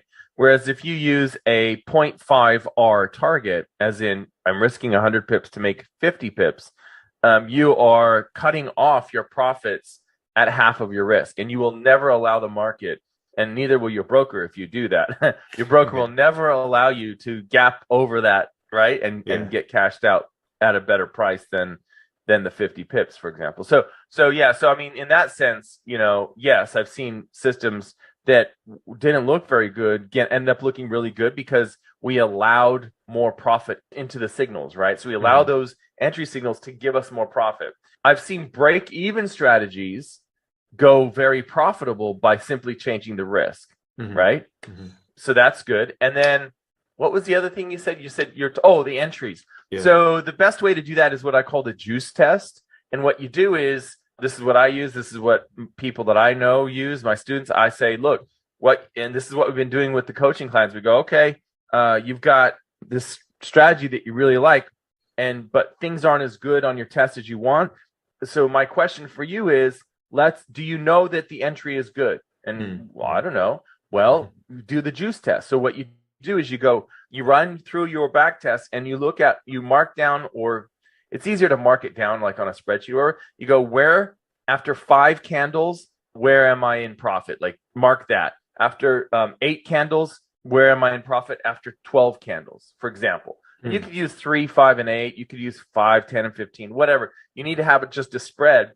And what you want to see here is basically, does my entry signal give me a hint at what is likely to happen in the future? In other words, do my 3, 5, and 8 candle exits make money, right? And also what you'll see is you'll get a hint about where your exit should be. Because if you find that with every, like, let's use the example I said, so 5, 8, and 12, right? So 5 candles after, 8 candles after. If you find that the 12 candle exit is the one that makes the most profit, then you need to work out, backwards engineer where your exit should be. That means, like, if on average it's a 3R exit or a 2.8 exit or something like that, that's probably where you should have some targets if you're going to use targets, right? You should have them in that range. And also, you should probably run another juice test, because if your 12 candle exits best, how do you know that that the 16 candle exit or the 20 candle exit isn't better? You don't know. So just find that. It's kind of like you want to find the point of diminishing returns. Now, you also might run the juice test and find that it's an absolute crapshoot, that all the candle exits are not really making money at all. Then okay, my signal's crap, right?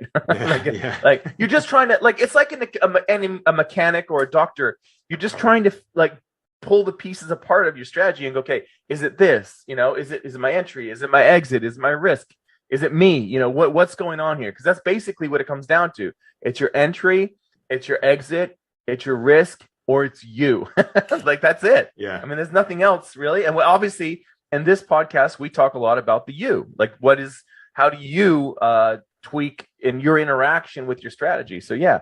So that's what I would encourage anyone listening to this to do, is if you're concerned and you don't know if your entry is any good, try and run a juice test and see where it falls out. Yeah, that's a really good one. I do it a little bit like quick and dirtier. I just do like a 1R, and I kind of can get an idea of how the system will work from there. But yeah, your method is much more detailed, so that's a good way to go. Yeah, it makes sense. Yeah, 1R makes sense too, to see. I mean, I'm it's kind of like the same thing. Like, I'm saying, let's look at a 1R, a 2R, a 5R. Yeah. You know what I mean? Like, it's kind of the same, but it's just a simple brute force way of saying, my signal is telling me that the market's likely to go somewhere.